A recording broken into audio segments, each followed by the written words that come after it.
The display rack is brimming with worn paperbacks featuring an extremely muscular, sword-wielding barbarian on the cover. Nearly all the titles contain the word Heimdall somewhere. Rows and rows of Heimdall men blur your vision. You make out some titles. Man from Heimdall and the Mammoth Riders. Man from Heimdall, Return to Heimdall. And the solipsistic Man from Heimdall and the Heimdall Man.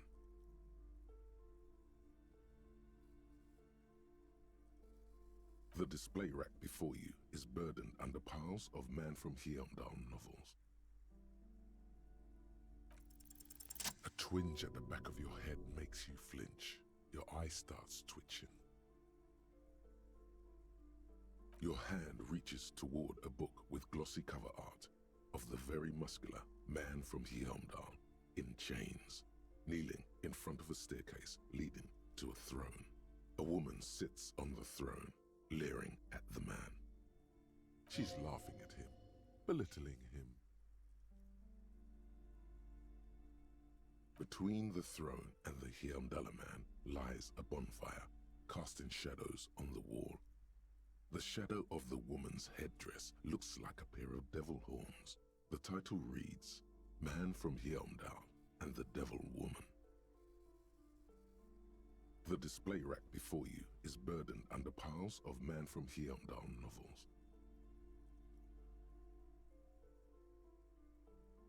Oh, Man from Heimdall. A very popular series of adventure novels. They're awfully immoral and violent books.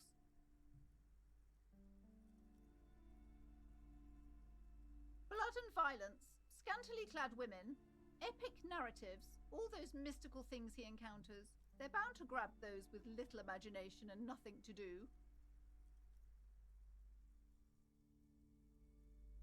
At last, someone sensible. However, I still urge you to buy one.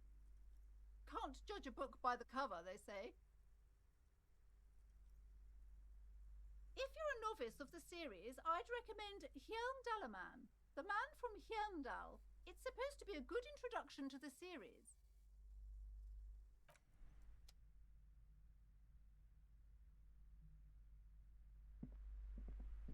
A small mountain of colorful board game boxes. There are numerous types of games for all ages. A lot of shelf space seems to be taken up by Wirral-related merchandise.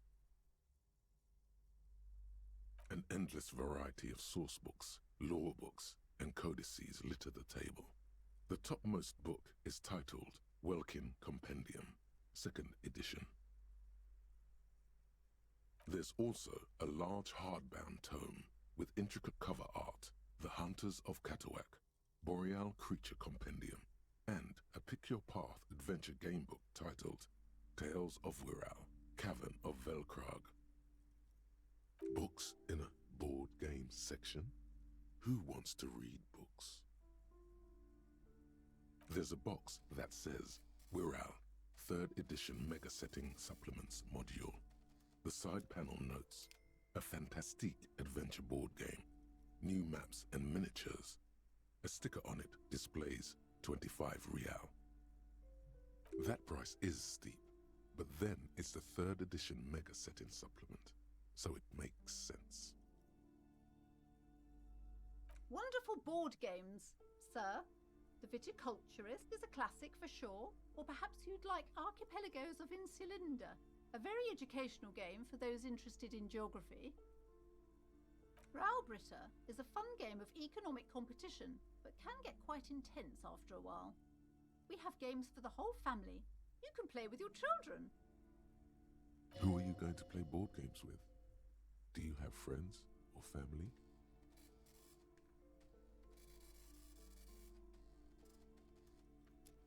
Are you actually friends, or just colleagues thrown together by circumstance?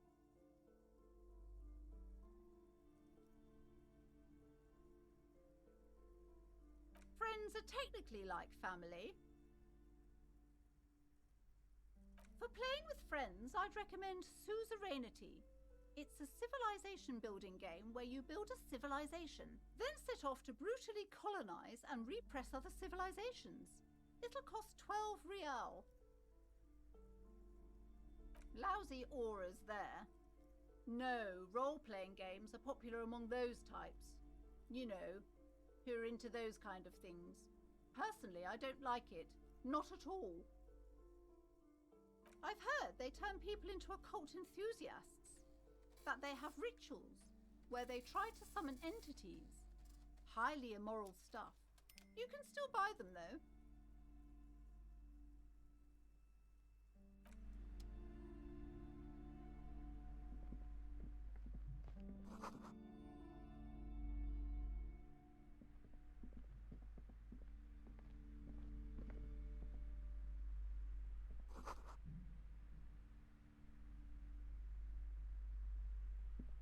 Yes?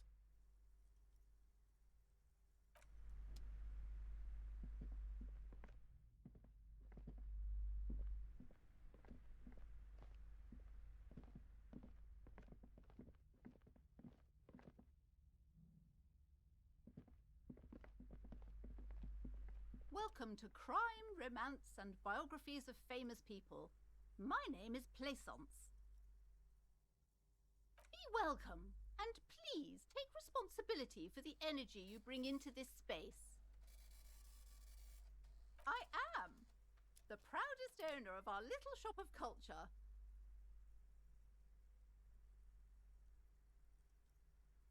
Goodness, you were already doing good, browsing the shelves. Why'd you stop? Don't you feel compelled? Go, go! Get back there. The books await you. Everything is on the shelves. Take a look yourself. The shelves compel you, don't they? She smiles and nods, seemingly relieved. Annette, yes, my daughter. I hope she wasn't slacking off again with her nose in science fiction. Tell me, was she at her post, doing her job like a proper girl? Wonderful! Did you talk to her? Great! On a scale of 1 to 10, how compelled were you to buy books after talking with her?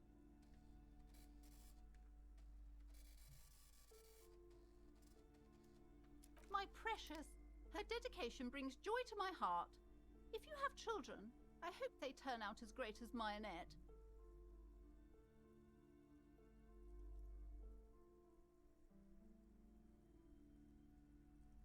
Mind your own business, sir.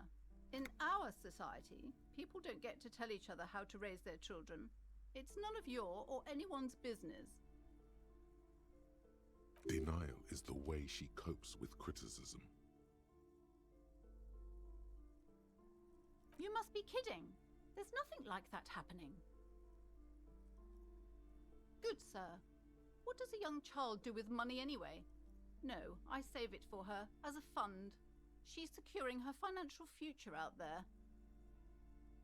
Indeed. Are we done with the jokes now?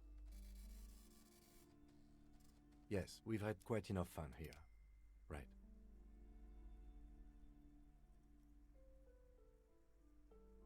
God, I've told her not to do that. It's disgusting. And I told you to mind your own business. Clearly, you have no idea how hard it is to raise a girl in this economy.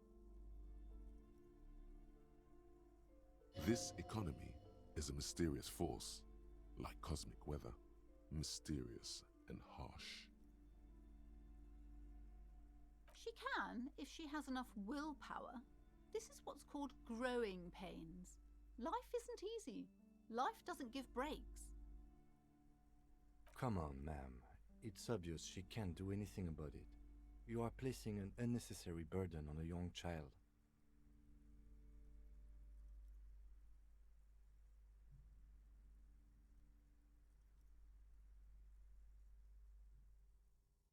She stands stiff and severe, silently fuming. 10 or so seconds pass without change. Oh no. Hold on. I need to invite her inside and apologize. She must be freezing out there. There. I don't know what to say to you. My husband, he tries to teach me business lessons. I have what my mother called a dull mind.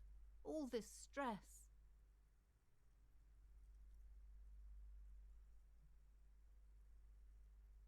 Yes, I'm afraid so. A real treat she is. It would be nice if she had... No, we couldn't have afforded more children, really. Not in this economy. A glimmer of sadness blinks through the well-crafted exterior.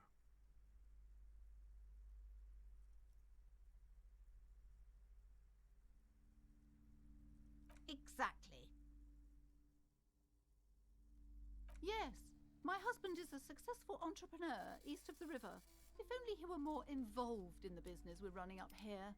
No matter. Soon we'll both be off for Grand Couronne. It's a proper place to live. One of the most peaceful neighbourhoods east of Jamrock.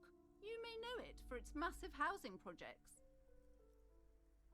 Most of the buildings are empty at the moment. It's a great opportunity to get ahead of the crowds. Better times ahead for sure. He made the initial investment. Since then, he's been what you might call a silent partner. She's been too busy helping me here, so she studied at home this trimester. This is a temporary solution, of course. I assure you, I of all people understand the importance of education. She will be back in school the moment the store takes off. And hell freezes over? Never mind. It's not a good topic to get into. The woman looks aloof, her features much softer. Occasionally she glances at her daughter's silhouette.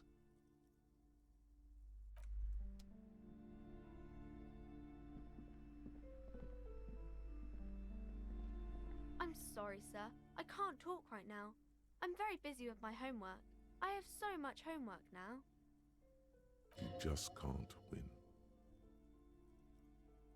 Out of the rain and into the gutter.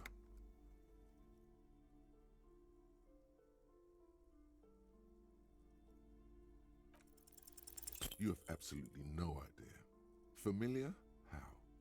You must have forgotten something you heard again. Math. It's really difficult. Like, really. They say you need it to get rich. Better than standing outside in the cold, I guess. Oh, I found something while you were away. I thought this would fit you. Like, thanks for helping out. Not me. The city, I mean. Like a detective does.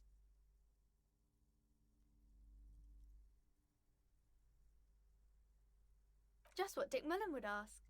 I got it from behind the curtains. I'm not really supposed to go there. Maybe. It's the hat Dick Mullen wears all the time.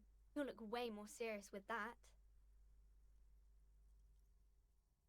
Right, I have to get back to my homework now, before Mum notices. Man, this is hard.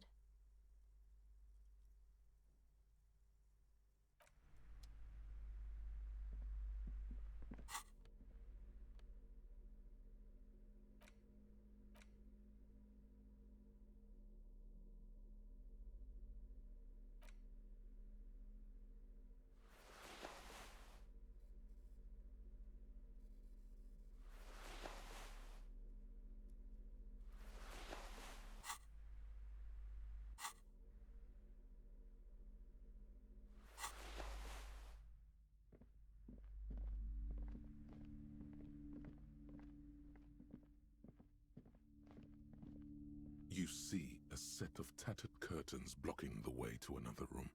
A strange cage-like trinket dangles from the curtains. Excuse me, officer. The back room is strictly for employees only. Nothing. Now please go back to browsing the books. Don't you feel compelled to look at the books? The books are all you care about.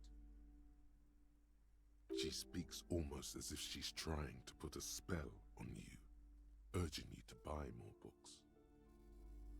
Oddly enough, the more she tries to draw you away from the curtains, the more alluring they become. you see some kind of charm, an irregular polyhedron assembled from bones, sticks, and straw. Inside, a disturbing fish head with empty eye sockets stares at you. Aside from poking at it suspiciously, there is nothing else to do with the fish head charm at this time. The curtains remain shut before you.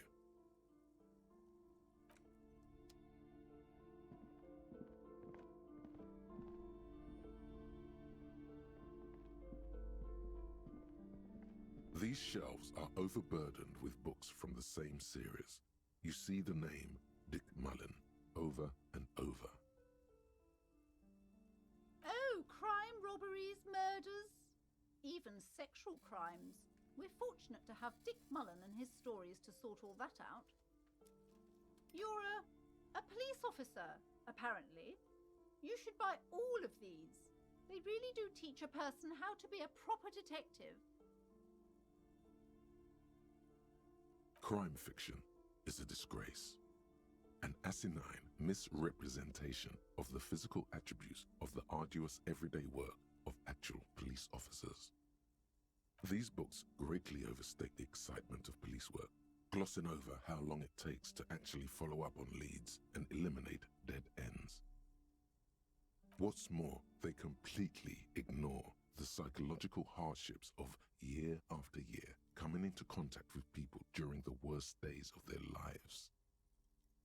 Not a single mention of all the stress this work creates upon the officer's family. Detective fiction just doesn't tell the truth at all. Now, would you like a list of all the books found on the shelf? Shelves filled to the brim with crime novels featuring the supposedly stalwart Vespertine detective, Dick Mullen.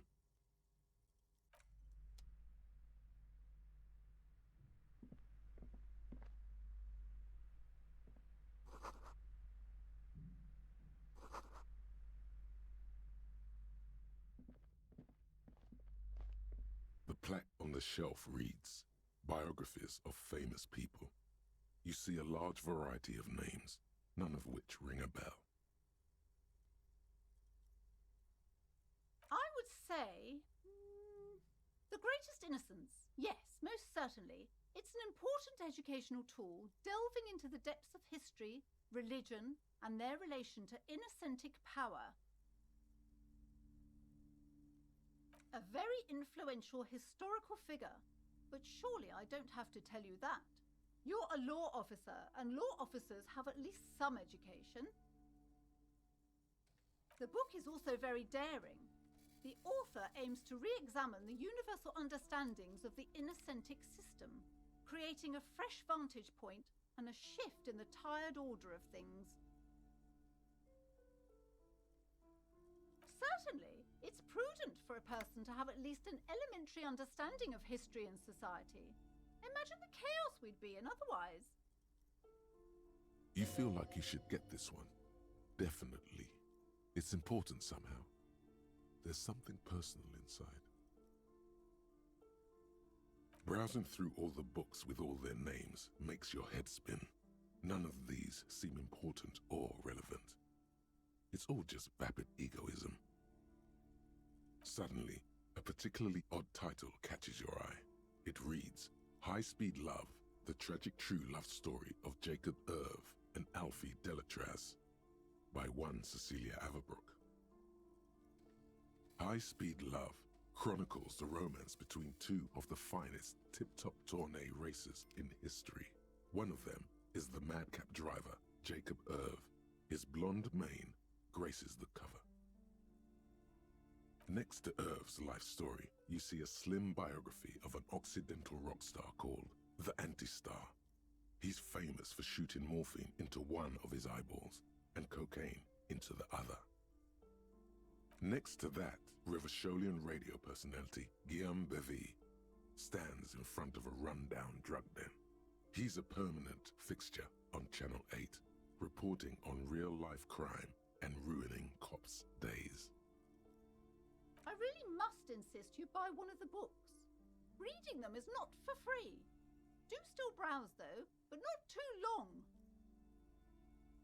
I'm sorry, I did not mean to rush you. You are browsing. Go ahead. Take your time. Time is commerce.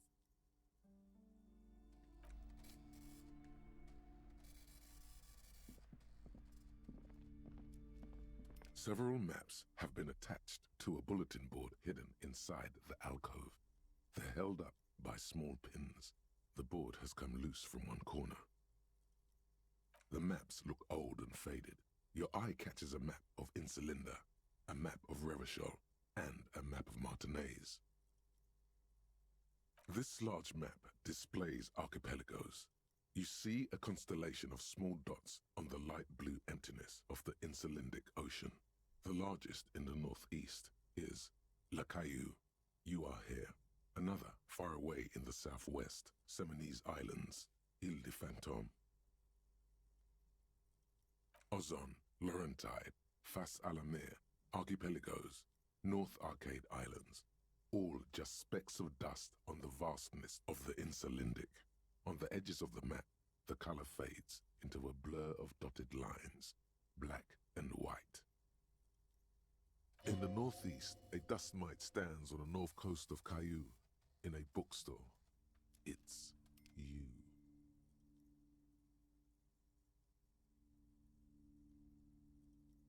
The ocean breaks apart into a tangle of cosines and azimuths, all pointing into pale nothingness. Windy is the north azimuth. Grad is the northeast azimuth. Samara is the east azimuth. Seo is the west azimuth. Isolas, they're called. Connections to other worlds. Words past the Insulindian, unknown to you. You only know you've never been there. You have little idea what they are. Distant stars, gods, but looking at them makes you feel almost non-existent. Whatever they are, the Isolas are immeasurably large compared to you, and very, very far away. Perhaps they are gods, gods of distance and outer dust. The north coast of a verdant island is shattered by the delta of a river. It is the River Esperance.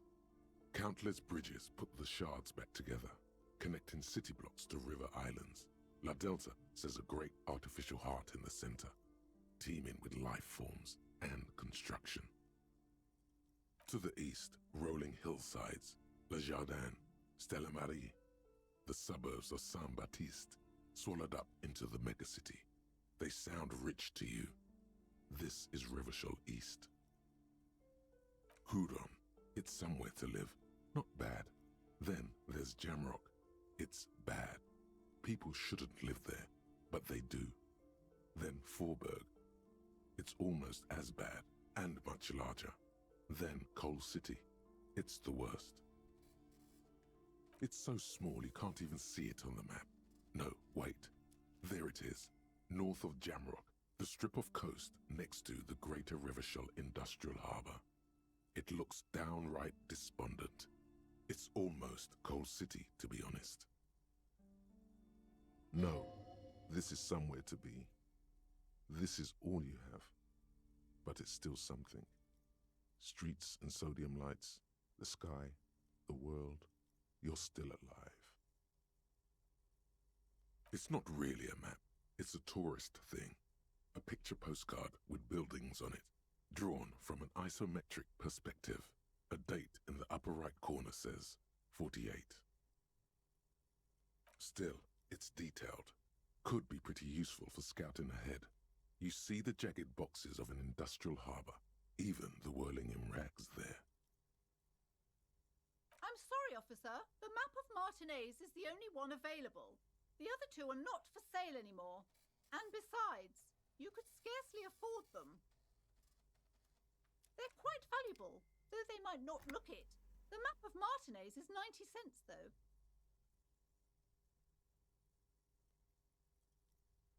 That old thing? It's an out-of-date map of a tourist location that never was nor came to be. From when some design studio people tried to spruce the place up 4 or 5 years ago. They also renovated the horse statue, set up those coin-operated viewers, and designed the new street lamps. They didn't get that far, for some reason. A shame the project never got going.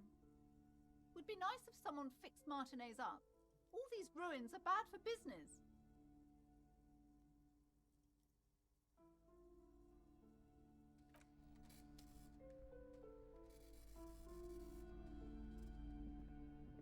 This bookstore is not strictly about crime, romance, and biographies of famous people. There's also a wide range of paranatural literature. Come, sir, please, no browsing in that shelf. That wisdom is not for free. I can't have you end up, like, opening a police store next door and stealing my customers. Oh no! Amidst the various books, you find one written by someone named Matthias W. Dundas. It's about wholeness, unity, balance. The point of the book, and many others on this shelf, is to give people medicinal advice in situations where they don't have access to paid health services. It serves platitudes, while also telling everyone that traditional medicine, the kind people don't have access to and which costs more than this book, is garbage and would only give you cancer anyway, without even curing your cold or anything. Wholeness, unity, balance, on the other hand, can basically take care of anything, though it is important to note. When it's up to your mind to heal yourself, then it's because of your mind that you're ill in the first place. The book features chapters on topics such as how to find magnesium. It even lists plants you can harvest magnesium from. How to continue drinking if you're an alcoholic who has destroyed his liver. And there's even a chapter on the ancient Seraïs tradition of using duck gallbladder preservatives to treat and prevent sexually transmitted diseases. Pre and post factum apply. Nothing worth buying. This is just mundane garbage. What's even paranatural about this?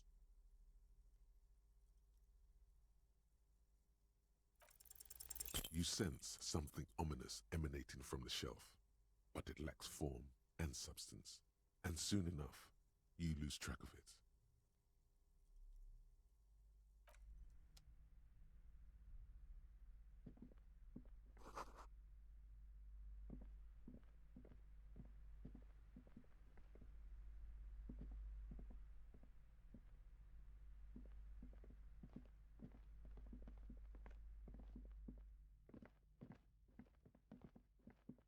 The curtains, tattered with age and covered in dust, hang before you, as if taunting you.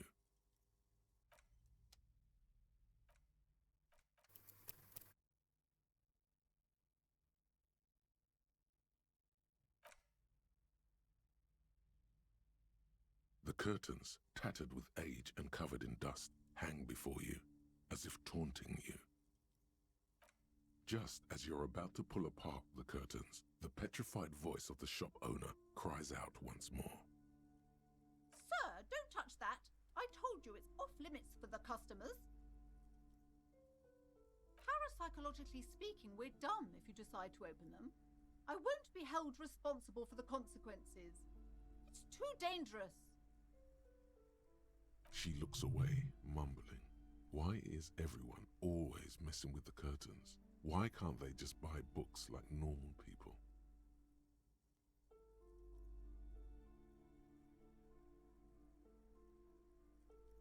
No, it's just a storeroom for the employees, I told you. Now please step away from the curtains.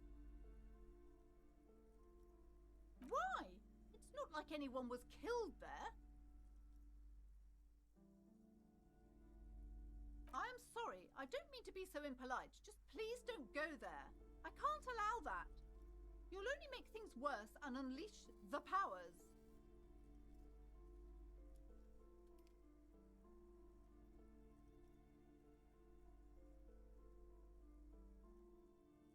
Thank you.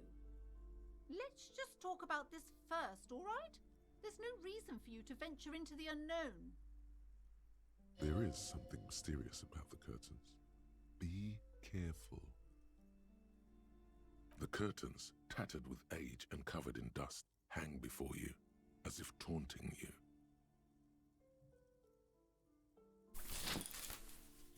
You see a dimly lit room full of dusty furniture and trash. A doorway stands in the back, covered in dozens of scary little cage-like trinkets, your shadow looming over it like an omen.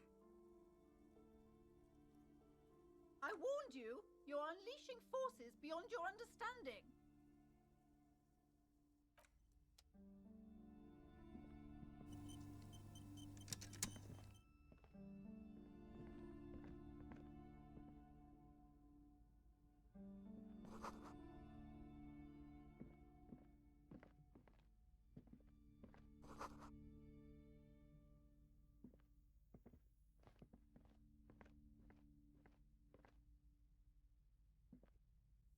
A heavy door with a missing handle stands before you, covered in dozens, if not hundreds, of little oddly shaped trinkets and charms. It appears to be locked. Only an echo. No one is there.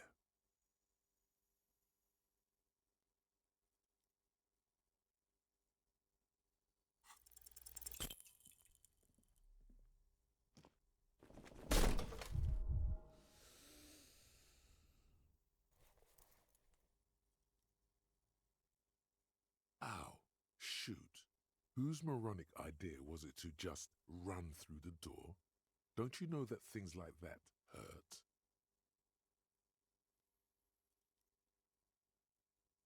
Are you alright? This looked pretty intense and painful, I must admit. What is going on there?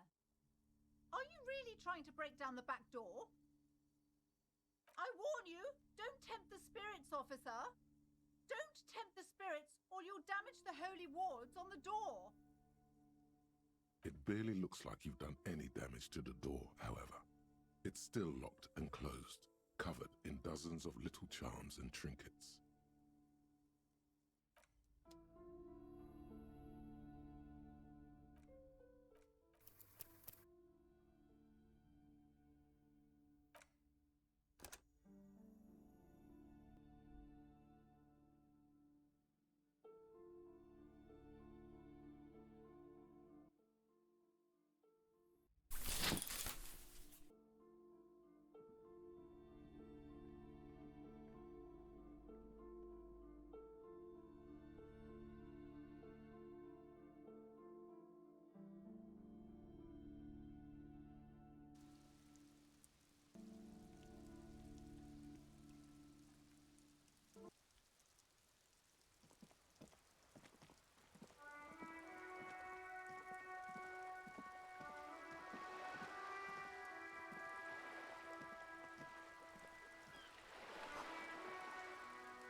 Have you no shame?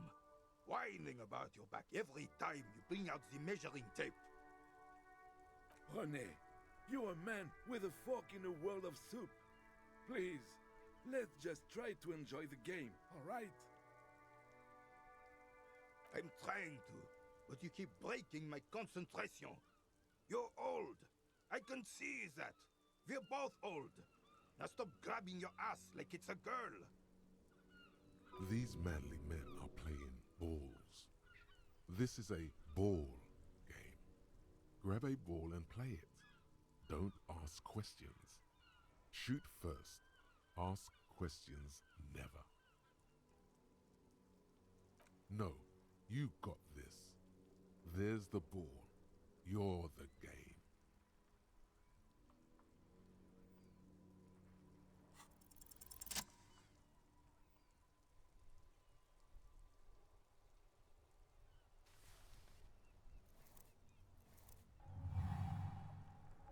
You are immediately surprised by the ball's lack of weight. No matter, you'll make it work. God, this is right. You feel the familiar tremble of excitement and adrenaline that precedes every victory. Time has frozen.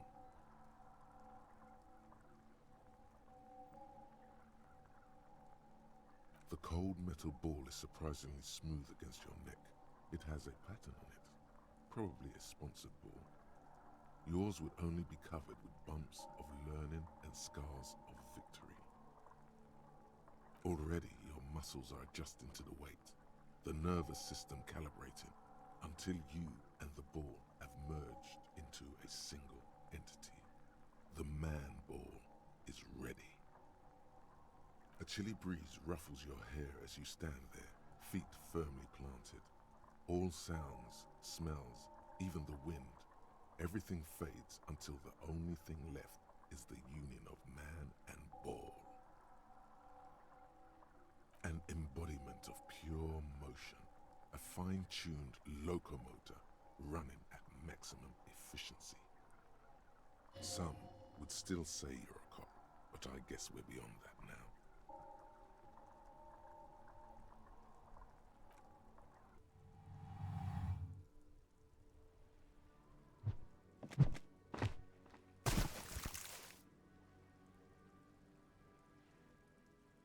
Merde!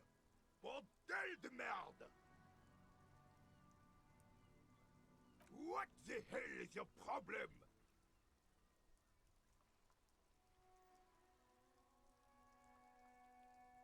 You vandalized our game, son! We can't play pétanque with 5 bull!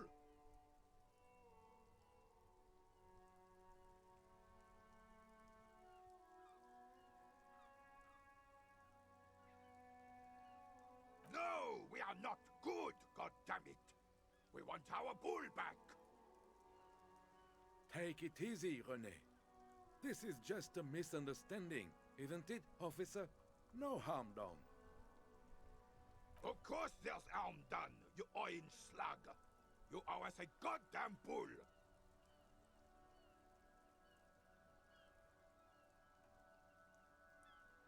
Good.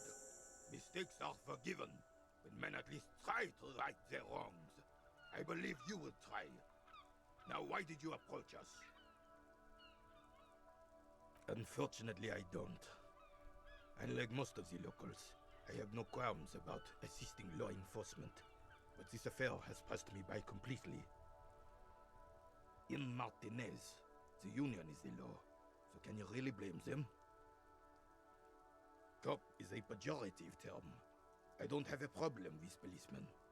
On the contrary, I admire the effort to bring order to our streets. If I knew, I would not be afraid to tell you.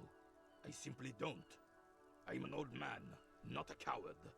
The daily business of the riffraff no longer concerns me. Yes, the terrain here provides an interesting variety to a familiar game. I do. Fire from heavy artillery. Why what?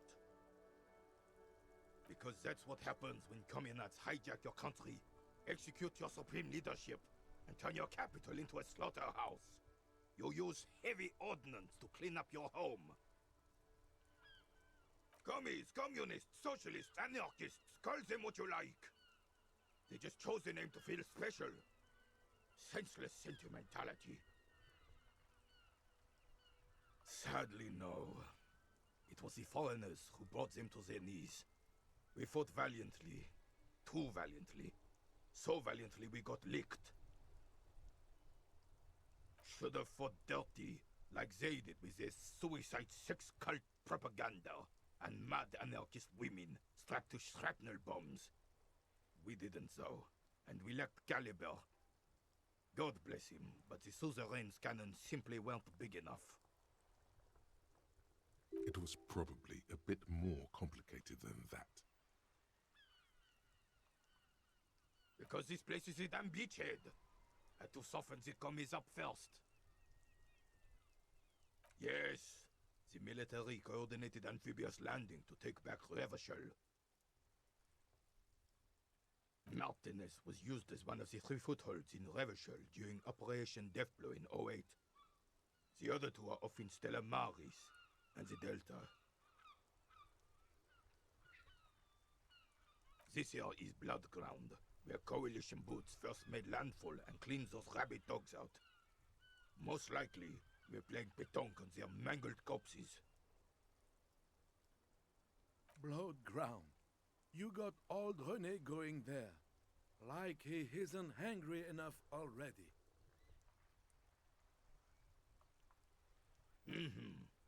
Don't get me wrong, officer. I hate those foreign dogs, but the enemy of my enemy and all that. They're the lesser evil. Damn right, son. They laid the fire of hell on the city before they stormed it. And it worked, too. The rest of the city got cleaned up, but Martinez they keep as a monument. And now the Union Socialists are practically running the place. Well, it's your own damn fault. You, we, the coalition, Revachol, whoever you want to blame, never finished the job. Officially, the party never surrendered. Of course they still all influence. You don't even begin to truly understand the players on the table, let alone the specific circumstances surrounding the... What do you think? Thinking men have opinions on these things. Present one.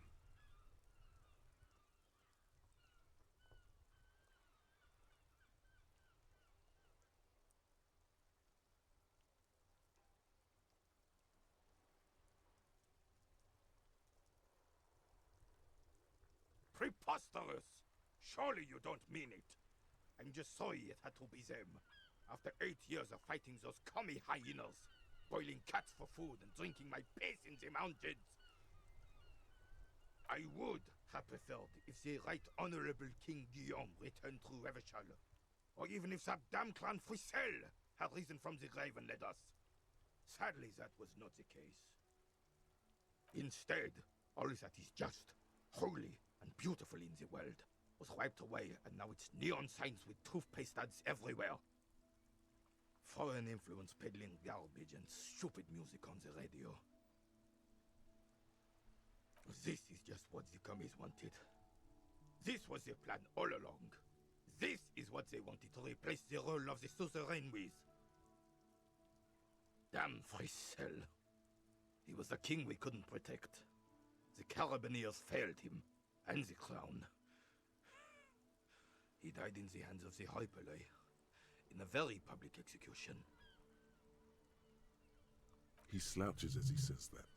It makes him smaller, admitting they left the king to the mob. A true king in both blood and mind led Revachol before Frisel. He would have been better, but the damn commies drove him into exile. The suzerain is the king! Has everyone forgotten already? They forgotten already. It's no use talking to you. You were still in Daddy's balls when it happened. When we took our last stand against the Filth and rode the cavalry straight into gunfire.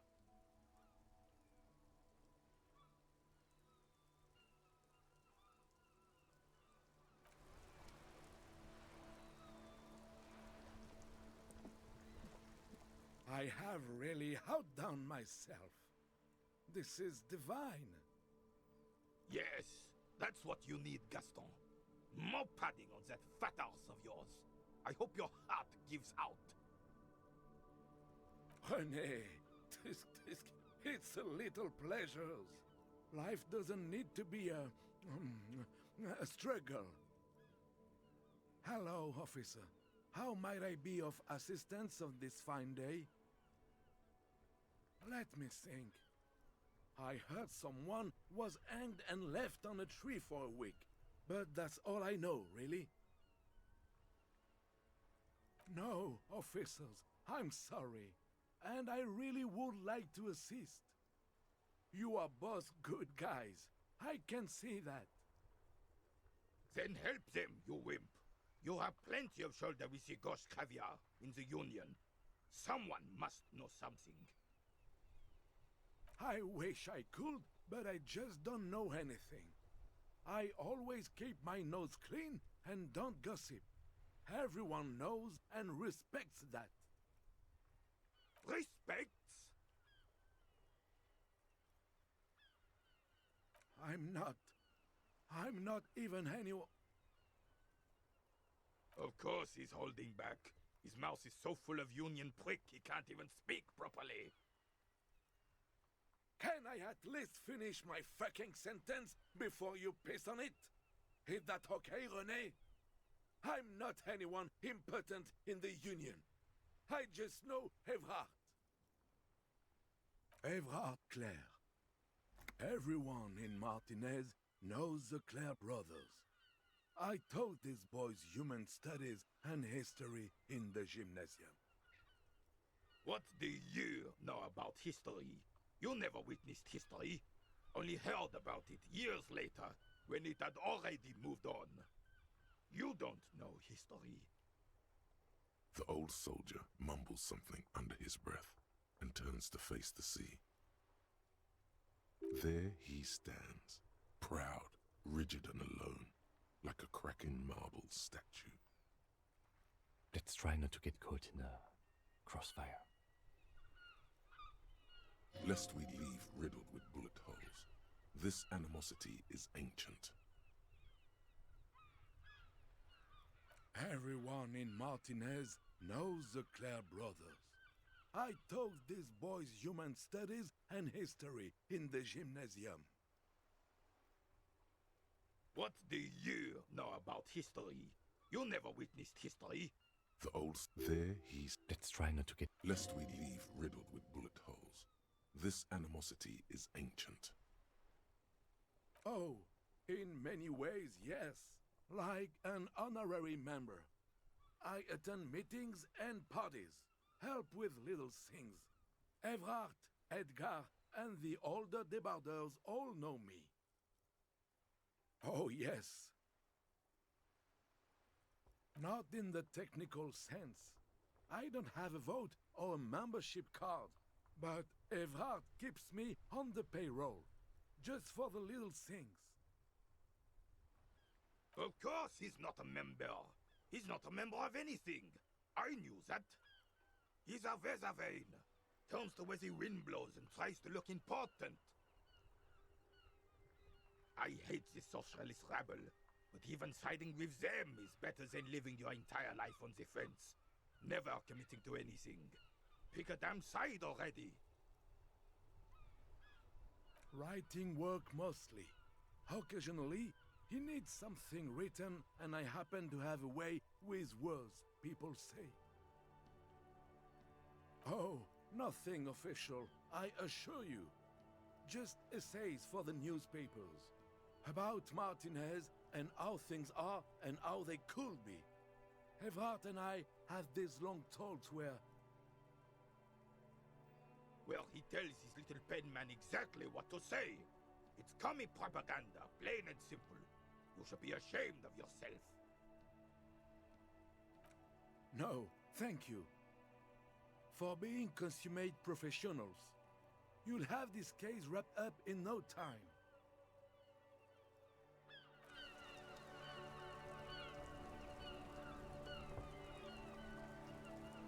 Yes? What do you want to know? Good.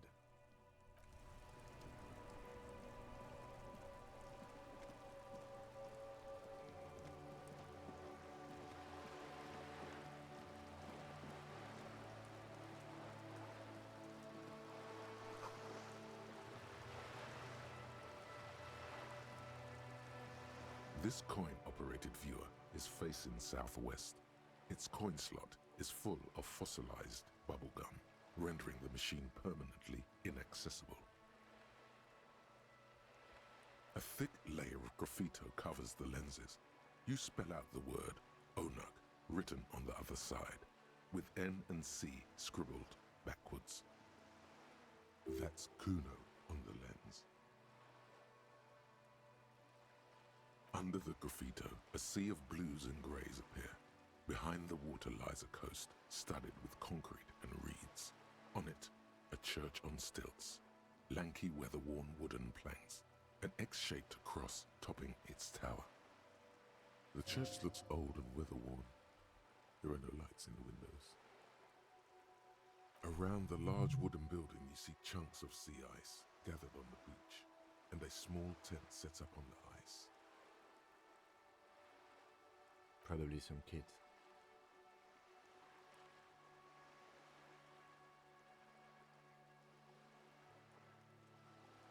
The metal feels cold and wet under your palm. It looks unhygienic.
Yes?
This coin-operated viewer is facing south.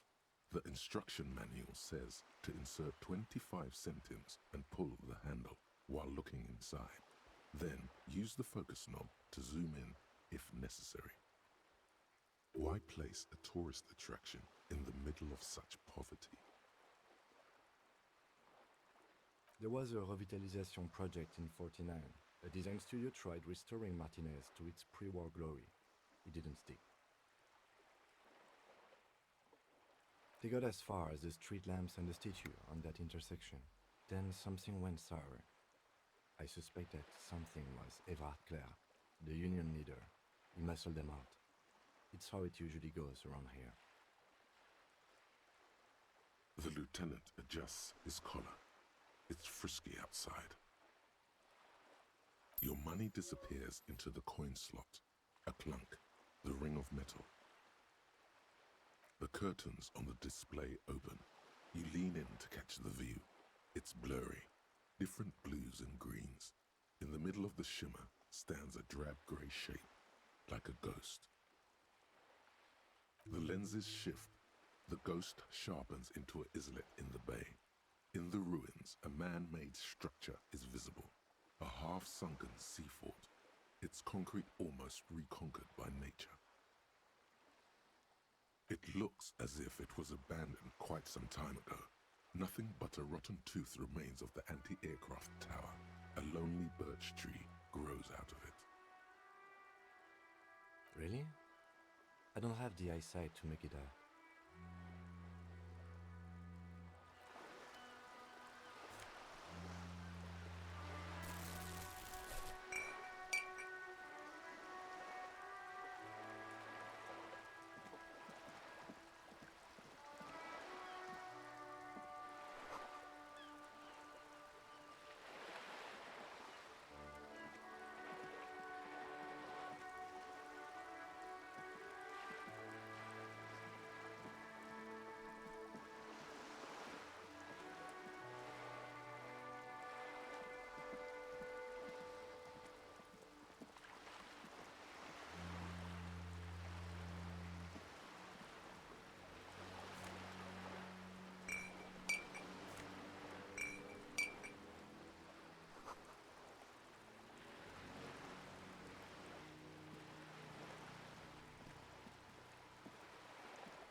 This is a wall on the side of an apartment building.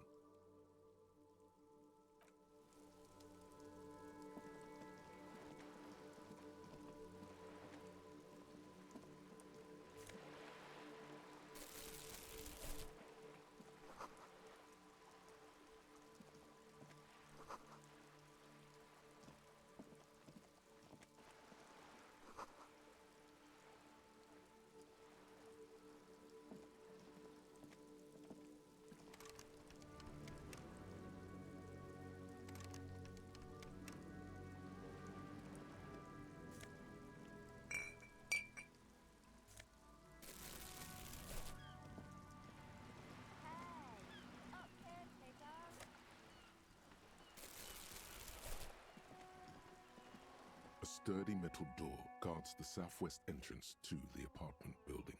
It's locked. The door rattles against your knuckles, but there's no response.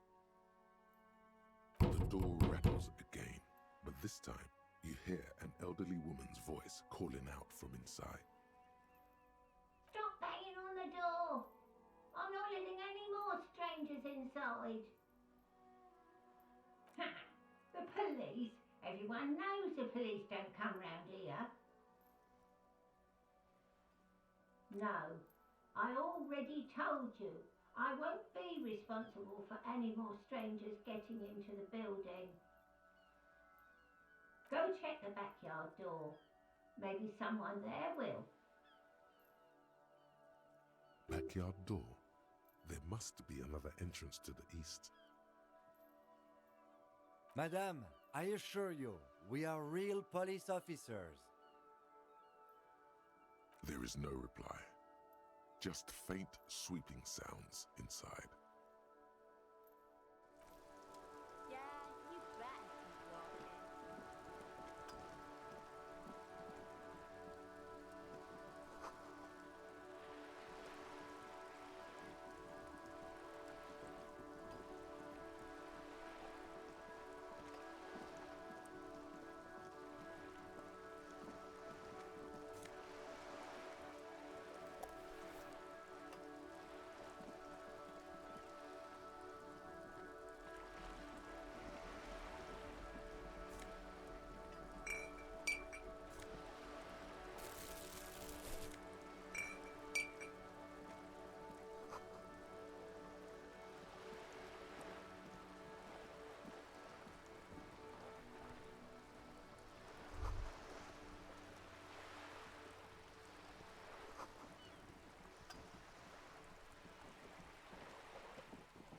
striking woman leans against the cabin top of her sailing boat, smiling as you approach.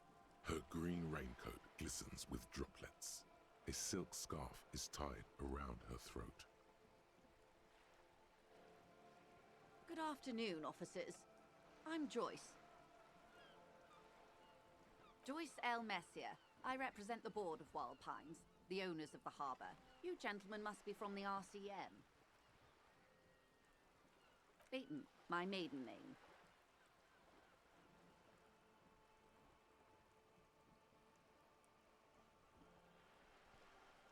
I'm glad to see you here. I was dispatched to handle a strike, not a lynching. Anything I can do to assist the RCM in this matter, I will, gladly.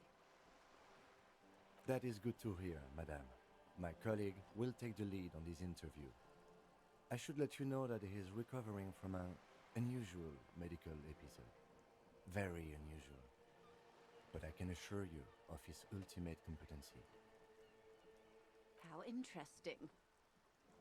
I wish you a swift recovery. In the meanwhile, you have my full cooperation, and the full cooperation of the Wild Pines Group. Why, yes I am.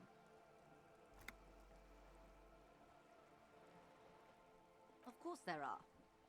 We're on an archipelago. How else are you supposed to get around? Yes, we are. We are on Le Caillou. We are, and the city of Revachol is on the island of Le Caillou.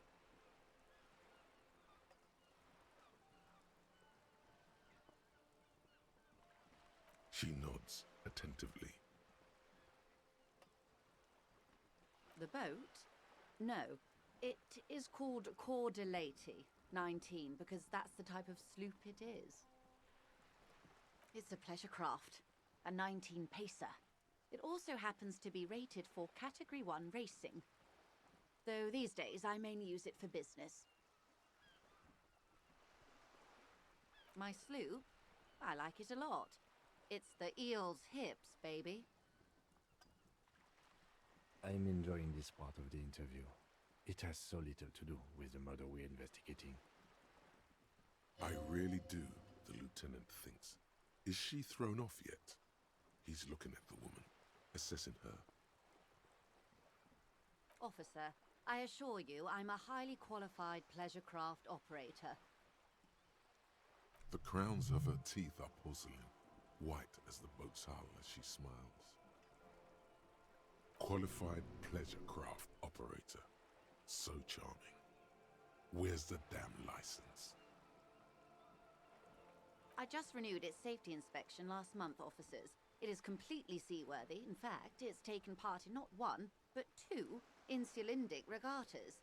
Even finished once.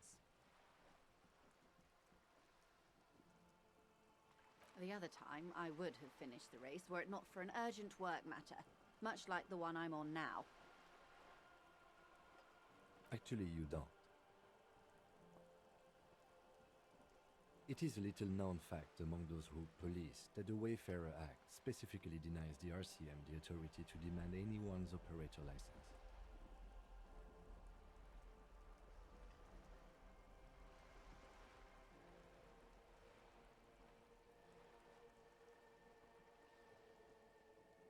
About the boat? Good. What we do? I'm afraid I don't speak for Wild Pines as a whole. It's a giant undertaking. The Pines' core competency is logistics. Container shipping, freight, that sort of thing. See those airships there, blinking? Those are the shipping side of things. And that is the terminal. Another subdivision deals with energy, oil and gas exploration, offshore platforms. I'm not at liberty to discuss the company balance sheet, but I can tell you that last year, the company booked more than 20 billion real in revenue. A billion?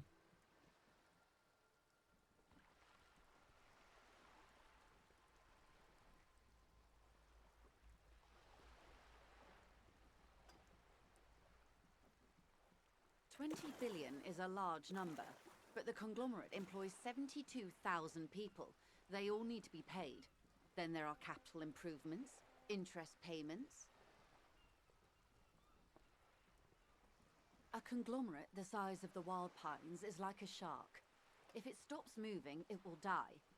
Then what becomes of those 72,000 families? It's a tremendous responsibility. They started as an exploration and cargo fleet conducting trade between the Samaran and Insulindian Isolas 250 years ago, when pine ships explored the South Seminese and charted Lomantang on behalf of the suzerain.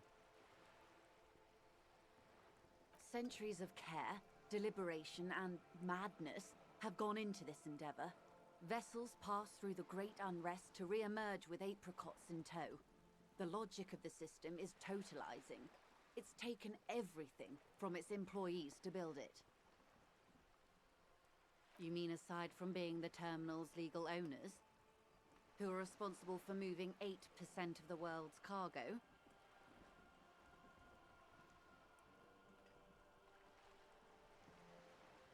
She nods.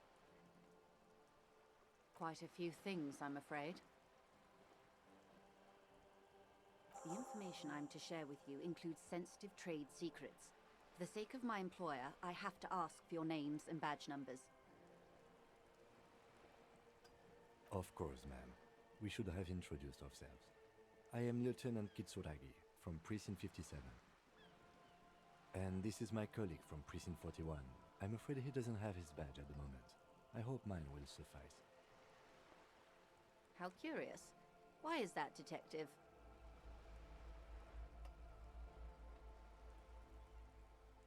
I see. So, are you saying you lost your badge during the course of this episode?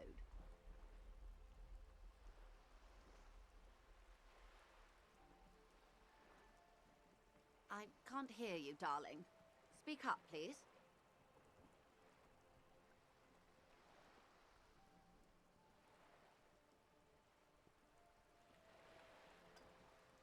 Oh dear.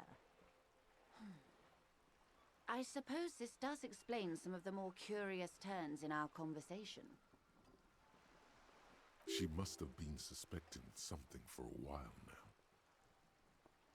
As I said, ma'am, his technique may be very unconventional, but he is an officer of the RCM. Of course, I sympathize, but I'm afraid I simply can't share anything more until I've seen that badge. She's a professional negotiator. She should be open to some sort of mutually beneficial arrangement. Feelings will guide the way. I assure you, it is no small matter for me either. We all share the responsibility for disarming this situation. I hope you have a badge for me as soon as possible.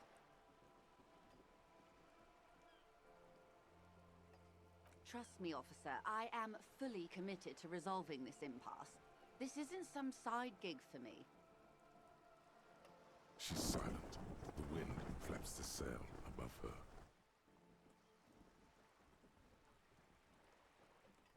Officer.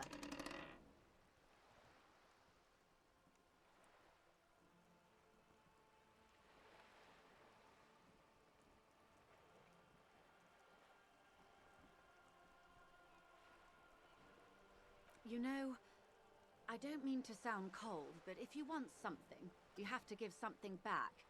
More than just guilt. You're doing it. Despite your own best efforts, you're still getting it. Somehow. I'll be frank with you. If I'm going to break protocol, I need to be able to justify it to my superiors. They're going to want to see something tangible. The Union is conducting drug trade out of the harbour. It's an open secret in Martinez. Surely it must not come as a complete surprise to the RCM either. Perhaps it's time to look into it. Or you can find your badge, which honestly seems like a lost cause. Detective, a word in private before we continue.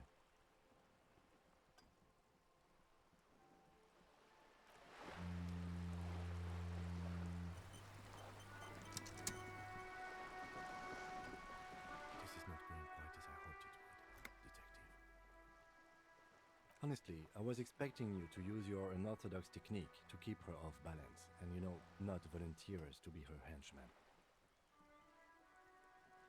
This woman is running circles around us. She might have known about your misplaced badge all along, or she's simply an adept improviser. Either way, we've played straight into her hands.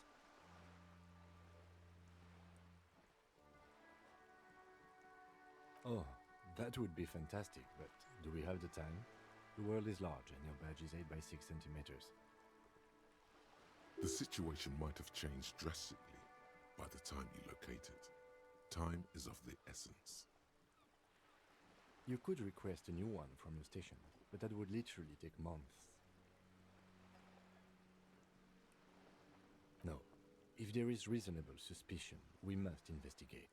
Otherwise, she could claim we are siding with the Union, or that we are on their take. We'd never hear the end of it.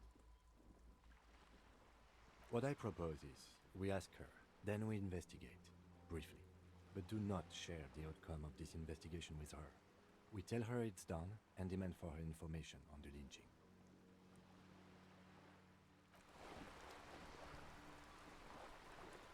You're back. Good. What can I help you with? It's quite straightforward.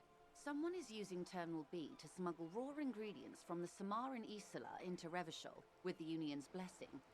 Wild Pines has suspected it for years. Ingredients for what, ma'am? Meth and dextroamphetamine, GBL and various synthetic psychedelics. Honestly, it might be quicker to say what you can't make from the stuff. Yes. After they clear the terminal, we lose track. The actual production is taking place at various sites in and around Jamrock Quarter, north of here. Wild Pine seems to be well apprised of the local drug trade, ma'am. Do you mean to say the Union also produces the product? Sells drugs, I mean? We're in logistics. It's our business to know. And no. As far as the company knows, the Union does not produce it. They transport the ingredients for a cut. Yes, but you won't get anything out of Evrat and the Dockworkers Union. Still, every chain has its weak link. The handoff. The motor lorries at the roundabout. Precisely. Someone needs to move the ingredients from the harbour into the city. Once they reach Jamrock, they're distributed to a network of local manufacturers well beyond our grasp. But in transit, they are vulnerable. Perhaps you've noticed that a number of lorries are tangled in a traffic jam at the roundabout just now. Interview the drivers who are still hanging about. One of them might be waiting for a crucial shipment. I'll be explicit. If you find this driver, I will share company secrets with you. We did, on more than one occasion. Apparently, there's some sort of inter-precinct disagreement about whose jurisdiction this area falls under. We know the company has launched its own probe into the Union's alleged involvement. We also know it's come up empty. It's not just the RCM. No one's been able to find any hard evidence. Well, here's your chance, officers.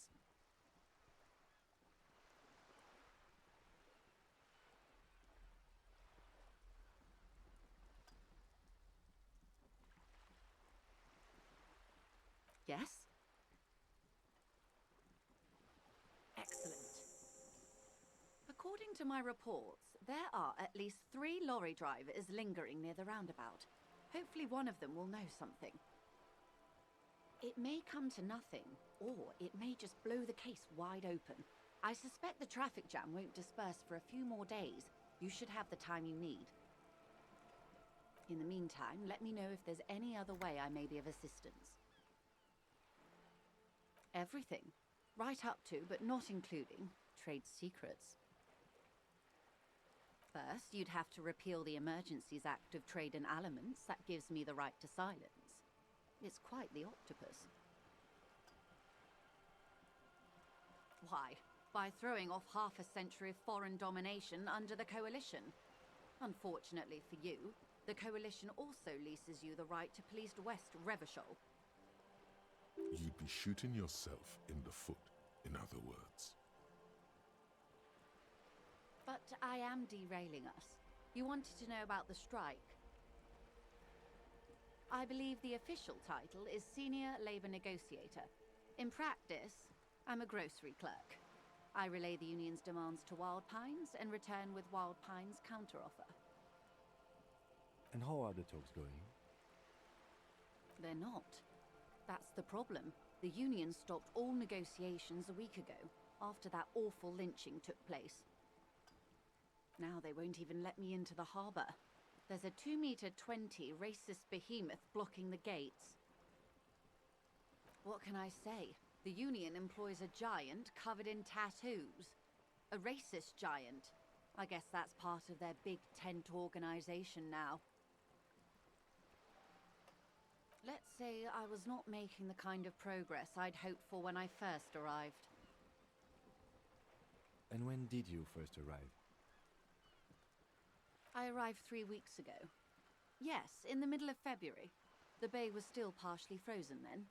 I prefer to do these things on site, like the RCM. But the strike began in December.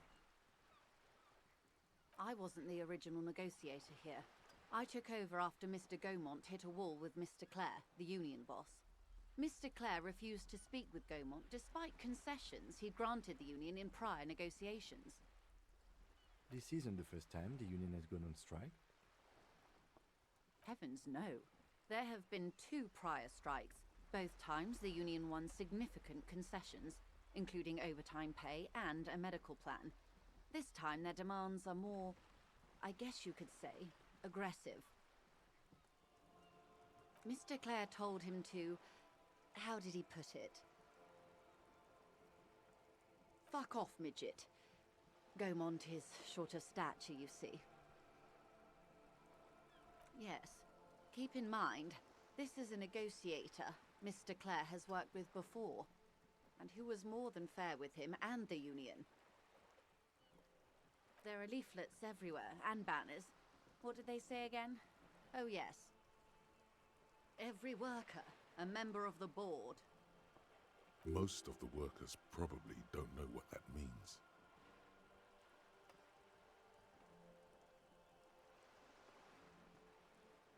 Fortunately, they explained it.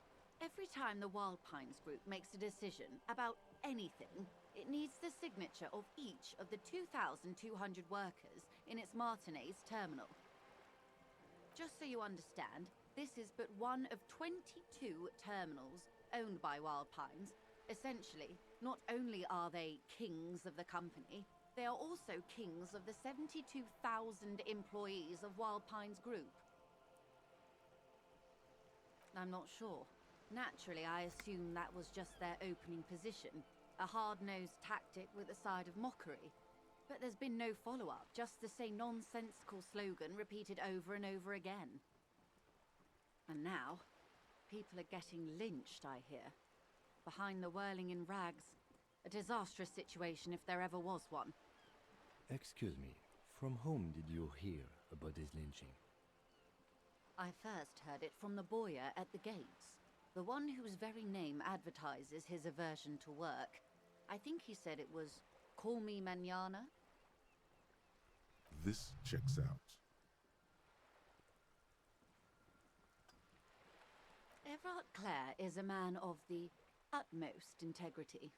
If you can say one thing about him, it's that he always puts the interests of the workers first. Of course not. Everard is fantastically corrupt. I imagine he has a thick, viscous goo where you and I have blood.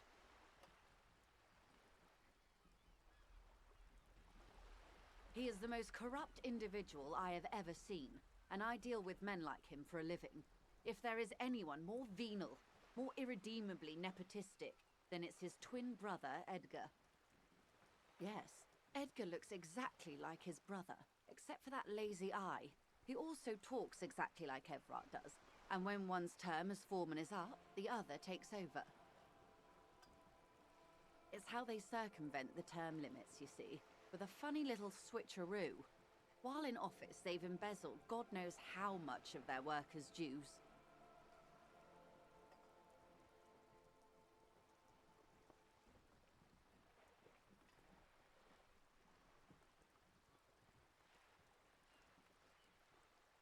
The Débardeurs Union was once a perfectly normal institution. 20 years ago, anyway. It must not have been easy to establish under the Emergency Act, but they did it. I can respect that. Organised labour at its best, as they say. Then something happened in the local chapter elections. The brothers Clare came and transformed it into a... how do you say? A mob. The Débardeurs are a crime syndicate. Sad as it may be, I suspect we'll be forced to cooperate with them. Refreshingly honest, officer.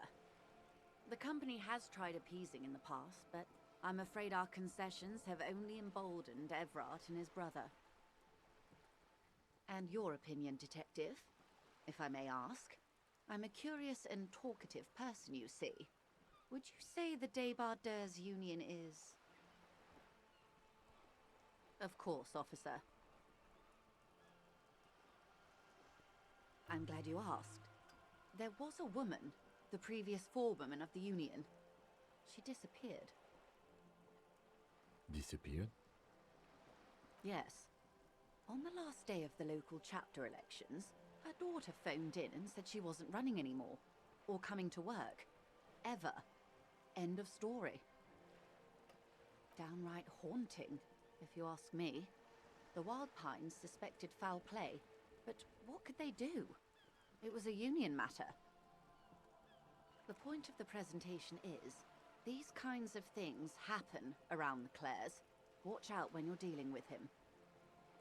Thank you for your concern, ma'am. We'll be just fine. Of course. How else can I help? Of course, detective. Take care.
Several maps have been attached to a bulletin board hidden inside the alcove.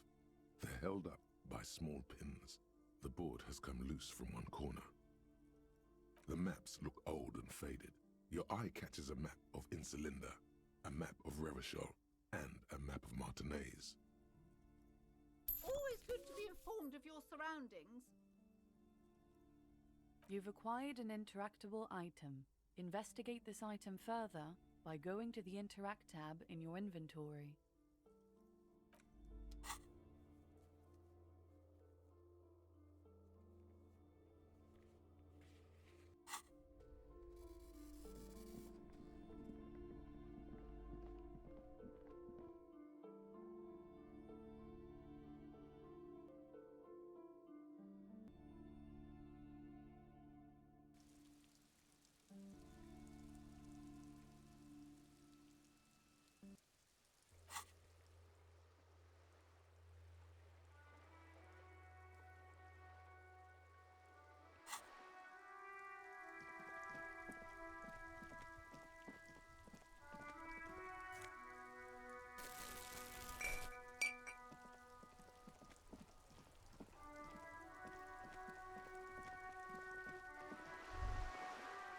The sight of bullet holes stirs something in you, making you forget the lieutenant's surname.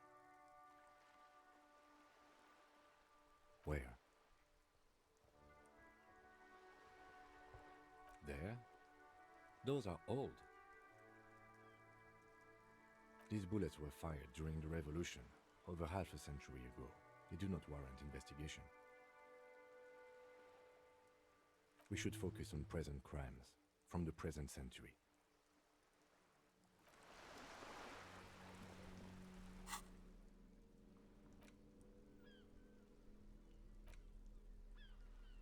The worn map features the patchwork grid of the streets of Martinez, with directions to appropriately touristy locations. Year 48 resides on the upper right corner. Your finger moves through the various streets, across Rue de Saint-Ghislain and Rue Saint-Sipar, over Saint-Brun and Martinez North. Finally, coming to a halt on the spot where you are currently standing, although the map gives no such indication itself. For a more detailed view of the map, go to your journal and select the Map tab.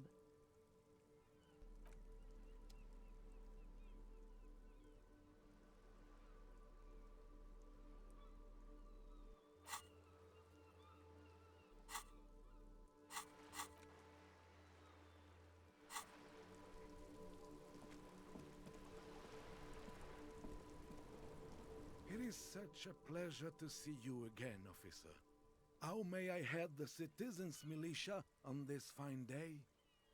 Sure, officer. They are the good guys around here. What do you need? No.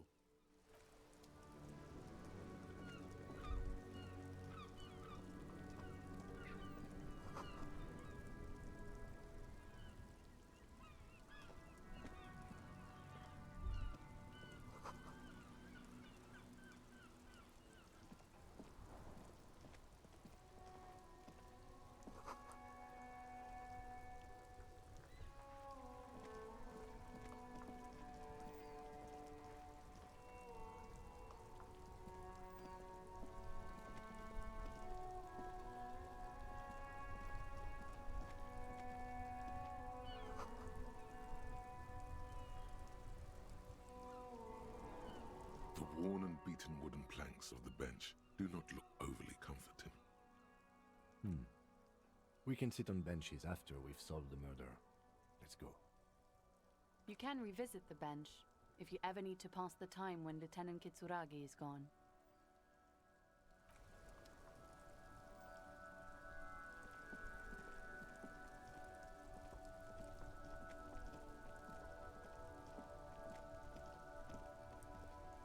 Before you stands a motor carriage. The bodywork is covered in blue and white livery, bearing the number 57. This must be the infernal machine that tore you from oblivion. In the cabin, you are welcomed by a set of steering levers, a radio microphone on a hook, a pull-out toolbox under the seat, and the soft glow of the fuel preheater gauge. The frequency tableau lights up, and a green button labeled Prime Line glows like a feline eye. And then you hear something. The soft purr of electrical kittens, radio waves cast far and wide over the metropolis. A woman's voice greets you through the static. This is Precinct 57. Hello, Lieutenant. How may I assist you? Hello, Alice. Please assist our colleague from the 41st precinct here. I'm putting him on. Operating the radio is easy. Just be confident. You've probably done it 1,000 times. This is Officer Alice Demetri, Precinct 57. How may I assist you?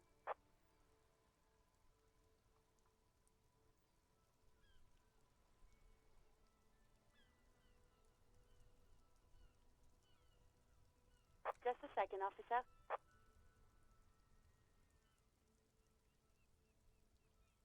Ten 2, 10 5. This is 41st. Come in. Over. A scrawny old man sits in a dusty cubicle, smoking. with a large white rectangle sewn on his vest. In front of him is a box-shaped apparatus with an array of wires and antennas. The radio switchboard. 10-4, what's your status? Over. 10-18, 10-20, over. 10-18, 10-20, over. State your message, sir. Over.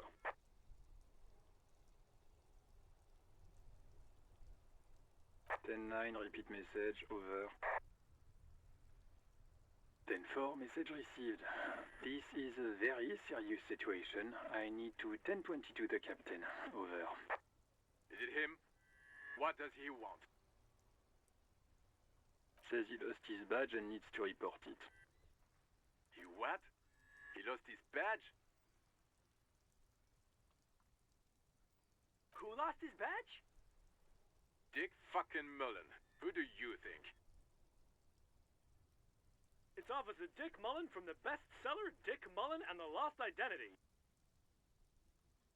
Dick Mullen is not your name. It's the name of a fictional detective who would not lose his badge. Defend yourself. Immediately. They're laughing at you.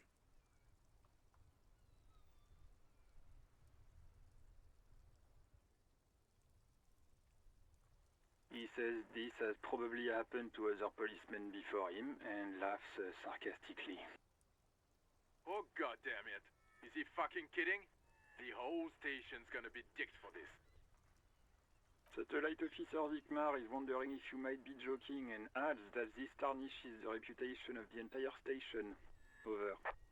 Mullen dicked us.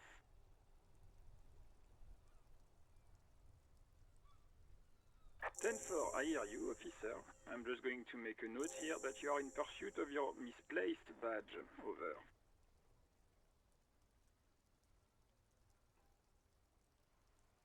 Fuck me.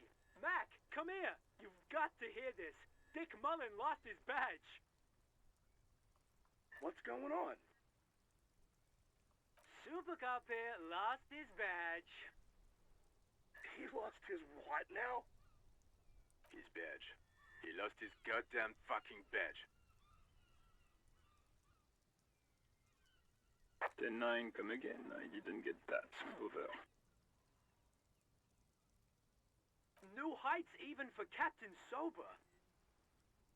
Ask him. Ask him if he's lost his gun, too. Sergeant Orson wants to know if you lost your gun too. Over. Check your pockets. Check your... Holy fuck. You don't know where it is, do you? Okay, it's gone. Your gun is most definitely gone. 10-9, come in, officer. Did you get my question? We were wondering about your gun. Over. Even before you can get the words out, everything gets scrambled in your brain. He says he didn't lose his gun, or his phone, whatever that means. Ask him to describe it. His gun. Not his fun. Just the gun will do. Satellite Officer McLean requests a description of your weapon. Over. Oh, request a description, huh? We'll give him one. Describe the plasma gun. It's a single-shot kill A9.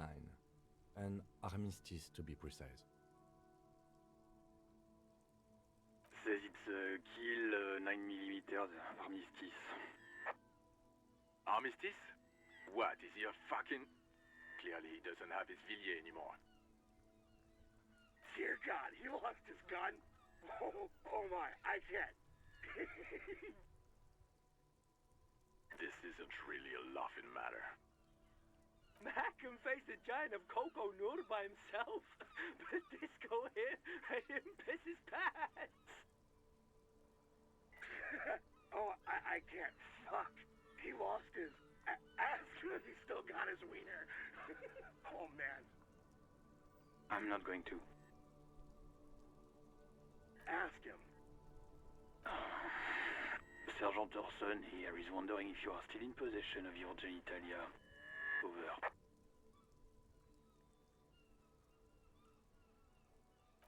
That's a negative. Not going to say that. Over. What's he saying? Share with the class. He said he sodomized your mother. The prick ate Mama's vanilla waffles at the captain's birthday party. Some nerve he's got. Sure her vanilla waffles were the only thing he ate? Shut up, Chester. This isn't funny. This is my mom we're talking about. Tell him to apologize right now. Sergeant Orson requests that you apologize for the claims that you made about his mother. Over. He says he's sorry and didn't mean nothing by it. Okay. Tell him to find his goddamn badge and gun. That's the only thing that matters here. Satellite officer 10-4, affirmative. Officer is in pursuit of his firearm. Oh God, Officer, do you need further assistance? Over. Okay, 10-4, sir. I hear you. Relay your question. Over. Wait. Before you say anything stupid, think it through.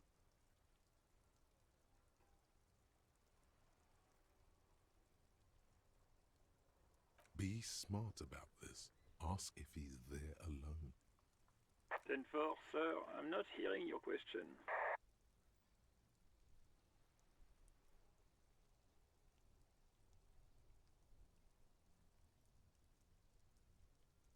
Understood, sir. Over. Roger that. 10-10. Over and out. This is Precinct 57. How may I assist you? Of course. What is the number, officer? Yes, hold on. Her number is 005 1944 298. Received. Hold on, officer.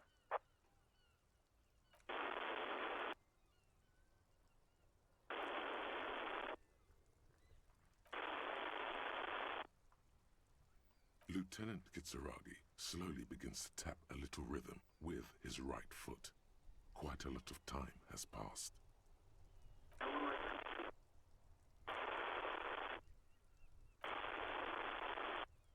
Officer, I have Sylvie Malaika on the line for you. Yes, hello?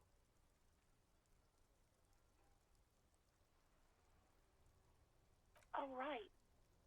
Hello, officer. What can I do for you? There is no resentment in her tone. She wants you to ask her out. No question about it. You mean, why did I leave the bar? Honestly, I'm not really comfortable discussing it with you, sir. Why not? Maybe, I don't know. I just know I have to take some time off right now. No, not me. No, sorry, I don't. Not a lot of people have phones around here. Copper thieves take the wires. People don't have the money to have the cables put in again. They use the Union's phone, or the one on the coast. So the Union has a phone, and there's one further down the coast. Got it. It was someone else. We'll find them sooner or later, officer. It just might take a while. What? Of course it bothered me. But I thought the Union already knew about the court. No one calls the police. The Union would get angry. You know, what the Union says goes. People listen to them and they take care of their own, which is like everyone here.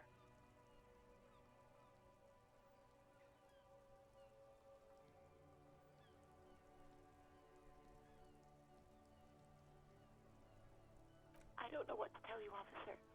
I didn't call you because I didn't want to get in trouble with the others. With the Union. I'm sorry about that. Yeah, go on. Yes, I know who you are. You're a police officer. The law. You told me back in the whirling. You told everybody, and showed us your badge. I don't need to hear about it anymore. Oh, no, I haven't, sorry. Real policemen have uniforms too, by the way. Where's yours?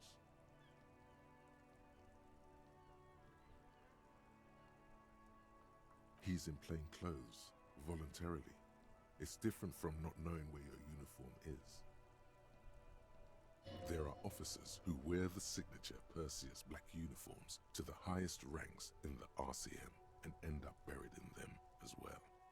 Others do it more casually. Looks like you're one of them.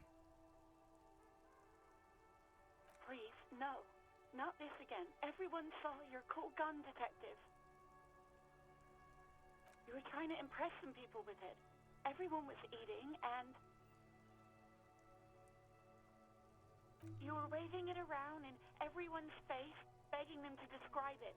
You said it calms you, and then you started making suicide jokes. It got pretty graphic.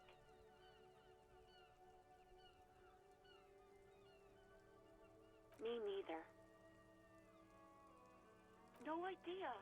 All I know is next you were waving around money instead, saying things like, big bucks cannot lie, and guns can't buy money, but money can always buy guns. It almost looked like you pawned it, but believe me, I did not ask.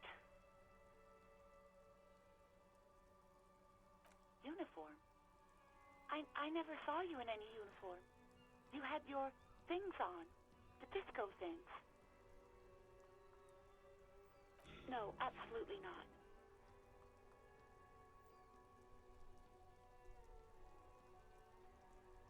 I do hope so.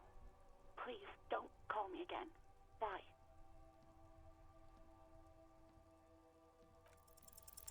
No, she doesn't have a problem with you. It must be someone else she's angry about. Some other guy, like Gart.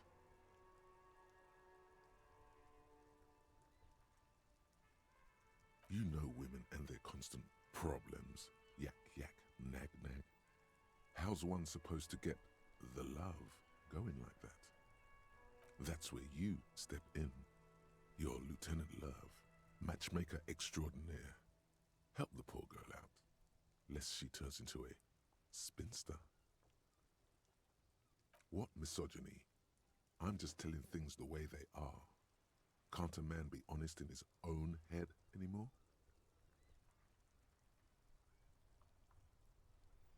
You have to act, Lieutenant Love. You have to calm that hysteric down. Tell it you've got everything under control. Then go and have a little boy's talk with God himself. Think you can do that, Lieutenant Love?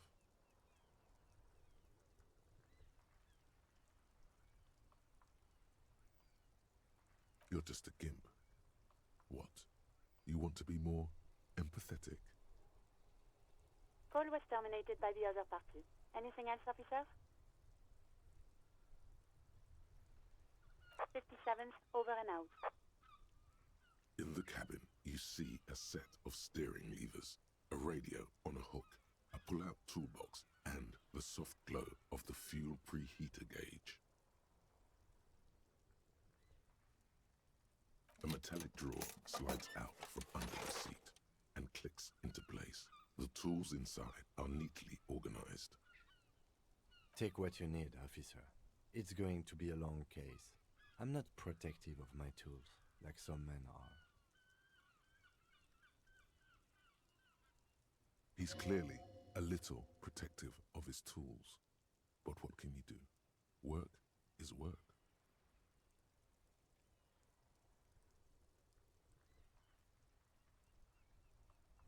The pry bar feels nice and cold in your hand, heavier than you'd think.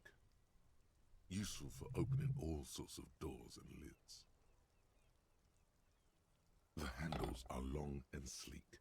Snap, snap go the cutters in your hand.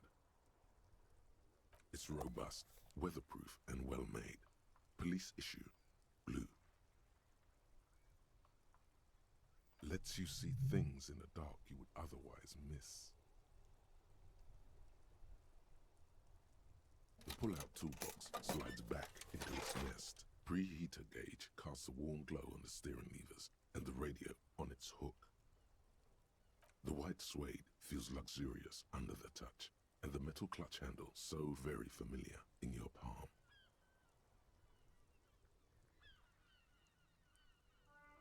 As you tap on the gauge, the indicator pin jerks as if startled. It's in the large orange sector, indicating the engine is warm. Next to the gauge is a red switch labeled heat. There's no use pressing the heat button.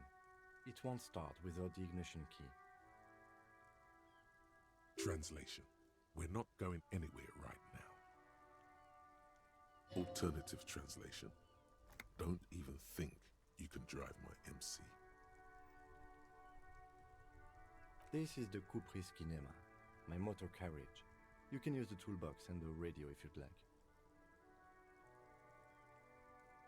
Motor carriage, motor carriage. Something bad with a motor carriage. A dark lump rises in your throat.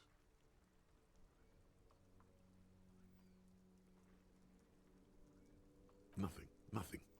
It's probably nothing. Forget I brought it up. Please proceed with the carefree lollygagging.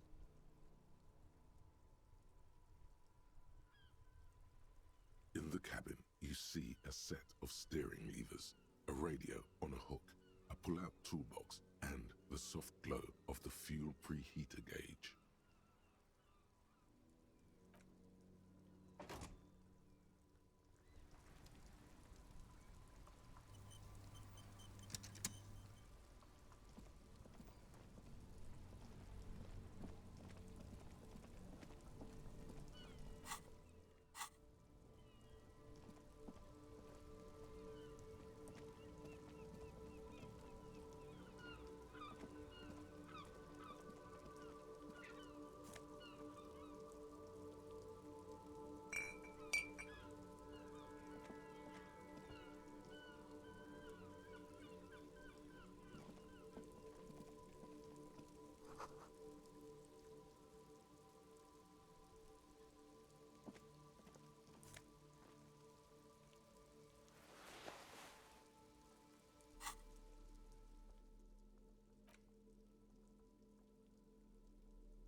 G'day to you, officers.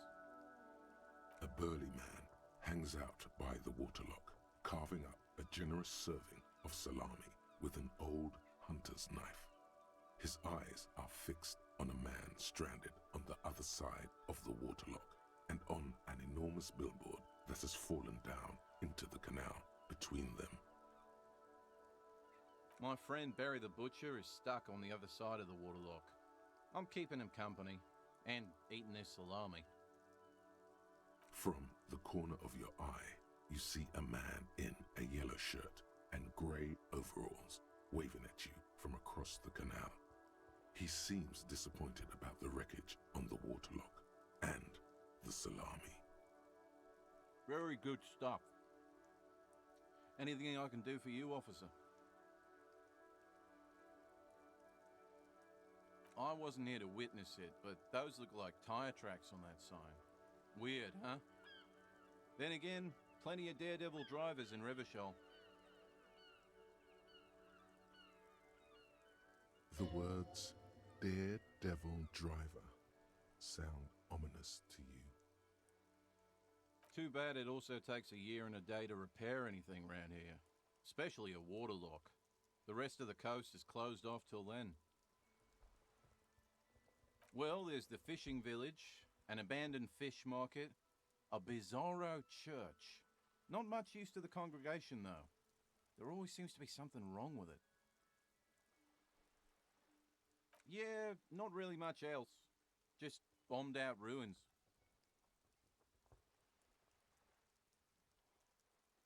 Sure thing. Want some too, officer? Why not?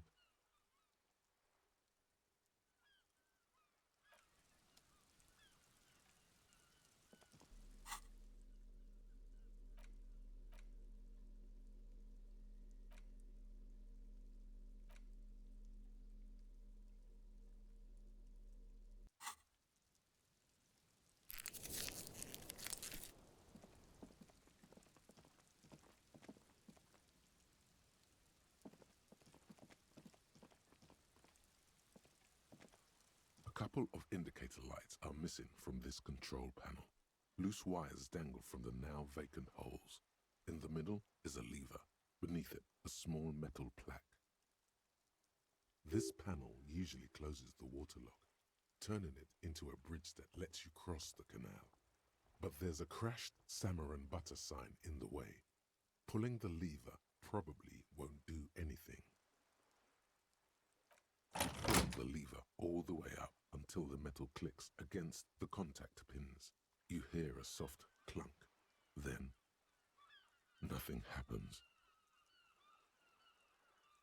Nothing happens. A cold gust of wind blowing in from the sea interrupts the silence of the situation.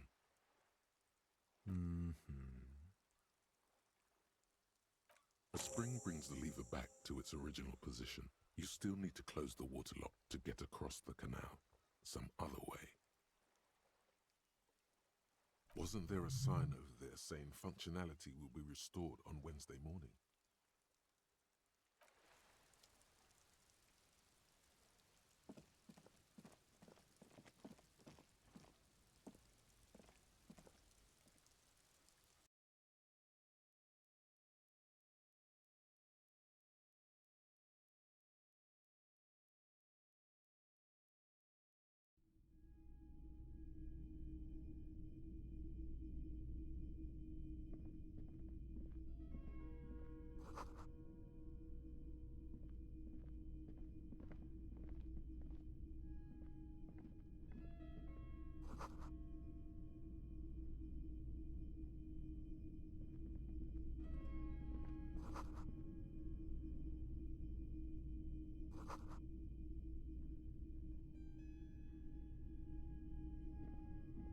A typical Martinez streetlight sits among assorted floor and table lamps.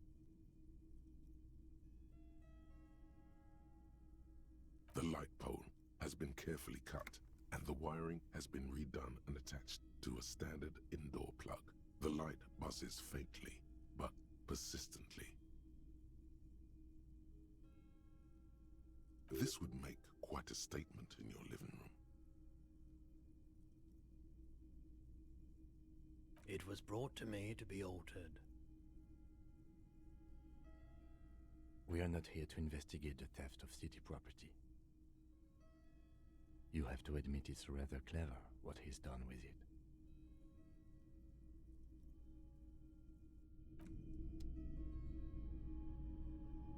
The boomboxes on the shelf look well-loved and well-traveled. Chipped, dented, they stare at you with the unblinking eyes of their tape reels.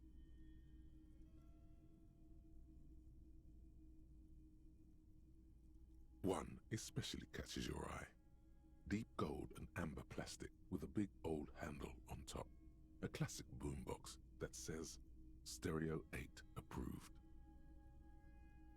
This is you, golden orange, a sunset suite.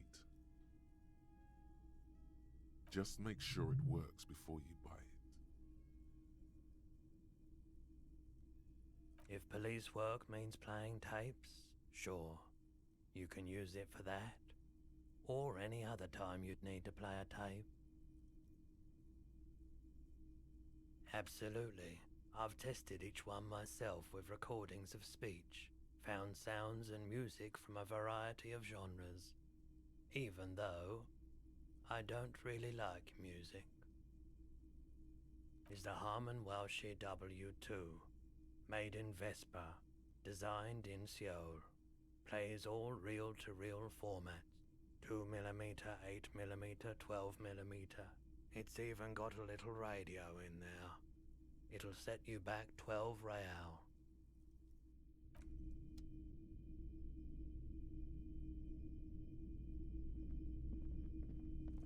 You see rows of toy soldiers guarding the rest of the trinkets displayed on the table. Some on horseback, others in rags, others yet in bright blue uniforms. All are stern and unyielding in their duty. Try to find something pretty and cool here, then use it to win her back. Yes, buy something nice, a figurine.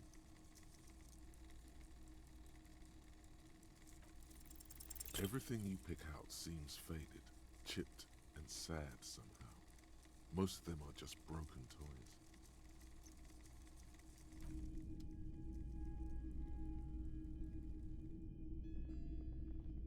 It's not often that I see officers from the RCM in my pawn shop.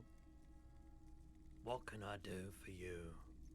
His courtesy is not insincere, but he prefers being alone with his projector, just watching the movement of light across the walls of the shop. I haven't had any problems myself, though some of my customers have complained about inconsistent law enforcement. Who are your customers usually? All kinds of people come through here. Locals, travelers, people looking for a deal, people looking for a keepsake, people who are terminally bored. As you can see, I have a wide selection of goods for everyone to choose from.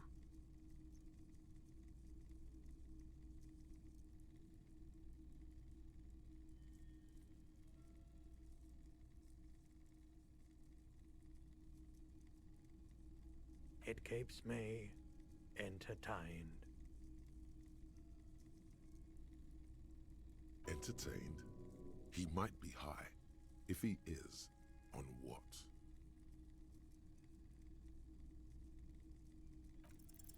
Feeling warm and enthralled by the movement of light, while the mind continues to race forward?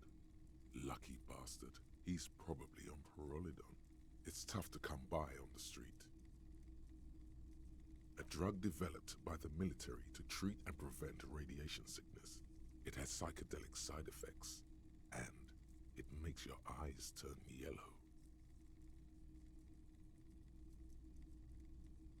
I try to keep the shop at a comfortable temperature.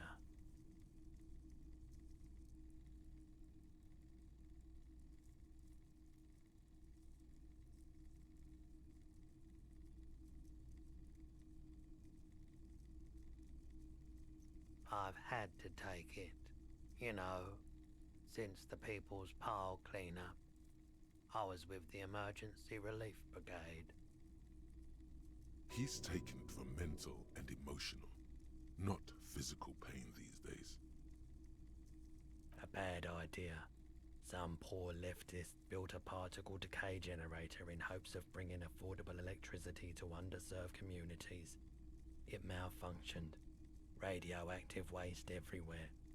Probably some of it in you too.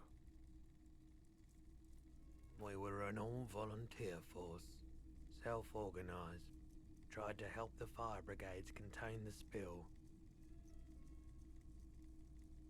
I lived by the river since I was a small boy.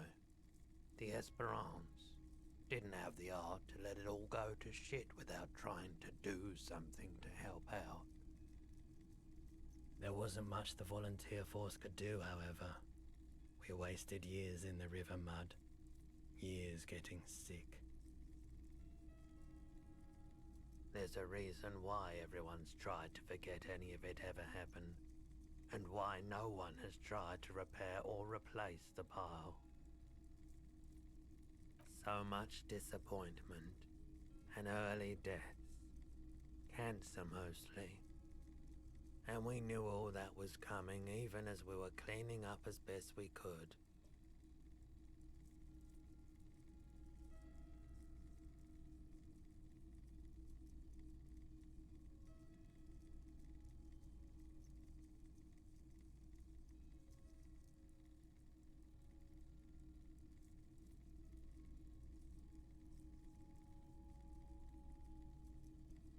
No one's. Everyone's.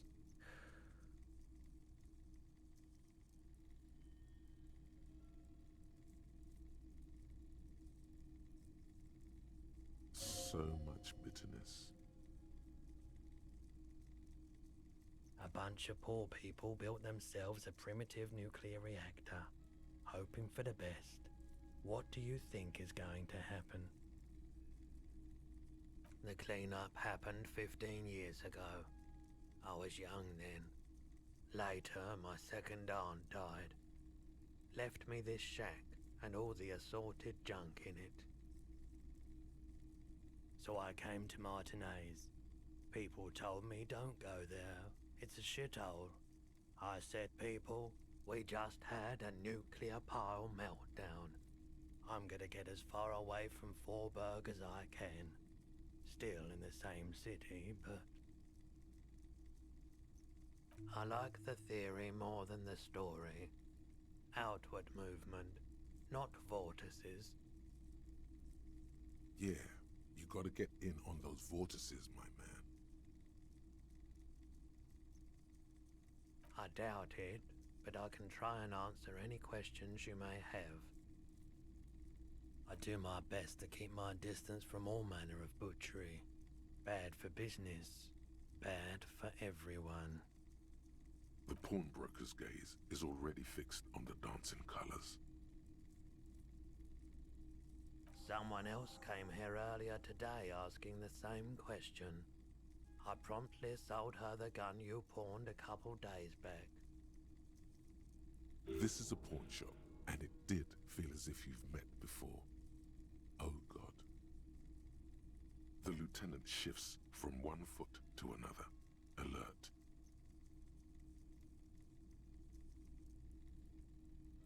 She didn't seem like a policeman, although she kept referring to herself as a pig, which was odd. I found her interest in the gun a bit obsessive, but I was just happy to get rid of it, and of her. Truth be told, she was terrifying. Right, so let me get this right. You sold your sidearm, issued by the citizens' militia, and now a civilian is running around the streets of Martinez with it?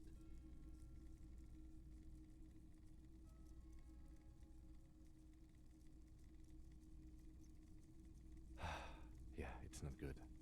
I do hope we manage to clean this mess up somehow, while also keeping our focus on the murder investigation. Of course. Sure thing.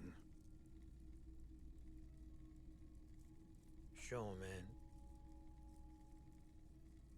Let me have a look. Anything else you're thinking of selling?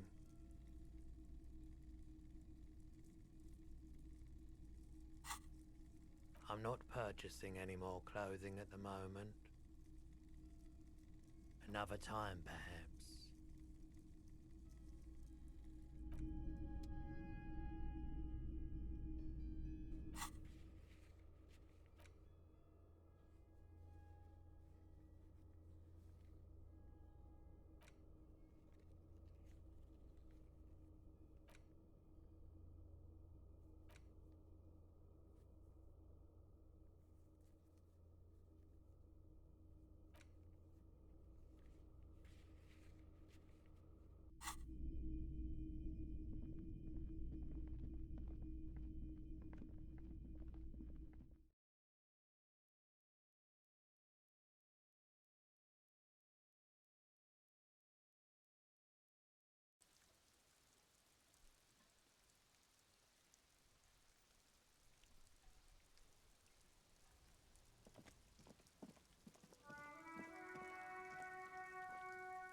There's a pile of cheap sunglasses in a small box, a variety of shapes and colors.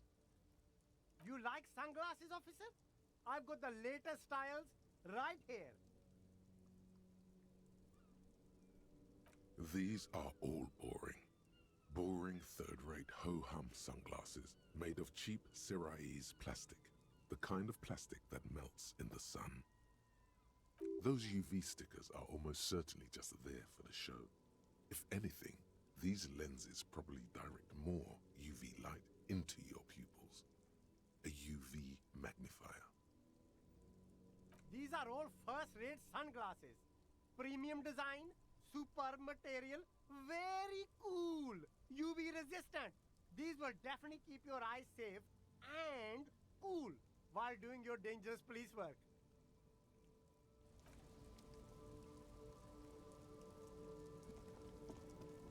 There are clothes inside. Cheap second-hand clothes, smelling of strangers' body odors. Don't be shy. These are premium class clothes. Good quality fabrics, best retro design. Save the economy with your style, officer. You find your hands deep in tattered and faded garments made from weird polyester blends that make your body itch and sweat in all the wrong places. Economical, but also trendy. Look first-hand, buy second-hand. Keep the economy moving. Something cold grazes your hand. Synthetic and sleek, a windbreaker. Surf, it says, but also wind, summer, 100% waterproof, and sport, all in different typefaces. Good choice, officer. Mega sporty. And it's only $4.50 for you, sir.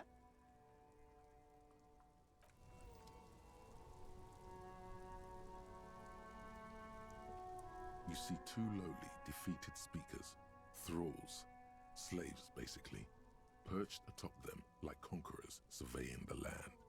A pair of found, durable wear sneakers, ultra series.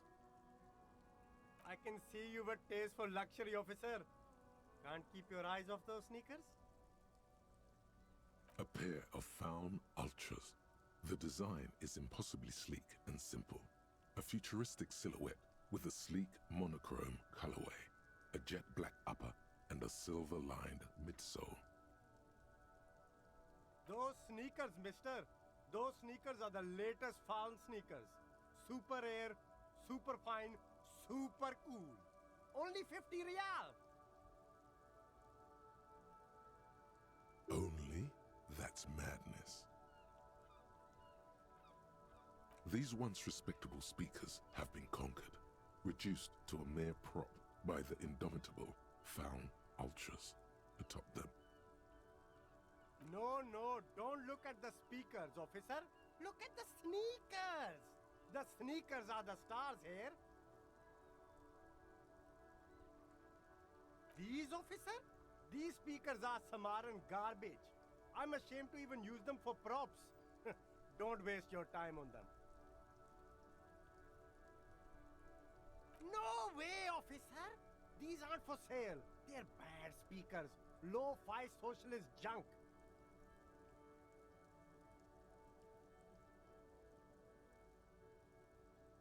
No, officer. You're a high-class policeman who accepts nothing less than the best. Lucky for you, I've got the best on sale. Well, if you want them... But see, they are the pedestal for my sneakers. If I let go of the speakers, where will the sneakers go? I can't leave premium lifestyle sneakers on the ground. If, on the other hand, you wanted to buy the sneakers too, I could maybe throw in the speakers for little extra. 50 cents? Damn, so you have to buy the sneakers first.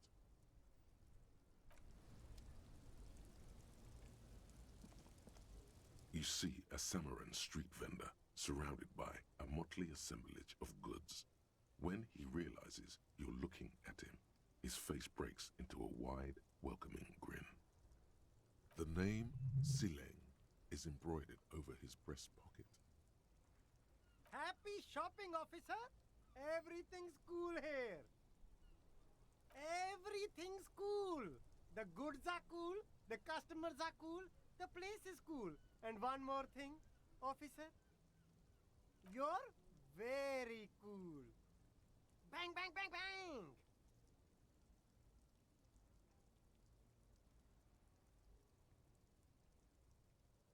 You're right, officer. 100%. No playing around then. Strictly business. Maybe I can interest you in some premium menswear instead. Only the coolest goods in Revachol. I've got sneakers, speakers, extremely comfy pants too. Try them on right here. No shame, only freedom. I'm an entrepreneur, officer. I've got sources, buyers, suppliers, distributors, manufacturers, wholesalers, all extremely cool and above board. Good joke, officer. Here we don't have permits, just economic freedom. Take a look around. You glance around the decrepit buildings, the miserable weather, the sidewalks strewn with sunflower seeds and a dust-choked air. It's beautiful. Beautiful freedom. It is, yes. Anyone can set up their shop whenever they feel like it. That's right. No permits, no bureaucracy. That's why this city and its law officials are so cool. If you wanted to be cynical about it, you could say we are here to protect the interests of property holders. I am not, however. My man, officer, you make all this possible. Without you, this climate would be extremely bad for business. You're part of the Gossamer state.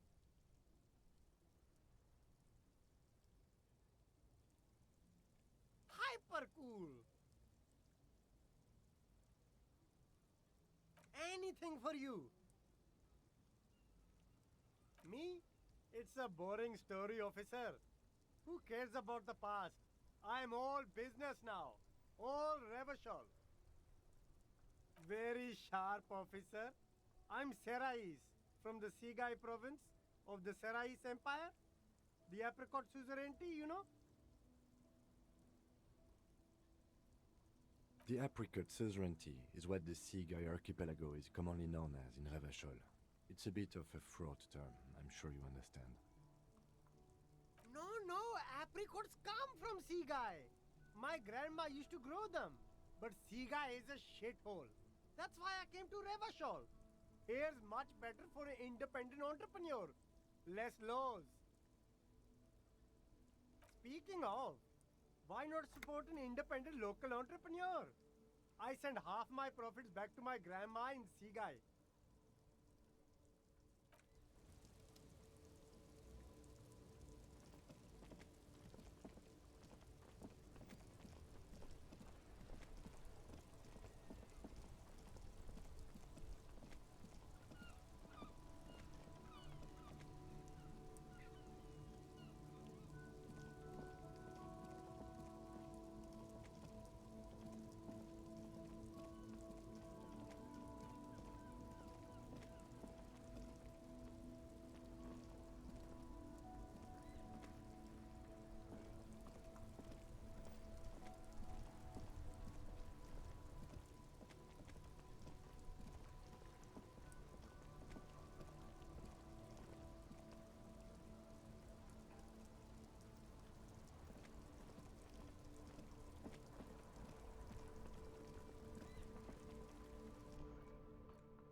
A simple little cadence. He seems to be making it up as he goes. From another planet. Hey there. It's the jam, my man. It's a traffic jam for the ages. Harbor gates up the street are shut tight, no explanation given. Workers on strike, scabs agitating, an all-around clusterfuck. Meanwhile, we're all stuck here in long-haul limbo for days upon days upon days. Upon days. Feels like forever. Like I was born on this here roundabout and this was all I ever knew. Just me and the metal and the tires, the oil and the fumes of mazout. Yeah, imagine. It's been a whole week already. So tell me, what do you need? It's like, whatever's going on over at the docks. Workers got a blockade set up, making demands, no way in or out. Some pretty wild stuff, I hear. Like a giant new power crane in half the company? I forget what exactly. Good on them, I guess. I've heard talk there's a company rep in town, too. Like, a strike negotiator type. They'd know what's up. Precise demands and so on. They want to keep that money flowing in, my man. Ka-ching. Anything else? Yeah, this ain't really my area of expertise. I just do my job and get paid. I have things to do and places to be. All of us do. Us lorry drivers. Camionneurs. You still hang around here waiting for this mess to end. Most have scurried off somewhere to get drunk or high. Or laid. Not that I blame them, really. Not my thing. Chasing transient pleasures is a drag these days. I prefer the examined life now. Thinking, reflecting, observing. What's better than chasing transient pleasures? The more transient, the better. When one's ended, you can get onto the next one. He tries his best to look nonchalant, but there's a rigidity in him, as if trying to conceal something warm and deep beneath a cool exterior. Oh, high-grade narcotics, illegal firearms, stuff like that. Can't even get a few jokes past you, my man. I've got another haul of found cargo. Mostly sporting goods, tracksuits, and that kind of thing. They usually get shipped to Grad in the Occident, though we've been making headway in the Il-Moran market lately. This rockin' beauty. Sure is, like a rash you can't get rid of. You interested in heavy-duty cargo machinery?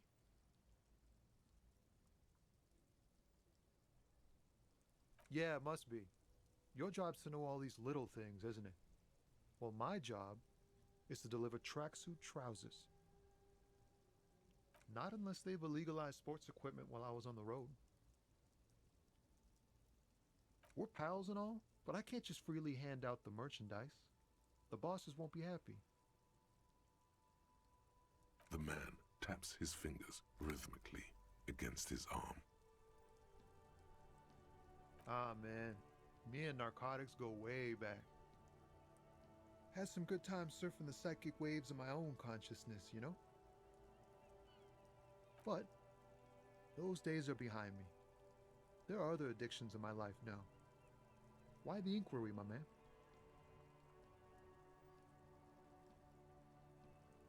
Hey, man, that's serious criminal talk. Are you trying to pull some sort of an entrapment thing on me?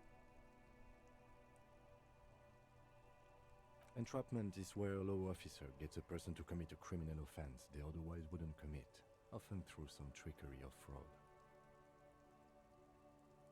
Yes, it's like trying to trick a person into doing something criminal that they'd never do. Then what are you trying to accomplish? We have a credible lead, sir. Someone on this roundabout is waiting for a bulk shipment from the harbor to load it on their lorry and drive it to Jamrock. Not me, man. No way. I don't need any trouble. Shit's bad enough anyway. This jam's got folks up in arms, and I'm afraid it's headed toward a conflagration. Gotta guard the stuff. Bosses don't look kindly on missing cargo, and it gives me time to work on my rhymes. A rhymesmith? This is quite credible. It goes with its cadence and way of speaking. Look, man, I try to stay away from the criminal underbelly of Revachol. I'm a guest here. You really need to find another man to probe with those questions. He ain't one of us drivers. I know that. All accounted for. Otherwise, I haven't really asked about that. Been wasting time right here. Keep him busy. It's easy to see he's telling the truth. He's kept his nose out of the dark stuff. Analyzing the fundamental structural and psychological conditions of being stranded in the midst of a sea of motor lorries and their sad, despondent chauffeurs. A sense of surprise there ain't more bodies hanging from more trees. Don't be a stranger.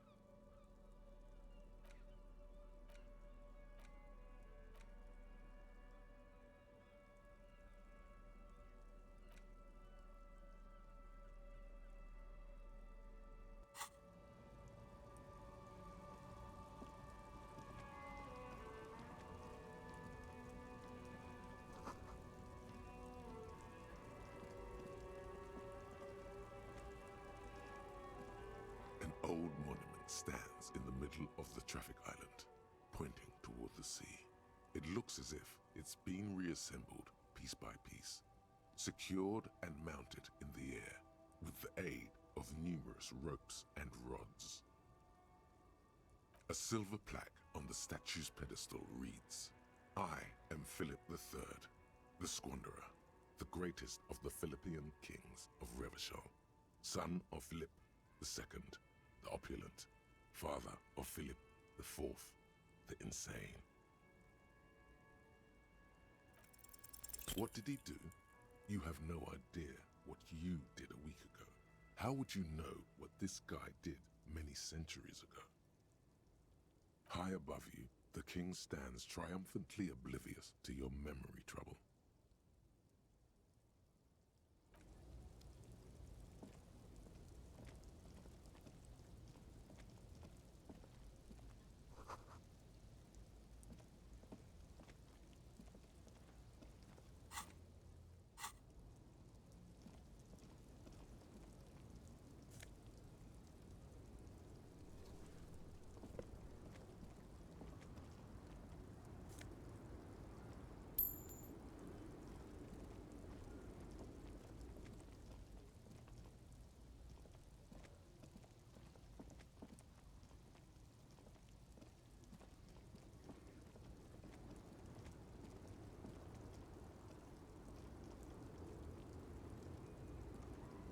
The small, wrinkled woman does not greet you. She nods along to something on her radio. A photograph is clutched in her hands, and there is a warm smile on her face. It's the warmth of a winter night's fire. Maybe she could give you comfort and shelter, some cigarettes and food money. Maybe she's your... No response. Wherever this woman is, your words fail to reach her. Nothing. Her smile just keeps widening. Her hair is gray like lead. If you want her attention, you may need to be more forceful. Where am I? Who are you?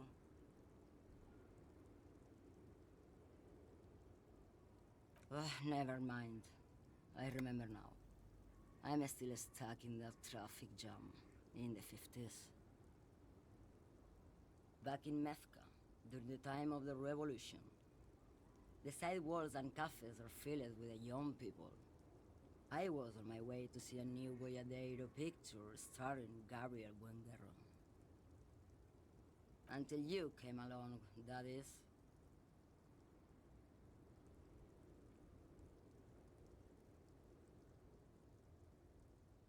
I wasn't dreaming. I was there, Loman. It was early spring, and the mine behind the Black Sun had just come out. The posters were 20 meters tall.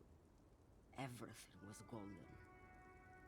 While you, people, were tearing each other apart over your petty little revolution, in Methk, it was a golden age.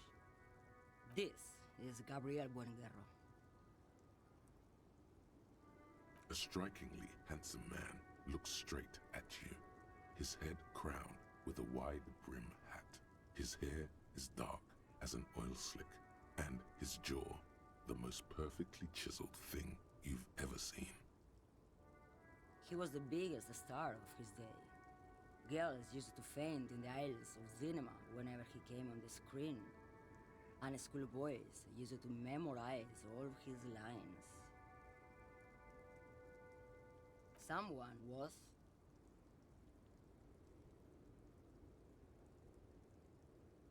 They are someone's memories, boy. What difference does it make if it's me or not? They're beautiful. That is all that matters. Beautiful and true. And they will win. They're coming for this, you know? All of this. Why not, Harife? It's not like I have anything better to do in this hellhole. There's something off about this woman. Tell her to show you the soles of her boots. Maybe she was at the hanging somehow.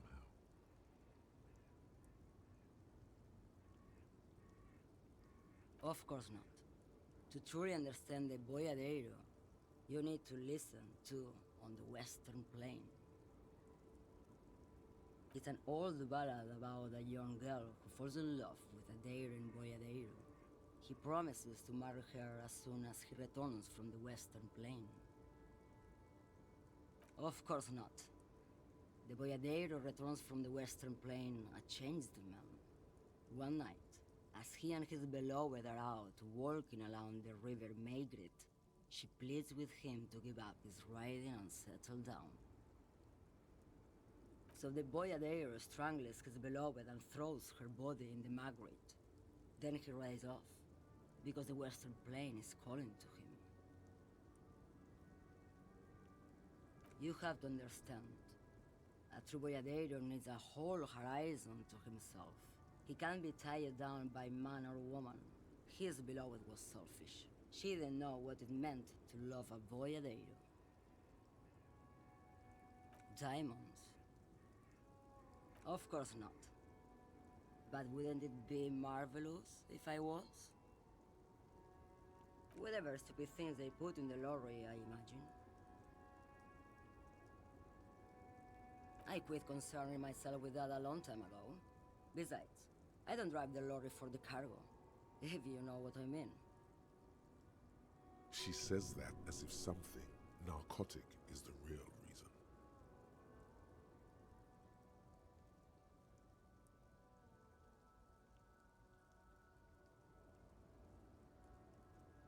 Then it's contraband, Loman.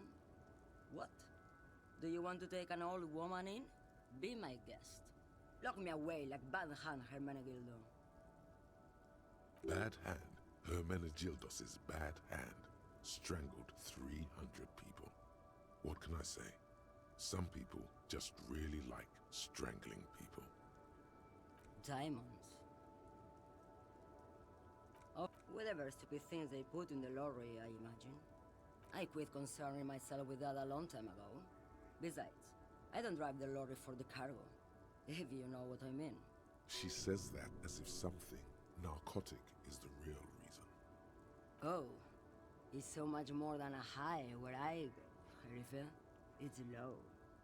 I go to the bottom. Yeah, it's definitely some kick. Some terrible kick in the dark. A sleep kick. Perhaps you can find out later. Of course it does. What did you expect? She's just a distracted old woman. We should maybe let her get back to her things. So he doesn't think she's the smuggler. You hear that, Loman? I don't think your partner likes you spending too much time with me. Nothing. I just don't think she's connected to anything. He doesn't want your frail mind caught up in something here. Something unconnected to the case. But connected to this woman tuning out like that. Oh, don't worry about me. I'm one of the best camioners around. I drive routes no one else will. Lomonosov's Land, Udachnaya Zemlya, the Western Plain, the Transcatolia Magistral, U41A, Adestradas do Mirador, all the good ones, the deep trenches, where the bluebirds fly.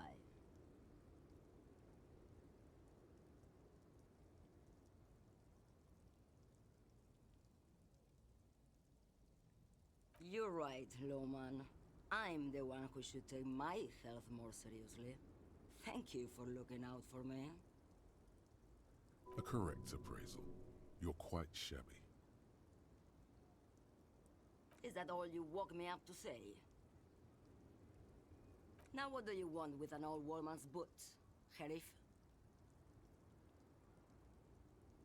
I'm starting to think you should let me get back to Gabriel Buenguerro.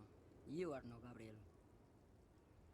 She's wearing sturdy worker's boots, made of black leather. Buckles run across. The sole is also made of leather. Just before Gabriel, it was the coronation of Franco Negro.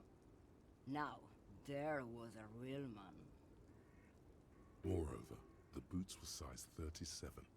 Tiny. There are too many discrepancies in all this.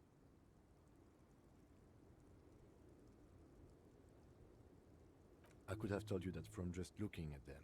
The size is 37. The feet of a little girl, they fit well on the pedals. What do I need drugs for, Lowman? What I see, what I feel, the great adversary, no drugs can compare. Yes, there is a protagonista and an adversario. I am on the side of the adversary. There's no coming back from that hole. Those epithets are familiar somehow. The great adversary, the great unrest. I don't like the sound of any of that. Sounds like a horrible drug. The worst one of them all. Then what were you getting at? You're mad, Lowman. What of it? Maybe. Probably not. Makes no difference to me either way. Just this month, I made half a dozen trips from Saramiriza to Grat, on the U41A. What do you think they take from Saramiriza to Grat, Lowman? It's diamonds, Lowman, obviously.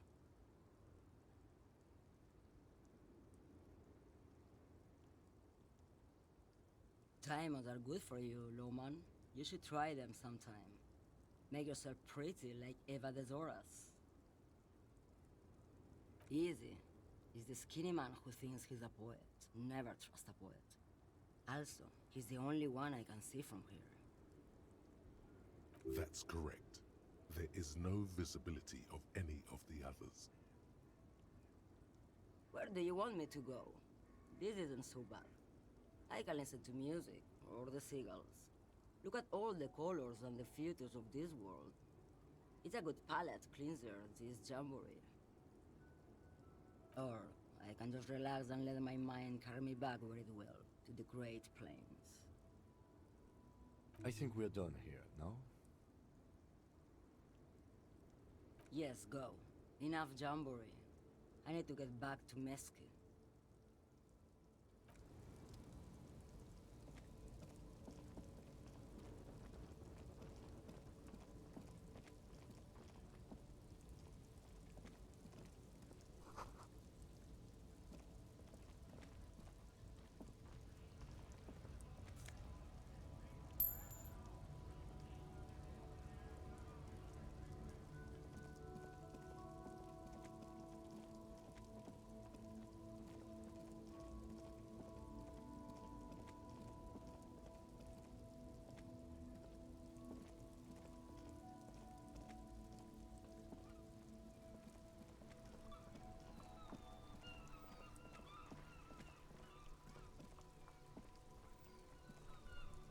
the RCM in Martinez. What can I help you with? We don't see a lot of police around here, that's all. Of course. What can I help you with? Sure, I'm done with it. Go easy on that stuff. It gave me a terrible headache. Well, this might be the last snow we get. At least I hope so. Snow has nutrients in it. Helps everything green up in the spring. At least that's what my grandma always told me. Nitrogen and sulfur mostly. And whatever factories and aerostatics exhale too, I guess.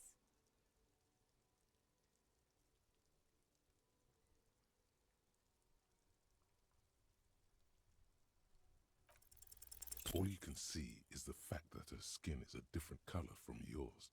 That's literally all. You're gonna have to run with that.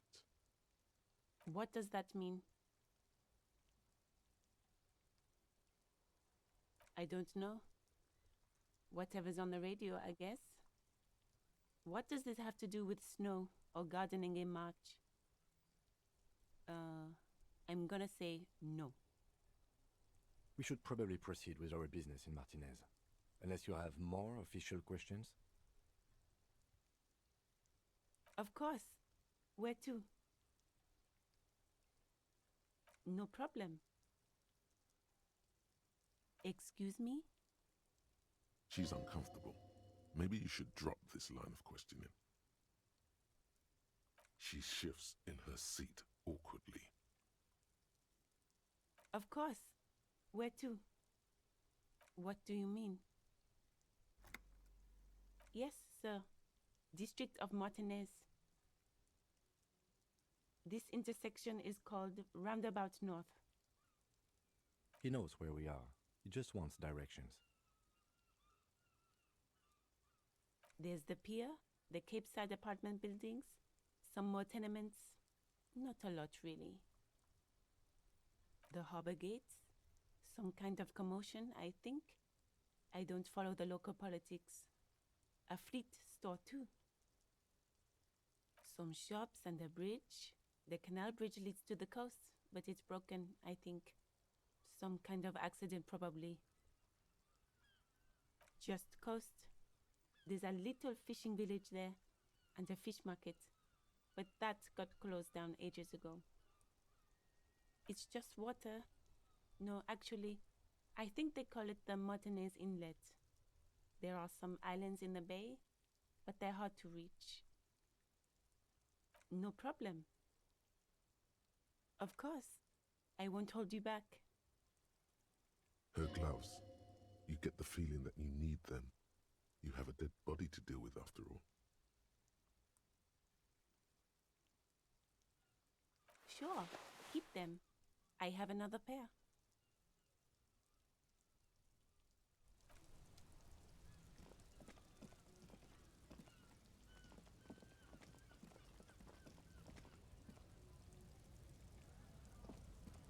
Welcome to Revachol.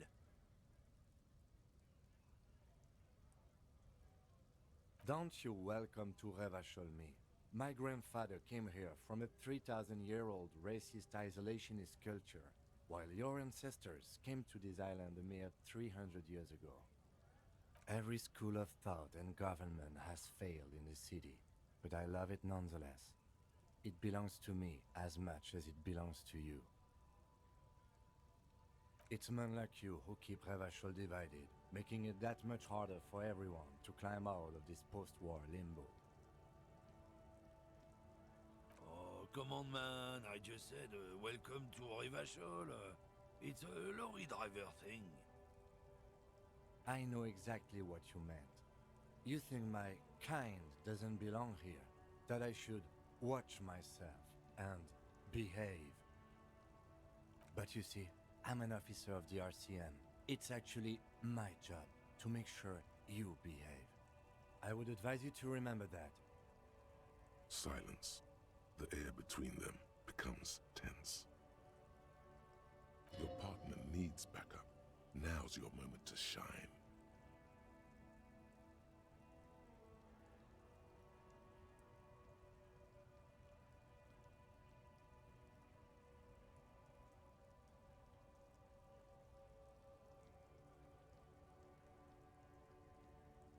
You two make a cute couple, you know that? The lieutenant exhales and resumes his regular calmness. Whatever you say, officers.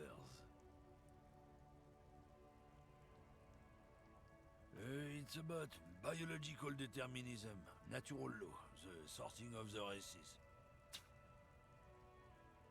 Not the most popular topic nowadays, with the coalition in charge and all. You might want to change the topic. That is, bury your head under the sand like common sheep. Suit yourself, officer. Hide your face in the sand if you so wish. Oh, not much anymore. I'm here to pick up some cargo, but the dock workers are on strike, so it's a sit and wait on your ass situation. The strike? Oh, they've been at it for a while. A month, 2 months maybe. But this here is just the last week or so. Apples. Yeah, apples. I take it you had other questions? He's given you the runaround. Let's be honest, you were bested.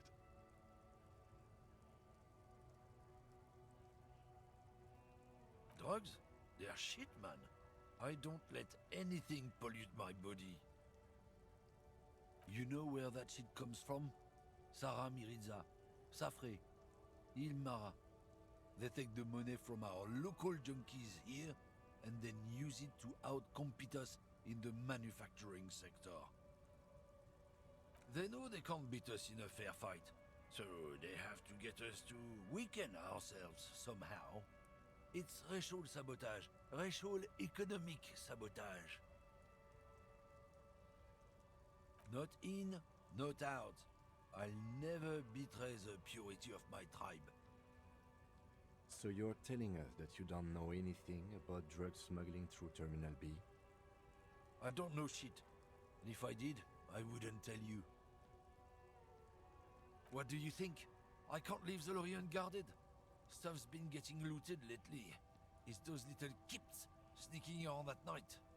If they touch my stuff, the bosses will be on my ass like ass cancer. There was a bunch of spilled boxes in the back of a big lorry nearby.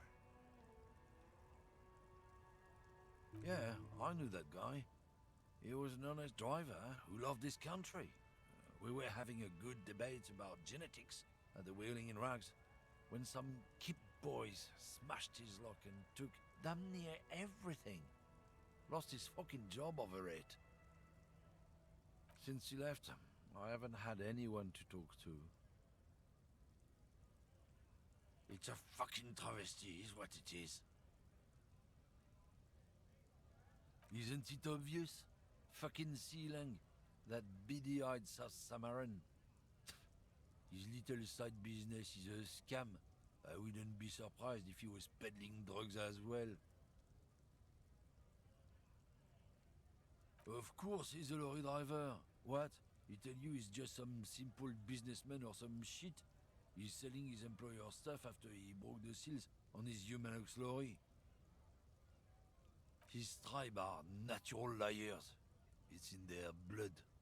He's your man, all right. 100%. I wouldn't be so sure about it. Not until we've heard what Sealang himself has to say. Guess so.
scab?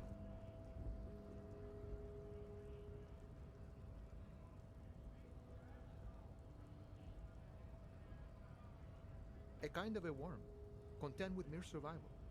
They come, they want to do our job for shittier pay, screwing over both themselves and us. Everybody loses. Beats me. Somewhere in the ground, I think. Gotta be bloody stupid or freaking evil to scab. Or I guess scared, maybe. But scared of what? Of who? Personally, I'd rather beg than scab. If the gentleman shouting on the street came begging, maybe they'd have gotten something. We've explained the matters, but they don't listen. This lot would be reasonable and go home if the big guy wasn't riling them up all the time.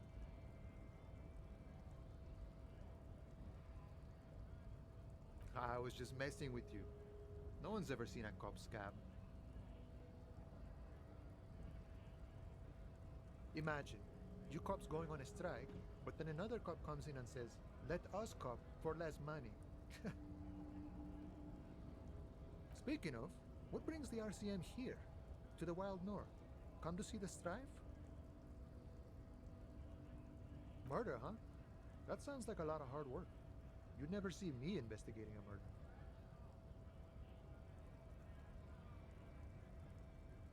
Of course, Policia. It wasn't me. You can rule me out. Easier that way. He didn't do it. It's the truth. My friend, I respect the right to roam. The open range awaits. I don't operate in that capacity. I'm not a granter of passage. The passage grants itself. If it's all so simple, why don't the strikebreakers just go up the stairs? Aye. Walk right past Measurehead and go in. Yeah, the 2.5-meter tall Semini Supremus is there. Walk right past him, then press the button to unlock the door, then go past him again, and you enter the arbor through the office. Está.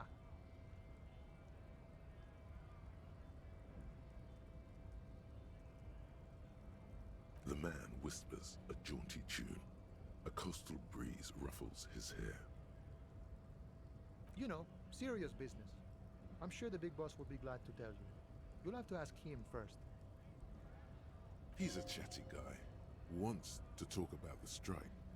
Return once you've met the union boss and are on a better footing with the organization.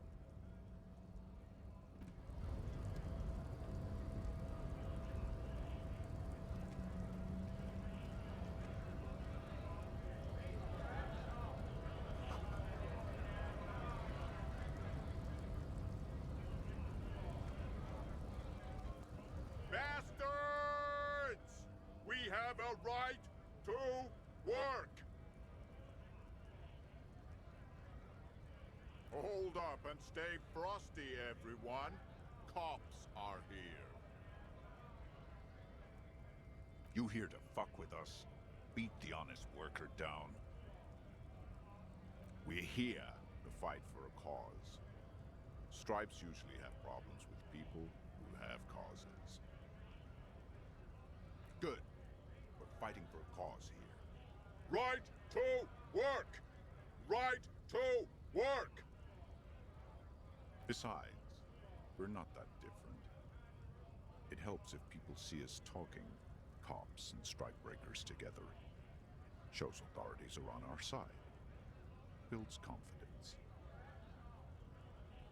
Rights of people, rights of workers, to have gainful employment, to make a salary, and feed their families. Might be time. Don't let the fat bastards tread on you. Cops tend to side with the higher-ups, but you're essentially still workers. I don't trust cops, but I can see you understand the... Right to work! Right to work! Maybe you should ask them the questions, like why we're not allowed to make a living here. Shame on you! We have families to feed, you piece of shit. So do we, Scott.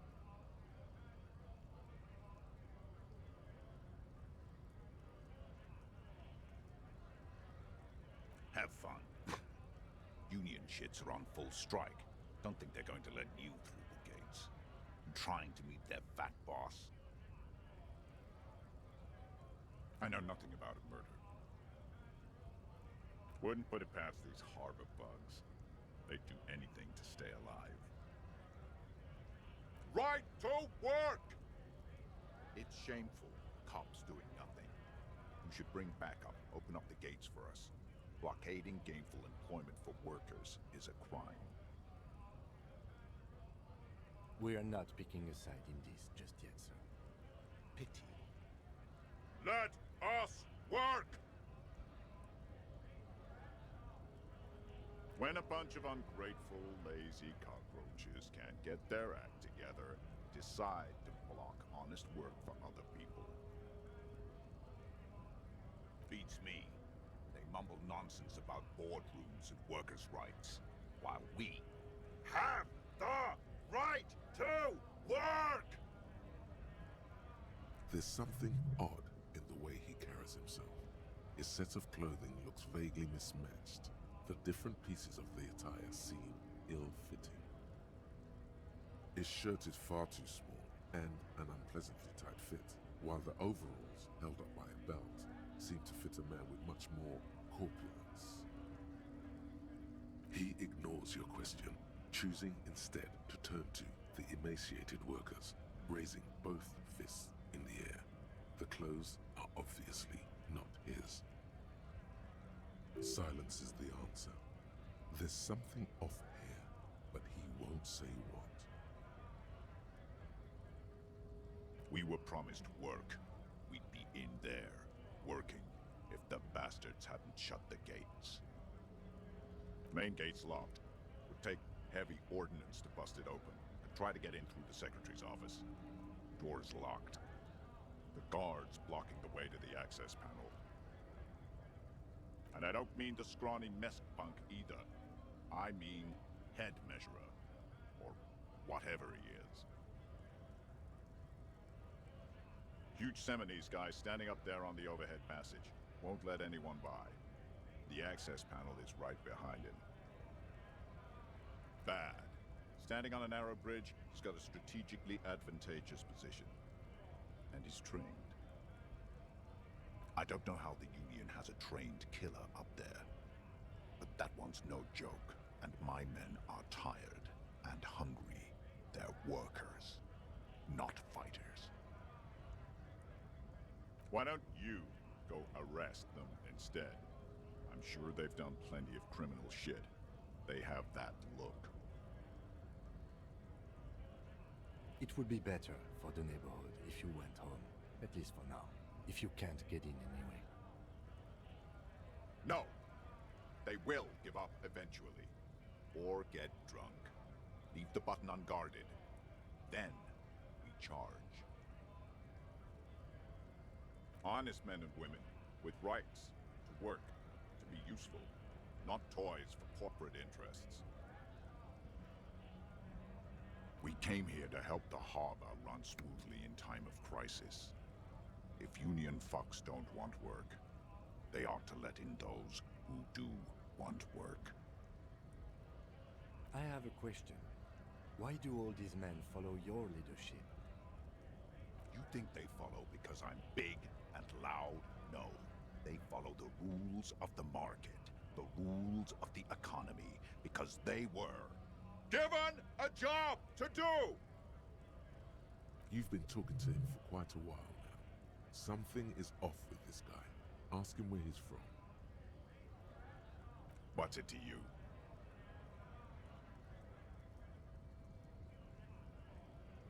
Big mess, caused by Union greed. But I only fight for the rights of people. We're all workers, right? Workers stick together.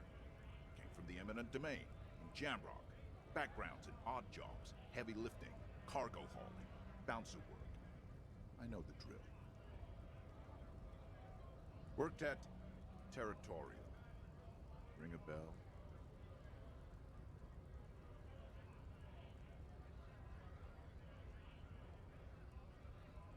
We're done here. I have a strike to break.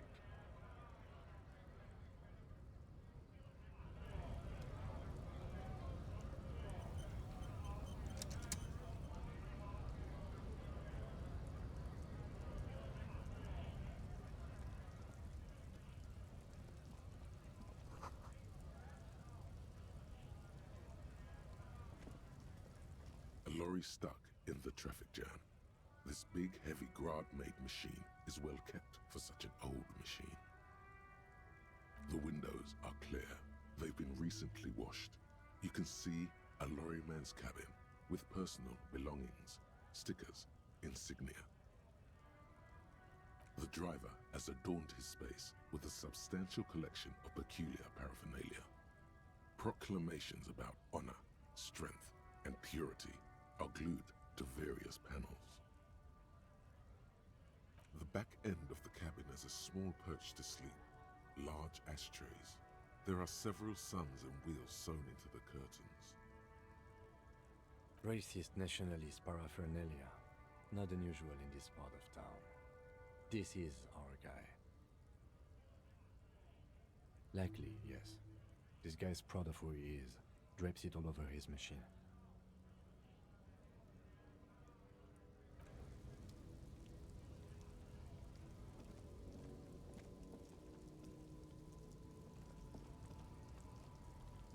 A lorry stuck in the traffic jam.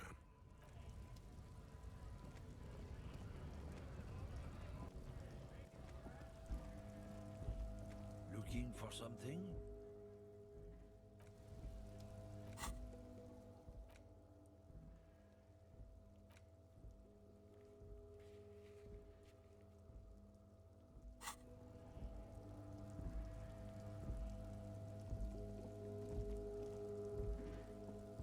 Yes?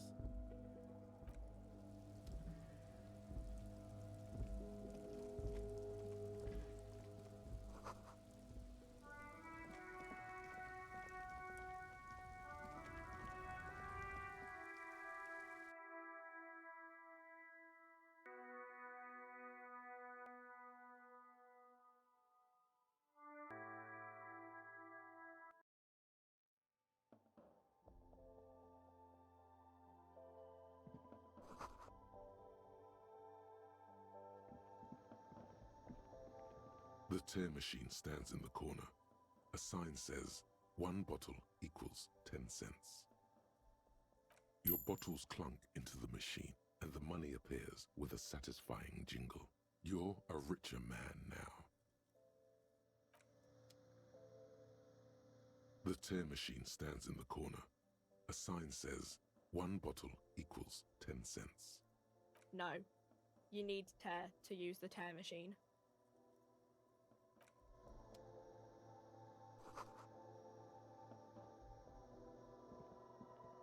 You see several packaged raincoats fill a low shelf beneath a display of croissants and juice bottles. The raincoats are transparent, except for the big Fritta slogan on the back.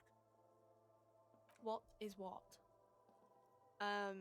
It's a raincoat.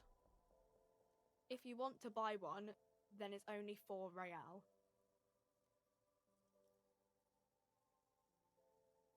Here you go.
A small cabinet on the wall is filled with various medicine bottles, nasal sprays, and blister packs. They all bear the Saint Baptiste Pharmaceutics logo. Just ask me if you need anything from Saint Baptiste. We don't stock prescription meds, but we do have Nosafed, Duramine, Magnesium, and Hypnogamma.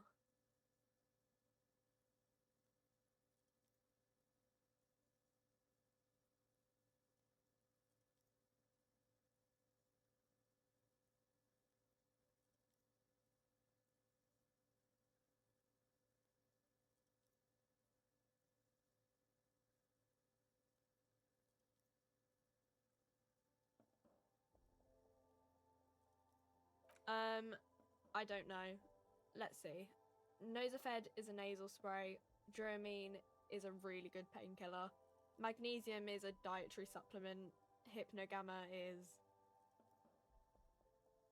I don't really know what Hypnogamma is. I guess it makes you feel less shit. It's recommended to use after lots of partying, studying, or exercising. No, sorry. I'm not like a doctor or anything. Nosafed heals +1 health. Duramine heals +3 health. Magnesium heals +1 morale. Hypnogamma heals +3 morale. Saint Baptiste, you know, the pharmaceuticals company. Saint Baptiste Pharmaceuticals, the one that sells meds out of Saint Baptiste. That one. There.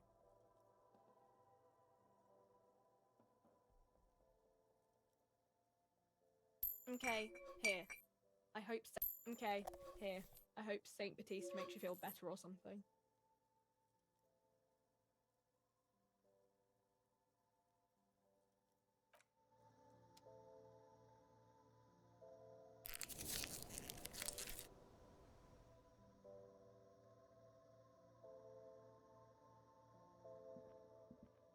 A colourful display of cigarettes and alcohol bottles line the shop wall. The bottles wink at you in the light. The smokes too glitter in their wrapping. It's like looking into a kind of heaven. Your knees are weak. There, in that dark green glass, all in vain. The great flowing river of warmth, wine, alcohol, beer, alcohol, love, alcohol. Guess not, no. Good thing you're an unrecovering alcoholic then.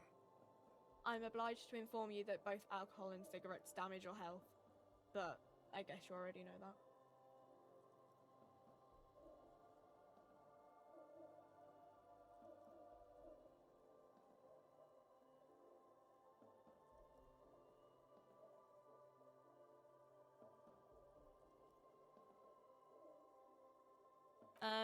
The pale aged vodka is special, I guess. It's stored in pale for a couple of years, which makes it super expensive and super strong. You know. Don't worry your pretty little head about it. Let's concentrate on what's important here. I mean, I already said it'd hurt you. I don't know what else they do. Substances give powerful bonuses to your main stats at the cost of damage to your health or morale. Cigarettes raise your intellect while damaging your health. Alcohol raises physique while damaging your morale. Use medication, like Nosafed and Magnesium, to counteract the negative effects of substances. Note: consuming substances can have unforeseen consequences for you. No, Frit only sells legal drugs, like the law says.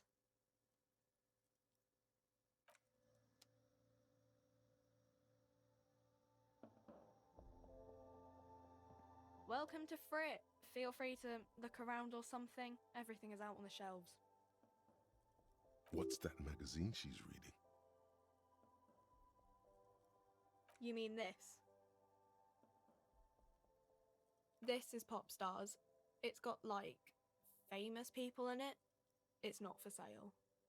Looks like it also has something called Police de la Mode, featured on page 34. This speaks to you.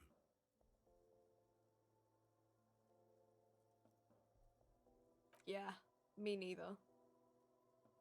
I don't know. Frit? A 7 to 11 grocery store? I think they think that the extra T makes it funkier. It doesn't. Okay. I'm not really supposed to be chatting to anyone, but... I don't really know anything. I mean, I know it's there, but I haven't seen it, so... Not really. No. I didn't know him at all. I don't know, really long. I don't know. No need to worry. It's just standard procedure for us to ask around. If you hear anything, let us know, okay? Okay. Uh-huh.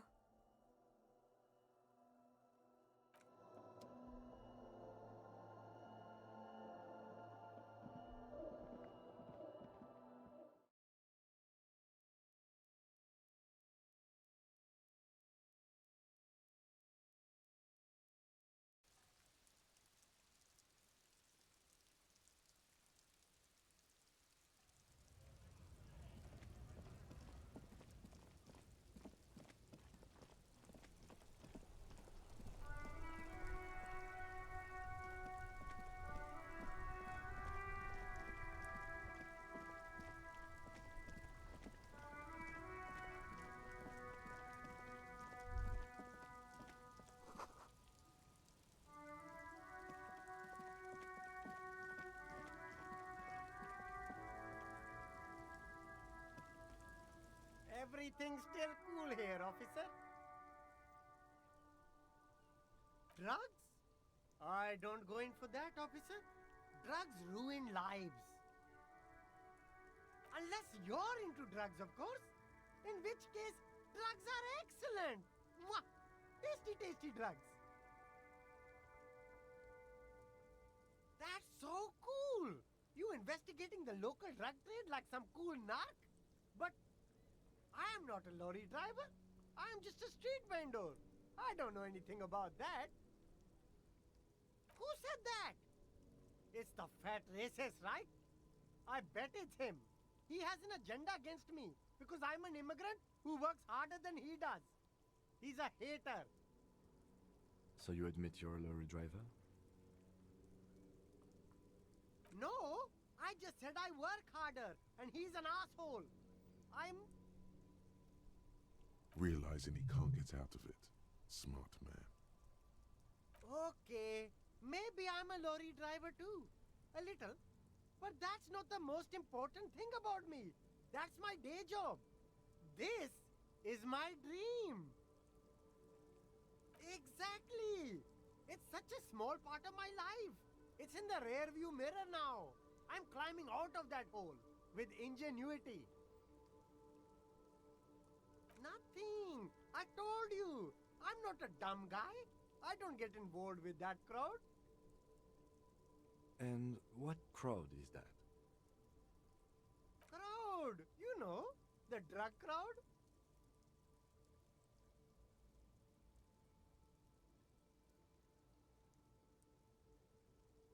No use.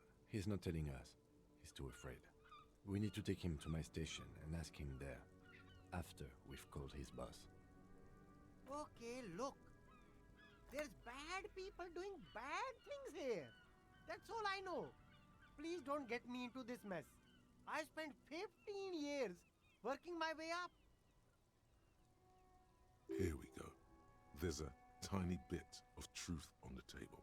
Zoom in on it.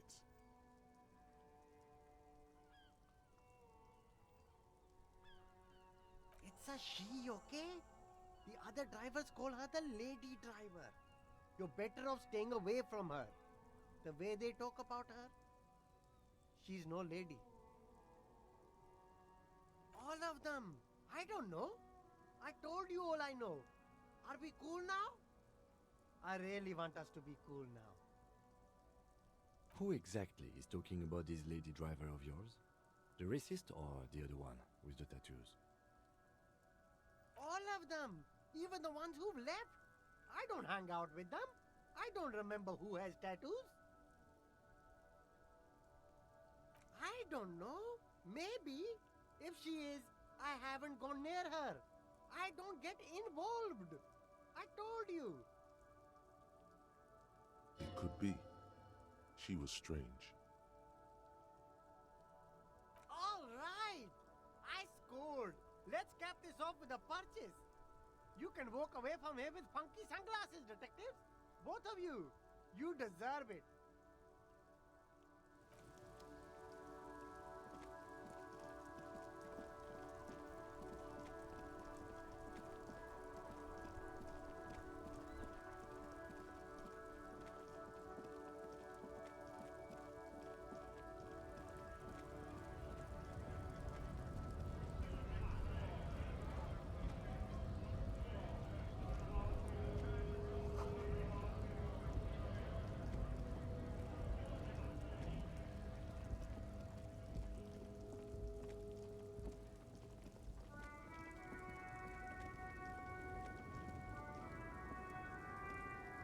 The woman is still hunched over the railing, her head swaying to the music, her eyes looking at nothing in particular.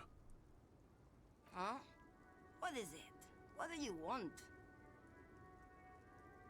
Did you just call me a lady, Herife? I'm not that either, Herife. I've gone too far from it all to remember what was between my legs. It doesn't work like that on the long haul. I'm only terrifying to small children and to those who used to know me. Because they can no longer recognize the person I once was. The big ones, the trucks. There's no women and men there, it's all just. In the middle of this town, there's a ghostly motorway. It takes all the people where they want to stay. In the background, a quiet song seeps from her cabin into the air. You don't hear any vocals. How should I know? Do I look like I spend a lot of time with the other communers sniffing around when I have my movies to go to? Oh, Sim.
There he still is, looking right through you with his white eyes. The body below is entirely dedicated to that corpse smell. Emitting it is all it does now. Active decay. It's okay to throw up, officer. No one is judging.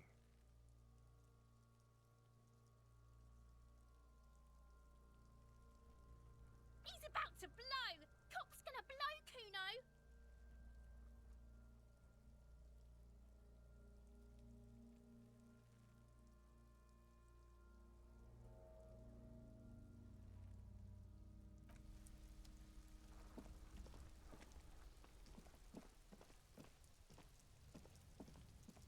An inconspicuous pile of the roofing material, Eternite.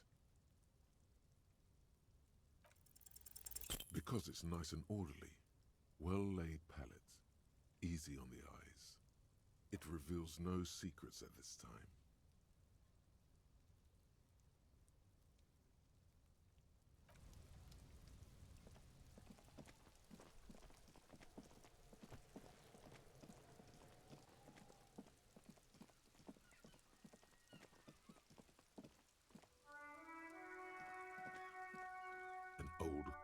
box with a matrix of push buttons lists all the companies in the East Delta Commerce Center. Nothing happens after you ring the doorbell. They don't.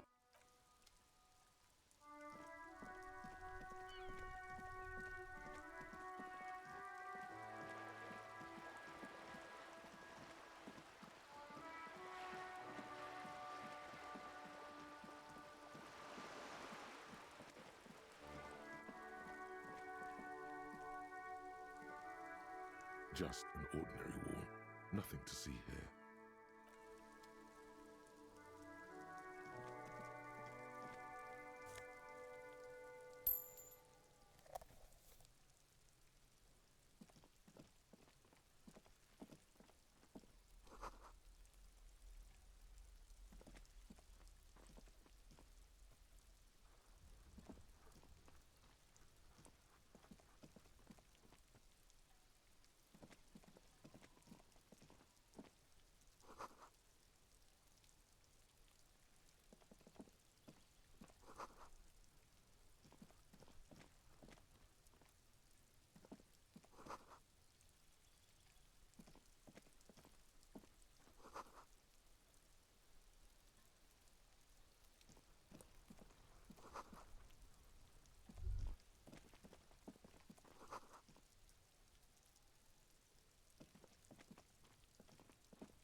You see a young man on a balcony nursing a cigarette.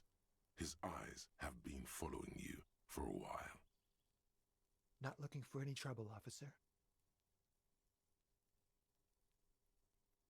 There's no trouble. I'm just speaking in a lowered voice. I don't want to be seen talking to the gendarmerie if that's okay. I just want to finish my cigarette. It's the god of cigarettes and youth. Ask him if he's got anything to spare. Don't let him go. This could be your witness. The balcony has a great view of the whole thing. Apologies, but this is my last one. The god himself has denied you absolution. Absolution? I don't know that brand, but I'm pretty sure you can get Astras at the Frit. I'm not sure that's a good idea. As you wish. Is it really that important? Like a nervous cat, he keeps stealing looks at the neighboring windows. All right, but make it quick. Once I finish this cigarette, I have to run. My name? My name is Martin Martinez. Martin Martinez? Good local name. Let's go with that. I'd even go so far as to say that the view is a little too good, my dear gendarme. Do you have an estimate of when the body will be taken away? We will remove the body as soon as possible. Now tell us, where were you last Sunday? Oh. You already asked me that, didn't you? Wait, is someone else investigating the lynching? No, not you. Some more muscular type. And when did you speak to this more muscular gentleman? Last week? I don't know. Look. You didn't answer the question. What were you doing last Sunday? I had a friend over. It was my Sunday friend. A Sunday friend? How intriguing. He doesn't reply, gesturing no with his cigarette.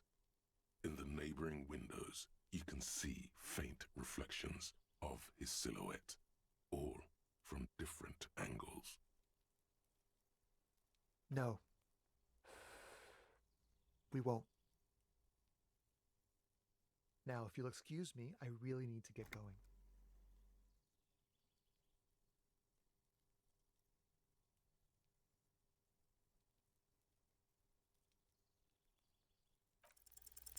Time to bring out your secret charm. Tears and begging. Show him your emotional side. Throw yourself before his very feet like a dog. Trash? Please don't go. I'll even stop smoking inside. Listen, I really have to go. Good luck with the investigation.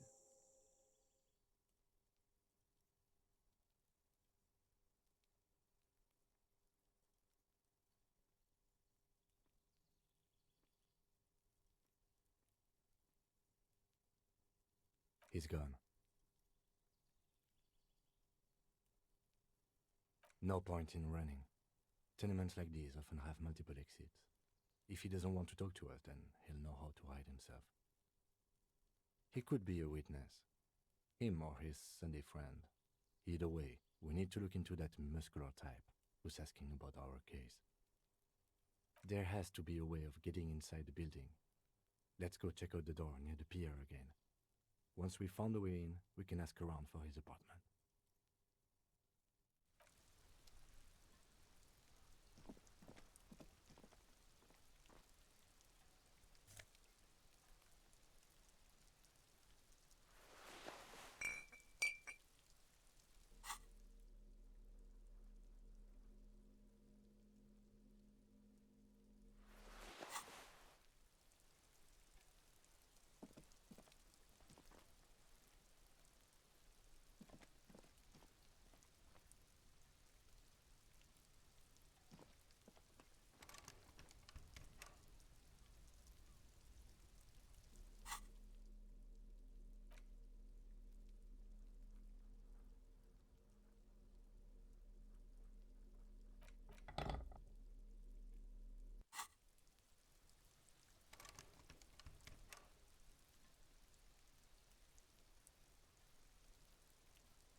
A stone, like any other, lying in a whirl of sleet and mud. Maybe there's something under it. There's a key beneath it, rusty from the dirt. This must be for the front door. Pity it doesn't have the apartment number on it.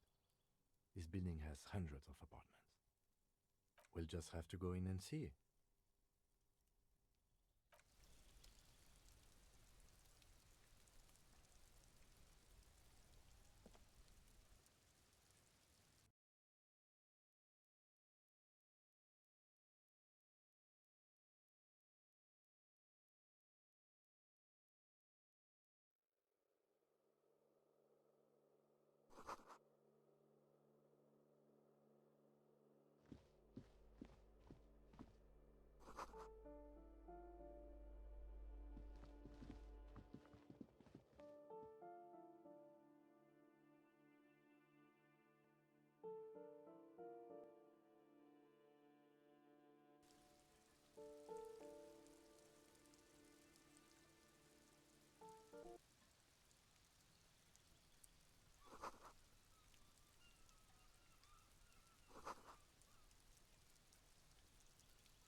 This door has been closed with a padlock.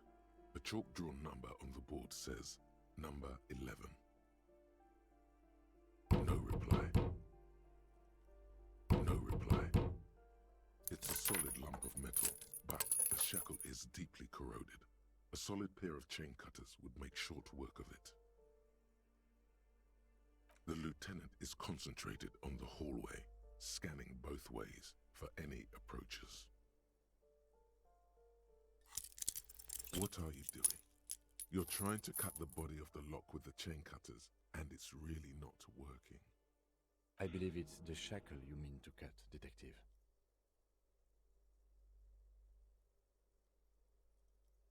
Perhaps you should give it another go.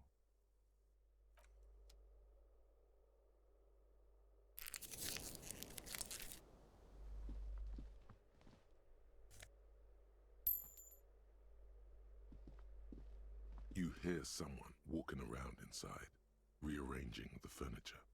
The number on the panel says 10. The walking stops abruptly, but no one comes to the door. You can feel tension on the other side. A poor communard, from the looks of it. The room is barely bigger than a closet. Do I have to open the door? Do you have a warrant? I'm not obligated to open the door if you don't have a warrant. Let's go. We don't have a reason to get inside that apartment. It's generally easier to do things if you have literally any reason.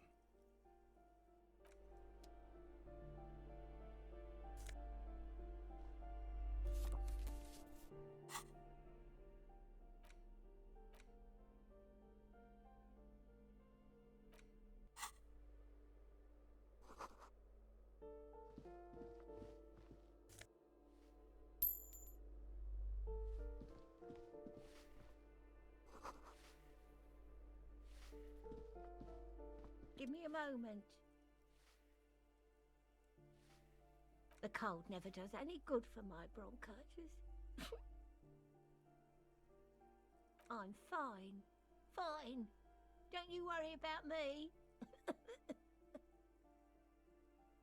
Now, what do you want from me, policeman? She's the cleaning lady. She knows the floor plan and the residence. I'm no one.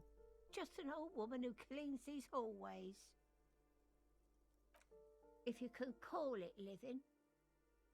I have a little room upstairs right next to the coal room. It's barely bigger than a closet, but I don't complain, no. I have my bed and my aching bones to keep me company, and that's all I need from this world. Oh, you'll find plenty of Martins here. Don't you worry.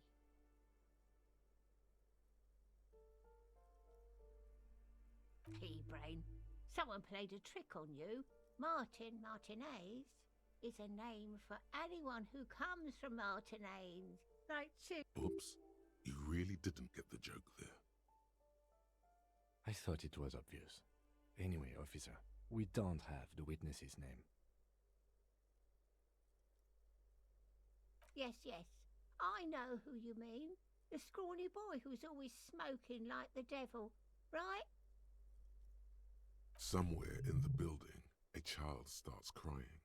You hear a radio tuned to a talk show and someone taking a shower. What's he in trouble for? Talk?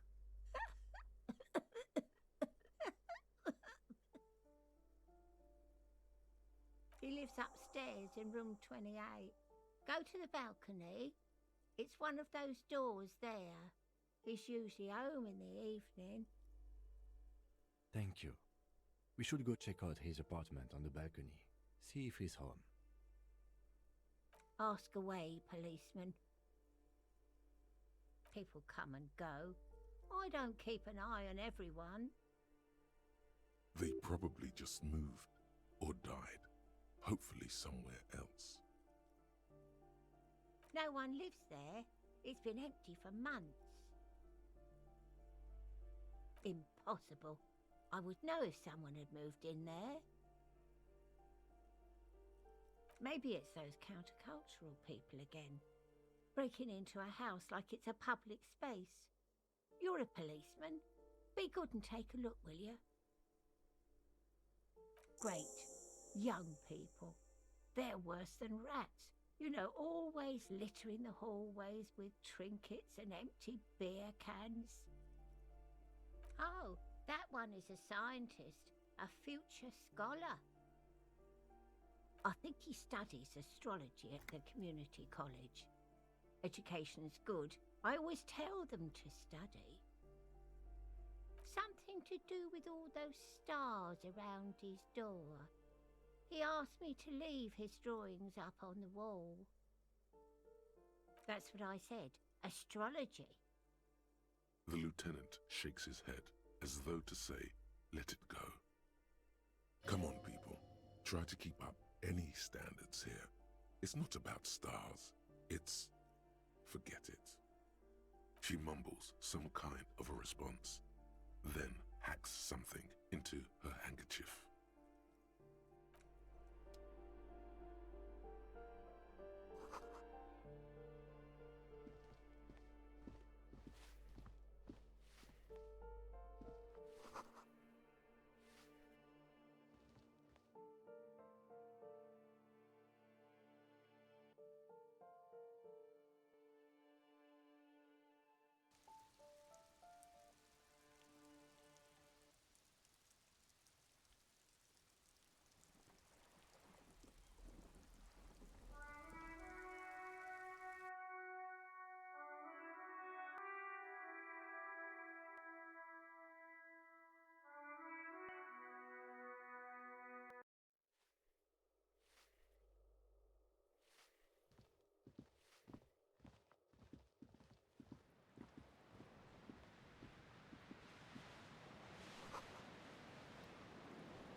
What happened here?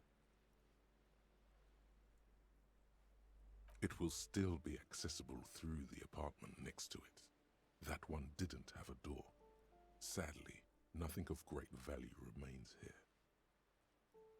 Indeed.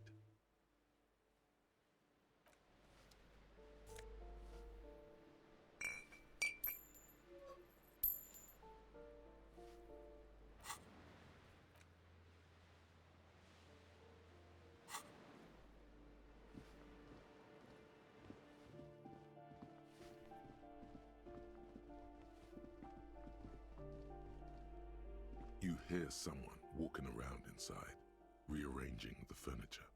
The number on the panel says 10. Excuse me? Of course not. You have plenty of reason to enter. Oh, come on. That was smart.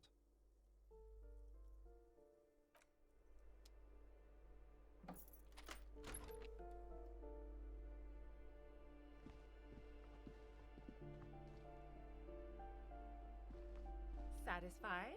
My name is Marielle Charpentier, and I'm an agent with Martinez Realty Associates. I am not breaking in, as I have every right to be here. The keys, see? Do you want to see my ID as well? You can't legally ask for it, but why not? Want to see my residence permit too? Very well, but please make it quick. I need to be back in La Delta in an hour. I need to get it ready for the next lease, but as you can see, the previous tenant completely trashed the place. It was some kind of a moribund old man who used to be a business owner. You'd think they'd make rent. A sudden serious look crosses her face. This story didn't have a happy ending. But that was months ago. Anyway, was there anything you wanted, or is that it? I'm in a hurry. Oh, that's another huge mess. The former tenant owes us 3 months of rent. 3. We closed the apartment and planned on auctioning off the valuables, but... And again, I have no idea how stupid mistakes like this can even happen. But Ron, when he came to close the door, didn't close the neighboring door. And there's a hole in the wall. So preppy. She's probably on some low-grade performance enhancers, like Preptide or Pericanine. A hole in the wall. Can you believe it? And then the tenant ran off with his stuff. He's gone. The money's gone. Just like that. The sum must have been puny. These apartments are perfectly fine. They have gorgeous architecture, a million-real view of the bay, good ventilation, neighbors, life, spark, and they are affordable. I'll tell you, Martinez has a future. In a few years, it's going to blossom with artists and creatives and those radio computer wizards. Don't ask me what happened with the wall. I have no idea how we're going to find the time or resources to fix it. Both apartments are now unrentable. Both. Of course.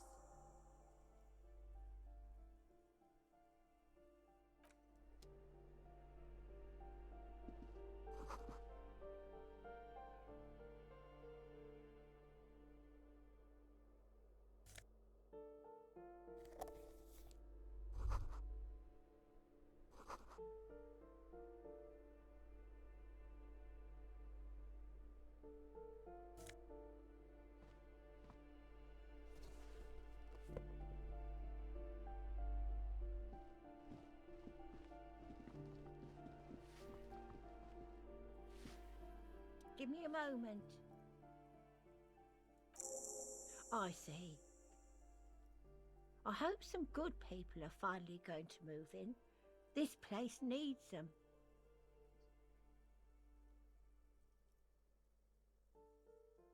Yes, well, I hope they're good people. Your statements are too vague to comment on.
The streets will flow red once more, a great torrent rushing down Rue d'Espérance.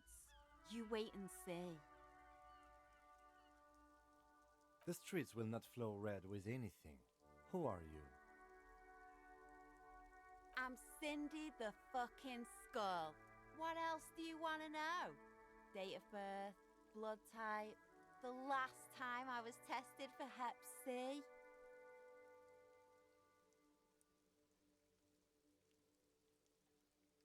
And here I was trying to be polite. Just can't win with you pigs. That smell coming from her paint bucket. It's not paint.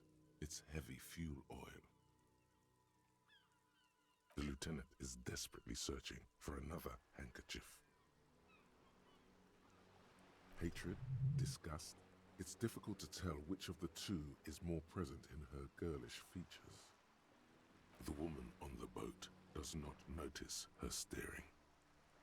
That is on her. Someone's got to keep an eye on her. On a first-name basis with her, are we? Piggy's moving up in the world. It's where they grow whores like her, and their whoremen. Have you got a crush on her? Aching for an opportunity to defend her honor? Can't you tell? I'm painting a beautiful mural, an aereo graffitio visible from low orbit. I haven't really started it yet. I'm waiting for the right words. Have you ever tried your hand at graffitio? When faced with a blank wall, most people write unimaginative stuff, like pigs go home and Mona was here. We rarely see pigs round here, though. Just union cards. And my name's not Mona, so... Yeah? Lying is cool, I guess. I ain't no snitch, pigstein. Go forth and forage in someone else's shit. No shortage of squealers in these parts. Actually, there is a shortage of people who talk to us in a normal, calm, informative manner. We weren't put on this earth to make your life pleasant, fucko. Red dyed heavy fuel oil, intended for exclusive use in government vehicles, to be precise. What did you think I was using? Aquarels? Sucked it out of a cop's fuel tank myself, back in Jamrock. You ain't seen nothing yet, piggy boo. Watch your back, ungulate. You've got eyes on you.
That isn't just a five-pointed star. It's an inverted white pentagram cradled in a wreath of antlers, the iconography of communism, in other words. The star and antlers was developed in the 6th decade of the last century and quickly adopted by Mazov and the communards during the revolution. Even today, half a century after, the star and antlers retains the ability to evoke hope, disappointment, and fear in equal measure, to symbolize the toppling of the old order. Also, some social democrats were already using it.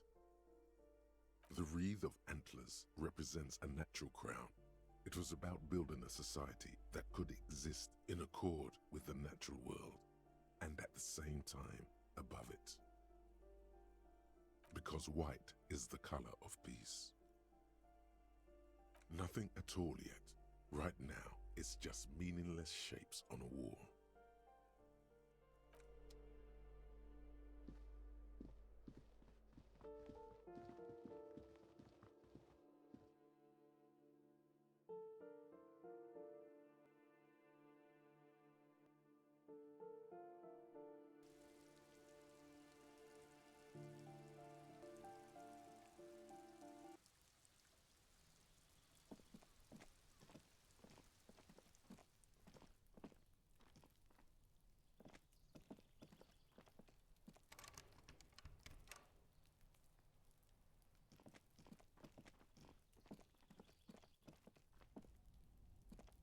This door is made of metal and appears to be reinforced. Someone here really values their security. Number 28. This is where the cleaning lady said the smoker on the balcony lives. Let's see if anyone's home. Knock on the door. No one answers. Looks like the young man we are looking for isn't home. I think our best chance to catch him is in the evening. We should return tomorrow after we have finished with our day's work. How about 9 p.m.? Sound good? Tomorrow, 9 p.m., right here. Apartment number 28. Good, let's go. Damn. Turns out it's quite tricky finding someone in a big apartment building. Don't worry, you'll get him. Remember, tomorrow, he's probably gone for today.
An inconspicuous pile of the roofing material, Eternite.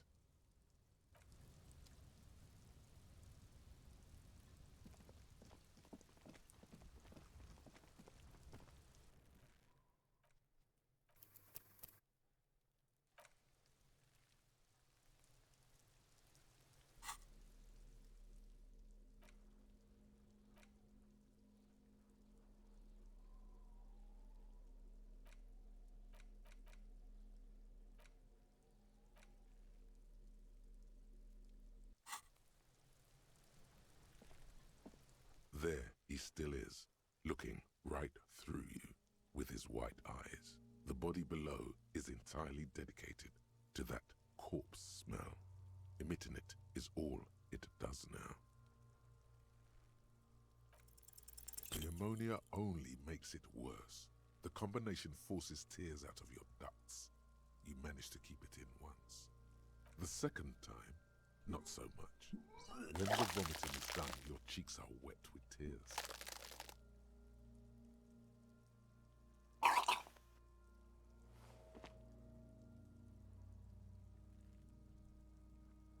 Are you okay, officer? The weight is reassuring, like a crenel on solid fortification. Pat, pat, pat. You're facing tough odds here. It's aggravated further by alcohol withdrawal.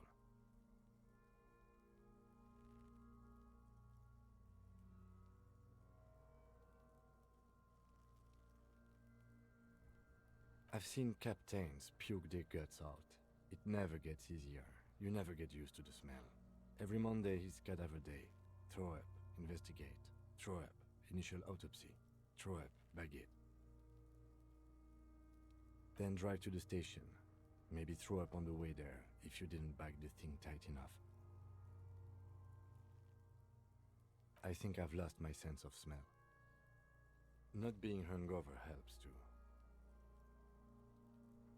No, this is a two-man assignment because it needs 2 officers to complete.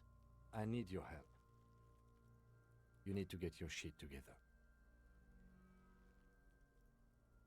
We should go talk to the locals. Find something else to do while the wind changes. It's pretty bad right now. You've gained a thought. When this dialogue is over, go to your thought cabinet and internalize it for special bonuses and effects. Give it half an hour. Get yourself together. Then come back and have another go.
Hello again, my man.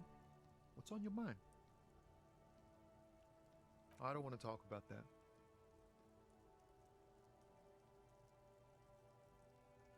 Man, I was hoping it isn't going to be her. All I can say is, she isn't around here anymore. She isn't some evil drug trafficker. And I don't know where she is. I didn't, man. I told you I was hoping it's not her. That she wouldn't be mixed up in it. Thank God I don't know. People here call her the lady driver. She kept her name a secret. From me too. Now I see why. A friend? An acquaintance. I don't know. She was the only person in this damn jam I could talk to. She's someone I don't want to rat out to the law, okay? A youngish woman. Gruff, but in a cool way. What color hair? Blue and violet. Dyed. It was violet when she got here. Blue before she went. Then she may have dyed it again. Damn, I don't want to... Please just let it go. Whatever she did, it can't be that bad. She's not a bad person. I know that much. We can't just let it go. It's part of a police investigation. That's how it always is with you, isn't it? All part of the investigation. The girl's troubled. If you hunt her down, she may not survive it. I can't have that on my conscience. It won't come to that. We won't pursue her on this. This is information only. I don't believe you. I just can't, man. I'm not naive. She's got the darkness in her. That young person's darkness when you think it's all over. And you're looking for a way out. She shared this with you? Yes. Which is why I don't want to snitch on her. It's snitching, man. I know what it is. I heard the rumors. I saw the other drivers looking at me strange when we talked. And she told me, too, that she's had a violent life. But I wasn't afraid of her. More like for her. Did this violent life include drug trafficking? Well, it looks like it did now. But we didn't talk about that. We talked about life, you know? She talked about her mind. The way it worked. The trouble it was giving her. Fuck, man. Go grill someone else with these questions, okay? There are plenty of drivers here who couldn't stand her, or were afraid of her. They'd be more than happy to rat her out. He's right. There are other options. The raceman, for one. Push Tommy, and it will break his heart and his spirit. Don't expect you to be pals.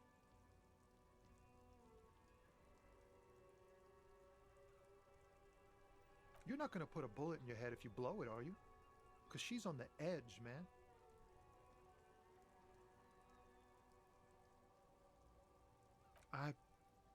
I thought you were a different kind of cop.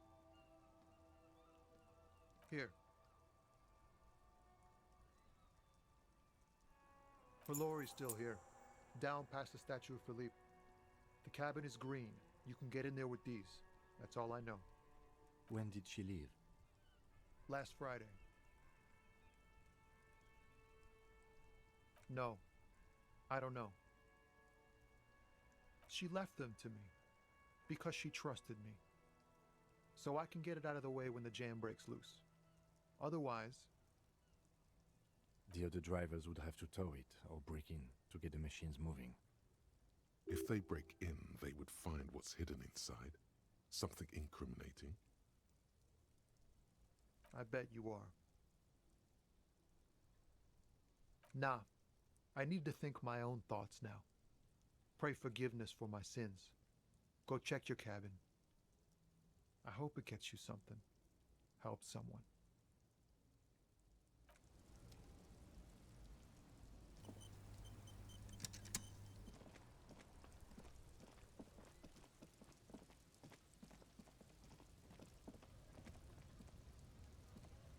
Looking for something?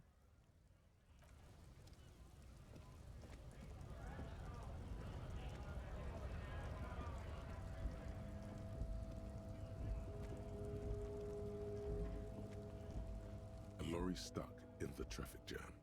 This big, heavy Grad-made machine is well kept for such an old machine. The windows are clear. They've been recently washed. You can see a lorryman's cabin with personal belongings, stickers, insignia.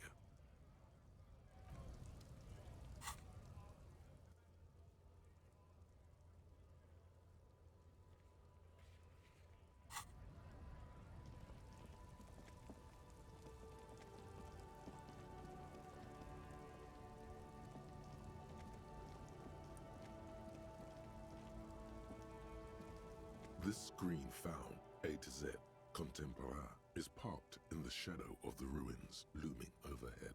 It's seen better days. This is the one our man pointed to. The glass on the side windows is tinted and covered with dust.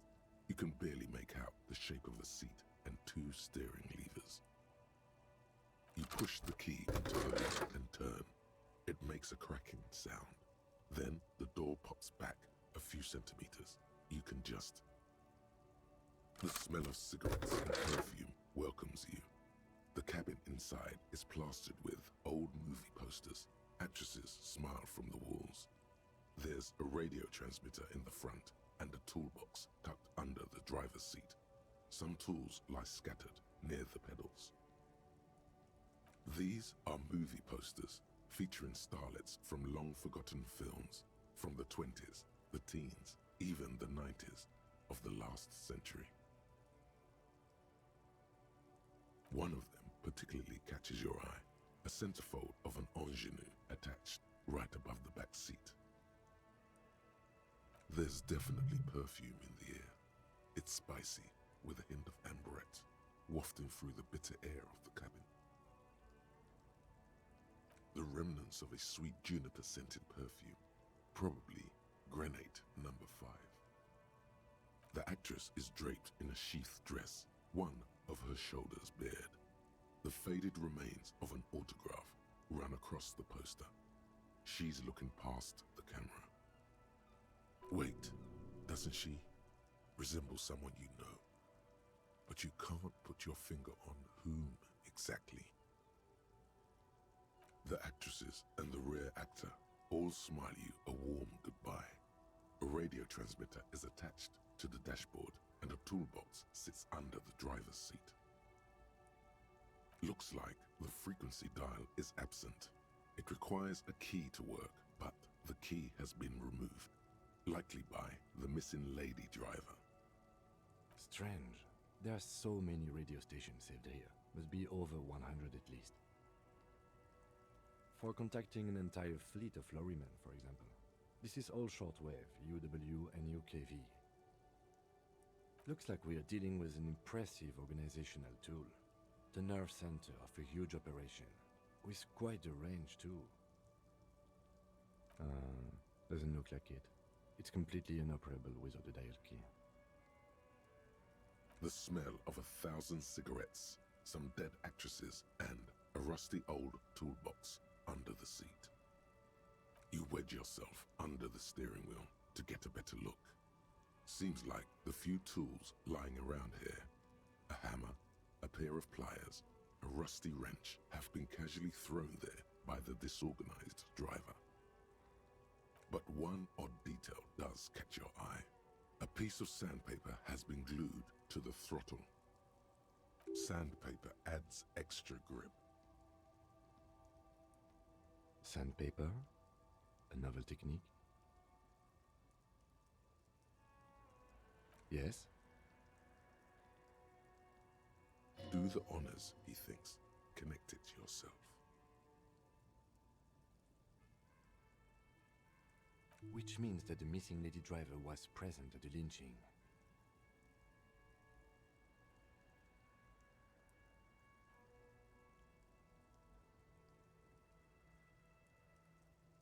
We've identified one of the footprints, but there are still 7 to go. The movie stars are still smiling from the walls. There's a radio transmitter in the front and a pull-out toolbox tucked under the driver's seat. Some tools lie scattered near the pedals. A metallic door slides out from the seat. It's empty, except for a folded newspaper. It's an issue of Petit Ferique from last Wednesday. A piece of paper falls out from its pages.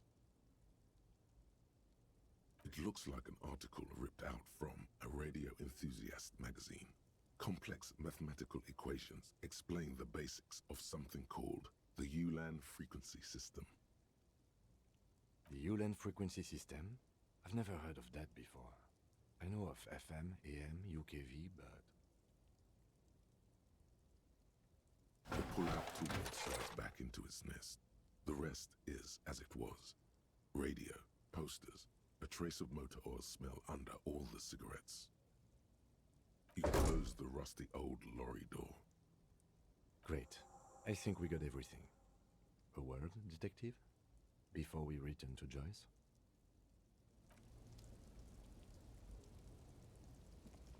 All right, we've finished here. Let's quickly debrief and go over what we found, so we don't do it in front of the company rep. Honestly, I'm quite worried by what we've seen so far. The evidence seems to point to a rather extensive and well-organized operation. I'm especially intrigued by that radio transmitter. particularly the sheer number of stations it can connect. Looks like this alleged drug trade casts a wide net. This means it's well funded. Technology like that, a major player must be financing it. I'm not sure what the Ulan frequencies are all about, but they may hold some significance. Perhaps it's a better way to connect between fleets while avoiding frequency bleed, or maybe it's used to tap into RCM networks.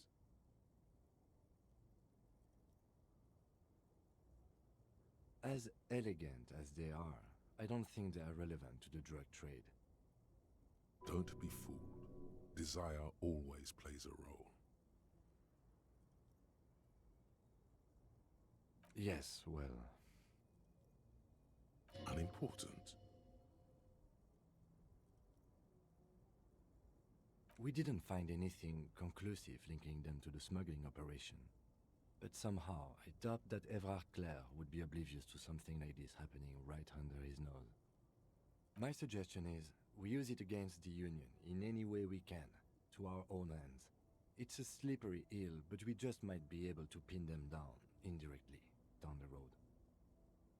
In short, this is a future angle, possibly a good one. We should return to the murder case, see what Joyce tells us about the lynching. When we are done for the day, I call my station and suggest our narcotics department look into it. There are more than enough grounds to start an official investigation, sometime later when we are done here. We do not want to get caught in that. The fact that one hasn't started already gives me pause. An investigation, I mean. Especially if the Madre grouping is involved, and I can't imagine they aren't. It's certainly worrisome. All the same, I don't like the idea of internal affairs descending on the matter. That won't help anyone either. Debrief over. After you. Volumetric ship compressor. Bizarre scientific news from Revachol West today, where a police officer's shit has been observed at a pressure of around 495 gigadecimals. These metallic hydrogen levels of shit togetherness were thought to exist only at the center of collapsing stars, not law officials. It remains to be seen how long the shit singularity lasts.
There he still is, looking right through you with his white eyes. The body below is entirely dedicated to that corpse smell. Emitting it is all it does now. As you breathe in, the odor comes over you. It's a smell of the mind telling you to run, and your stomach to wring itself empty. With your hands at your sides and your eyes squinting, you stand in it. They do after 7 days, yes. We are deep in decomposition here. The man before you is naked, but for a pair of underpants and enamel boots. His skin is greenish, marbled with decaying veins, and blotched by lividity. A fading web of tattoos covers his chest and shoulders. The cargo belt used to fasten him to the branch above appears industrial in strength. The material appears to be ceramic. Its clean white stands in stark contrast to the decaying flesh above the knee. The man wore thick polymer socks, probably for padding. A fine array of interlocking plates covers them. Delicate and fragile, they feel alien to the world around you, out of place somehow. These are clearly not boots. They're armor, possibly part of a larger set. Indeed. Technically speaking, these are sabatons, not boots. Ceramic plate, zirconium dioxide most likely. This is where the make would be. Under the heel, fair weather model T500VE. I'm guessing that's vitreous enamel. This is advanced stuff. Piece by piece. He's been out here for 7 days. It would be odd if they didn't.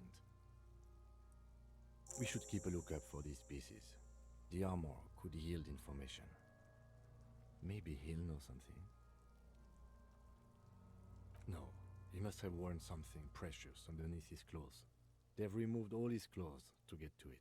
They did not just strip him for the putrid rags. Someone could have cleaned the yard, but that's a question for the red hat thing. I hear you, cop, talking shit about the Kuno. Come here and say it to Kuno's face. You wanna fuck me, huh? You wanna fuck the Kuno?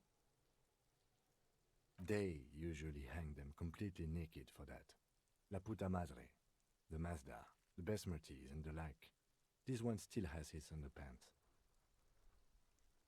What? Are you trying to ignore me now, fuckface?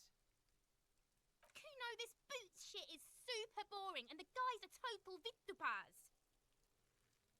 It is. It's expensive.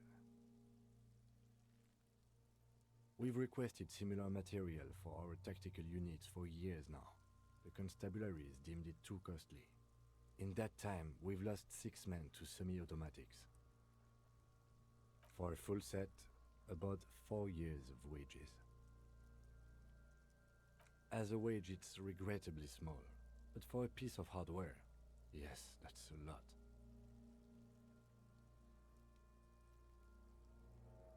That's for us to find out. My initial report on the area suggests he was a security guard for the harbor company, but that's just hearsay. Just something I scraped together from my station. An area report on Martinezа. I'm sure you did the same. I agree. This equipment is way beyond what a guard can afford. A small bell-like sound fills the air, like tapping on the side of a porcelain cup. It's anything but. This material is a kinetic redistributor. It spreads kinetic energy horizontally, from plate to plate, dissipating it entirely. See? Faint, organic lines cover the plates where they separate into smaller ones. These plates then divide into smaller plates until there are hundreds of them altogether. Like whirls of floorboards, the design looks organic, influenced by highly resistant wood materials, like lignum vitae and ebony perhaps. If trees were made of porcelain, this is what their cross-sections would look like. The smooth, glossy surface fractures into ever more intricate interconnections, peaking on the right sabaton, where you notice. The whirls are in the shape of a letter and number combination, E50, 100, 1000.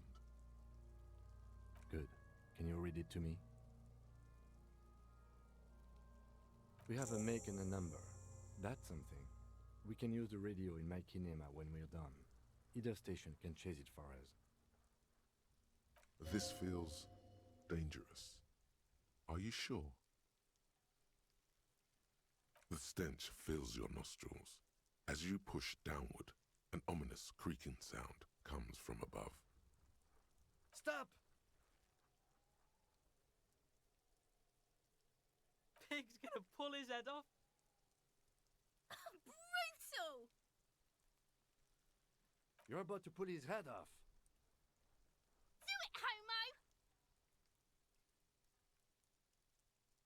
Yes, that's what I said.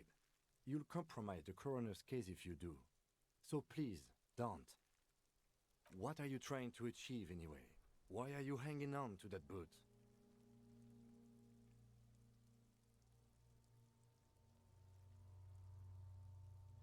Try what exactly? I don't think we should do anything just for the hell of it. Besides, there's no way you're getting them off. All the organic matter in his body has been flowing down into the boots. They are fused to his feet now. Why do you think the locals haven't scavenged them yet? There might still be a way to peel them off, but first the body needs to be down. And second, it would probably be better if the lieutenant wasn't around. The anticipation makes you crack your fingers. Feels nice. Nice and cracky. Processing will take care of them. With the situation in the morgue, it will yield nothing. But we must pick our fights. Should we continue?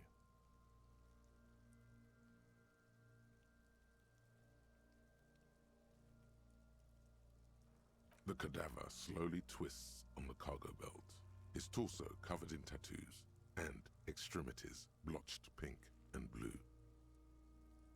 The hangman's knot is pulled tight by the weight of the corpse below. Yellow, hard-edged polyester cuts into his neck. Above, a sliding buckle ties the belt to the branch. Oh my, there's something on the belt. A familiar word that speaks to the thirst within you. Vermilion, in yellow letters, along the length of the twisting cargo belt. Only a deep longing for vermilion golden spirits lets you decipher the fading logo of the local brewery. Extremely. Industrial strength, the kind used for tying cargo to lorries.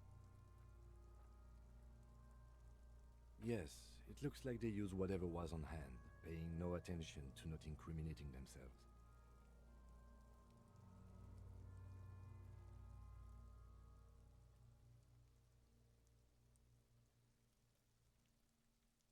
I'm still approaching this as a lynching, yes, motivated by the ongoing strike. You?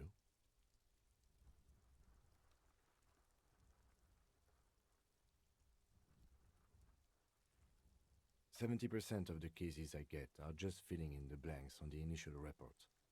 This belt worries me. It's not merely polyester, it's steel reinforced. See these lines? This is where the wires run.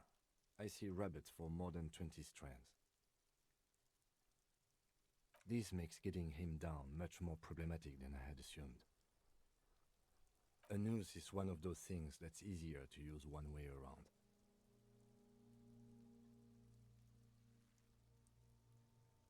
That ladder can't carry a grown man. I didn't see any splintering either, did you? I think they lassoed the branch, then pulled on the belt to close the buckle. The cadaver hangs from the cargo belt, limbs limp and torso covered in tattoos.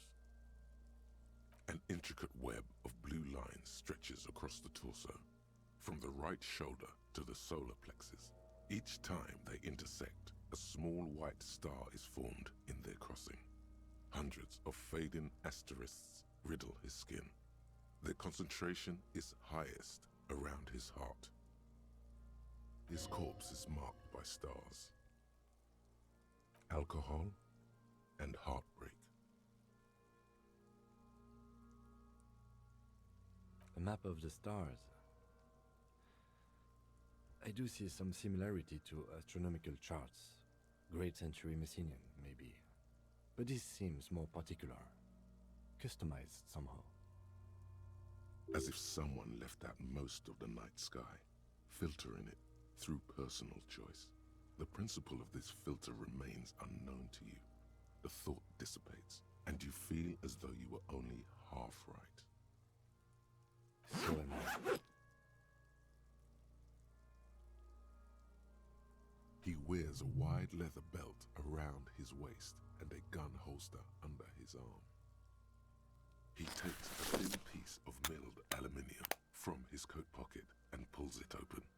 sounds like a sword being unsheathed. A small lens appears, some sort of camera.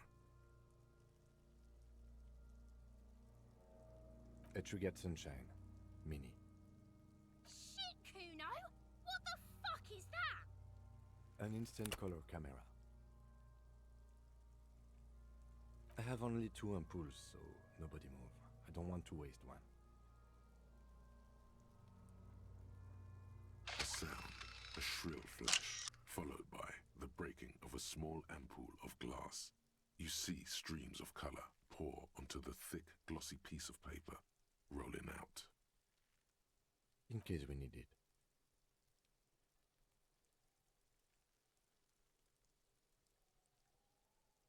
Yes, it is pretty cool, isn't it? It contains insight to the victim's person. By his build, I'd say this was a man of physical violence. The story he wanted his body to tell was important to him. It is his letter, to us. Someone should decipher it. We'll need to show it around. Here, a souvenir. Don't lose it. The glassy-eyed corpse looks by, his mouth mute and his skin as colorful as the chemical rainbow on the photo paper, teeming with opportunistic organisms. His eyes are milky white and blind to the world, protruding comically from their sockets. There is no one home, just subaquatic terrors there. Dark brown hair grows on his head. His face is ready to explode from the organic processes inside. The death's head grin has passed. What remains is an unrecognizable mess. The corpse is dead silent. You have no idea why you just said that. Who is he? He is male, 40 to 50, with an athletic build. The corpse looks right through you as you distance yourself from its stench, eyes like a shark. As you narrow your eyes, the monster before you blurs into a violent mess of green and pink. Only the lower extremities are pink with a dash of blue. His fatted hands, thighs, and his neck, just above the noose. The rest of the corpse appears dark green in the cold spring air. The cadaver slowly twists on the cargo belt, his torso covered in tattoos and extremities blotched pink and blue. As you narrow your eyes, the monster before you blurs into a violent mess of green and pink. Only the lower extremities are pink with a dash of blue. His fatted hands, thighs, and his neck, just above the noose. The rest of the corpse appears dark green in the cold spring air. How should I know why you are squinting, officer? Oh. You are trying to assess lividity. The monster comes back into focus, an explosion of color coursing with dark marbled veins. His stomach appears pregnant with something. Black liquid streams down his thigh and onto his boot. So, what do you think?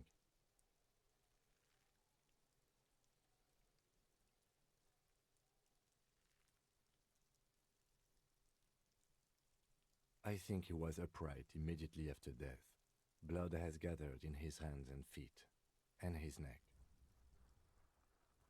The noose acted like a tourniquet, keeping the blood in his head. The hypostasis here is in tune with the hanging. That's what I think.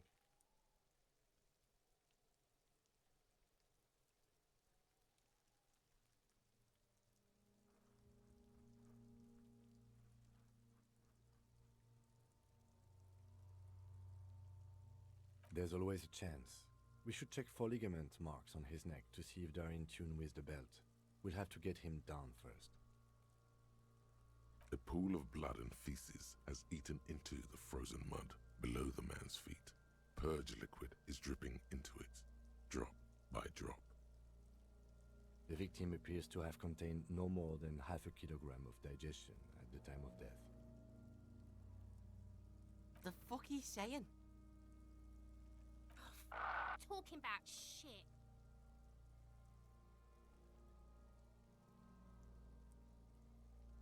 Did we? I don't feel lucky. I do. Most of them are post-mortem. Maybe even all of them. The delinquents have made our jobs harder with their little sport. Stop talking in riddles, coin slot. He means you fucked him up good, Kuno. Fucked him up brutal like. But there is no breath to catch. Only the cadaver filling the air and your nostrils. He slowly rotates before you, decomposing. Are you sure we finished the preliminary examination of the cadaver? We might miss some of these things once he's done.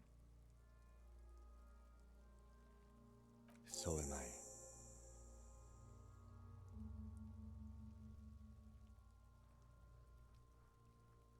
The cadaver is a good 1.2 meters up.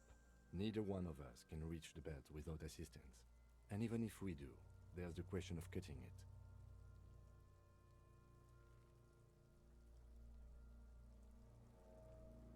I was really hoping we wouldn't. The Union appeared to be suspect in this case. It seems like a dangerous route to go down. I would really prefer if there was another way. These people might have an agenda. But what other options? The corpse twists on the belt, like chicken on a skewer. Climb up there and saw the branch? There has to be a less risky way, with less falling down of trees. Yeah! Bang bang time, pig! Shoot his head off! How?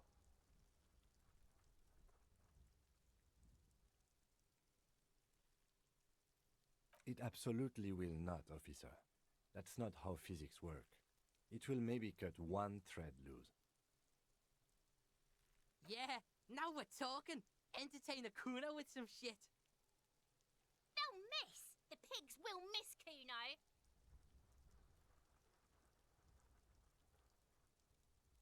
What else can we do?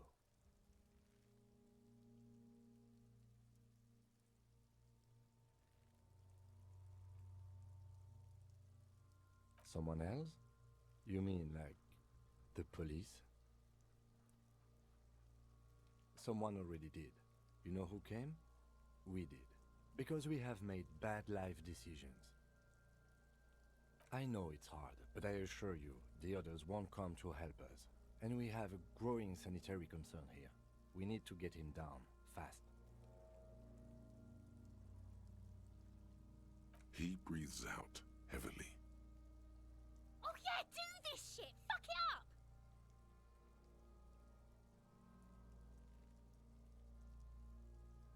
Silence. With his elbow sharp, the lieutenant unzips his jacket and produces a lightweight firearm. He drops a paper cartridge in the barrel, separates the scouring stick, and gives the cartridge 5 tucks. He then steps back and assumes the fellow's desk position, taking aim. The corner of his eye twitches. His finger is on the trigger. He's gonna fucking miss! The kid's voice is drowned in a shrill blast that echoes off the walls of the surrounding tenements. A cloud of smoke slowly parts in the air as the lieutenant steps back and says to himself, God damn it. Fucking idiot! Mookaba asshole! Kuno could have hit it easy, but then Kuno's not fucking handicapped, is he? Kuno's sorry too. Kuno feels sorry for the Beano Cloud. The lieutenant doesn't say a word, just looks at the gun in his hand. No, we are lucky as it is. We didn't break anything, and the victim remains uncompromised. Any more mistakes could put us in an unfortunate position with the locals. We have eyes on us. I didn't do us any favors with that. I have to say, it's beginning to look unlikely we can get him down without assistance.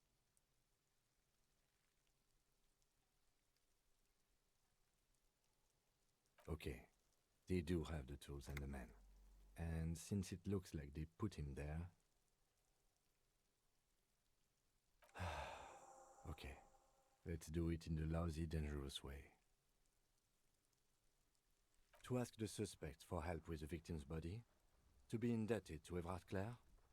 Very much, yes. Which is why I would have preferred us to handle this ourselves.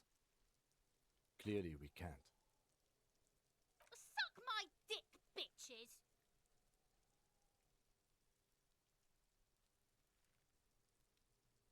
From the gates, by negotiating or fighting. I'm unenthusiastic about fighting. Or we can try to find some secret third path. It's unlikely though.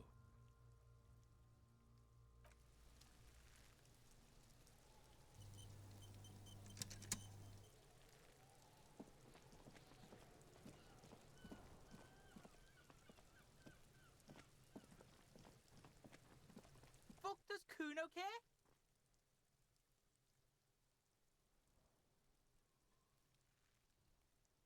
Kuno doesn't fucking...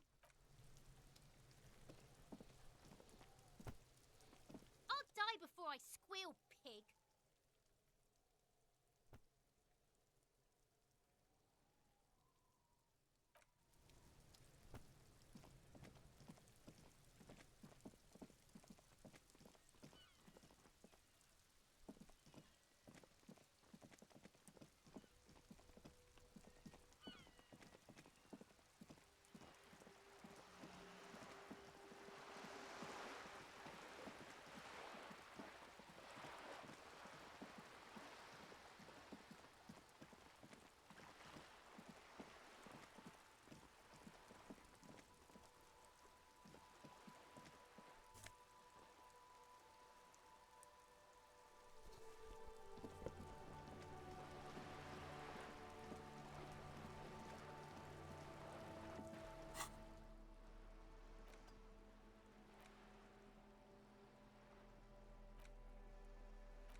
An intricate web of blue lines stretches across the torso of the hanged man, from the right shoulder to the solar plexus. Each time the lines intersect, a small white star is formed in their crossing. Hundreds of fading asterisks riddle his skin. Their concentration is highest around his heart. It still kind of looks like a map of the stars in the night sky, but something's not right. Gone. For you to discover. You've gotten as far as you will without assistance.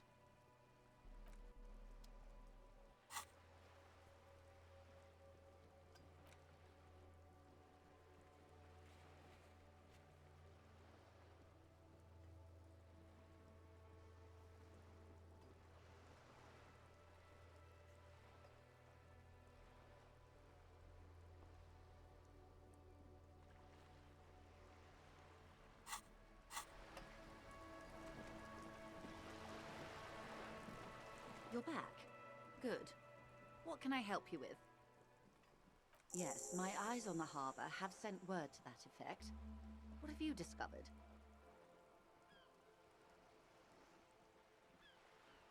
It doesn't really matter, and I do apologize for the surveillance. Wild Pines can't afford to be blind at a time like this. In any case, it's a relief to know someone has looked into it. If I may ask, will there be an official investigation? I assume you discovered there is an operation. If there is an investigation, it will be part of an ongoing operation, subject to confidentiality. I am sure you understand. Of course, detectives. In any case, you've held up your end of our arrangement. I trust you with the rest. Now it's my turn. I wouldn't normally break protocol like this, but the situation demands it. If you don't solve this murder, I'm afraid we may have a bloodbath on our hands. The words bloodbath sound cold in her mouth. They taste of iron and strawberries. Yes. I'm afraid this strike may descend into a small-scale civil war. with possible consequences for all of Rivershoal West. Since you are sharing land, this is also the RCM's worst-case scenario. Then we're on the same page, as grim as it may be. I have an indirect role to play, I'm sad to say. My employer experienced a momentary lapse of faith in me. In that moment, they elected to deploy a private military contractor as an insurance measure. They called it my security detail. They were dispatched after I relayed the Union's initial offer. Every worker... A member of the board. I tried to convince my employer it was simply a piece of rhetoric, or a joke. They did not appreciate the humor. Absolutely not. These mercenaries are muscle, pure and simple. They are meant to intimidate the Union into surrendering. Who are they, exactly? Crenell, an Oranese military company. As far as I know, 3 arrived in Martinez. They report to me sporadically, but they do not answer to me. They wear ceramic armor, have semi-automatic weapons, and years of combat experience. They also have trauma and stressor disorder, and no idea how to conduct themselves in an urban civilian environment.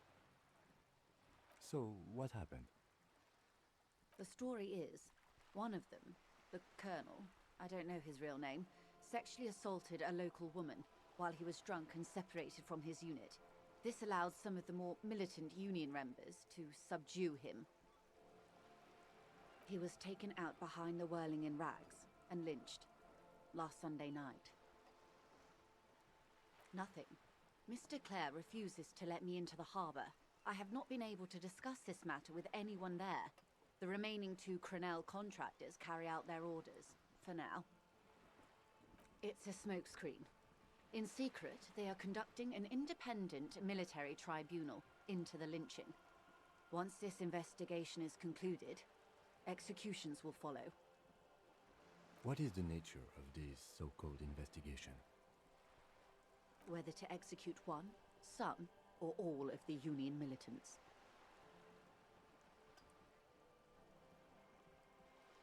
Surely you're joking. These people are killers. My only hope is that yours provides a single, concrete suspect before they indiscriminately pick theirs. Simply put, if you don't pin this on someone good and do it fast, they will identify and execute everyone present at the lynching. This in turn will force the Union to respond. The débardeurs have over 2,000 men. It will be 1,000 to 1. Have you ever seen a hornet invade a beehive, Lieutenant? It's not pretty. These men work in tandem using semi- and fully automatic firearms. Their armor is virtually impenetrable to muzzle-loaded weapons, even yours. Most Union workers don't have guns at all. As I said, a bloodbath.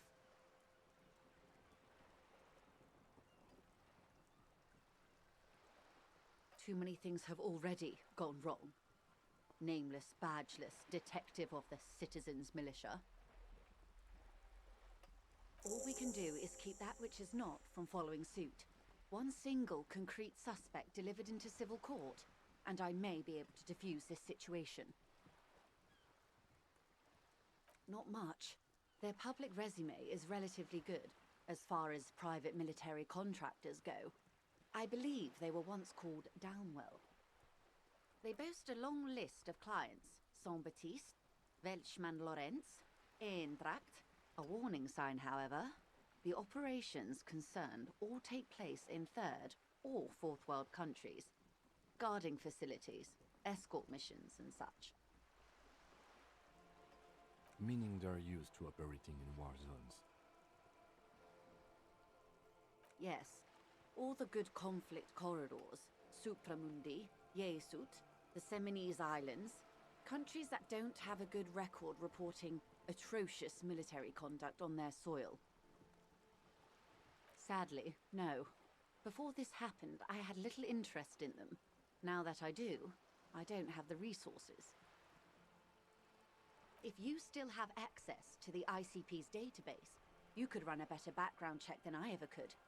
It may take some time, though. Do you know a lot about the inner workings of the RCM and the ACP, ma'am? In my line of work, it pays to do your research. I was prepared to deal with the RCM. I did not think I'd be dealing with a group like Crenell. I have, and they will. However, these orders take time to reach what is basically a rogue unit out in the field here. Until they do, it's all on us. Or he didn't. This is information passed on to me from some teenagers loitering around the canal. I cannot testify by it. The remaining contractors, their tribunal, it's what they believe. That the man was killed because he assaulted a local woman. I've asked around a bit. This seems to be the accepted story around Martinez. The lieutenant consults his notebook, his eyebrows knitted in concentration. Odd. We haven't heard any reports about an assault in connection with the lynching. Where did it take place? And when? Last Sunday night, at the Whirling in Rags, the hostel by the gates. Supposedly, the colonel was drunk, maybe on narcotics too. Either way, he's alleged to have sexually assaulted a woman. Sometime later, a group of dock workers got their hands on him. That's a good question, officer. I don't have the slightest idea. As I said, it's a rumor about a rumor. In any case, it's what the colonel's remaining colleagues believe. You'll meet her soon enough, you feel? If you mean did I see him alive, yes. But I did not know him. Lely, his service name, a nom de guerre, most likely. He wouldn't divulge his full name. Only one of them did. A bad sign if there ever was one. One is a man, Corty, they call him, a nickname as well. The other a woman, Phyllis DePaul. Corty is the gunner, I believe. DePaul is a radio operator. What would you say was his eye color, the deceased's? She closes her eyes, trying to picture the man's face, then shakes her head. I can't remember. The lieutenant was testing her, asking a small detail first to see if she knew him better than she let on. She passed. That's all right, ma'am. Anything else? Nationality? What would you say was his age? He was 40 or 50. It's hard to say which. He had a combat injury on his lower jaw. It made it difficult to estimate his age or gauge his facial expressions. What else? Nationality? Accent? He was Occidental, I think. Light brown hair, a mixed accent, Oranese, or Messinian maybe. His injury gave him an accent all his own. In a way, it was humanizing. He had to learn to speak through it, through the injury. That's all I know, I guess. I only met him once. They've gone to ground, as it were. I don't recommend seeking them out. For one, they're almost certainly armed to the teeth. They don't have the same respect for the Revachol citizens' militia as I do. To put it bluntly, they think you're vigilantes. Ghetto savages. It will not be a fruitful meeting. You're likely to run into them eventually. When that happens, I'll be in a better position to mediate if I don't appear involved. One is obviously the scab leader at the harbour gates. The one chanting the idiotic slogans. He's barely maintaining his disguise. The other has a vantage point in a building south of the roundabout. They were keeping tabs on you while you were canvassing the lorry drivers.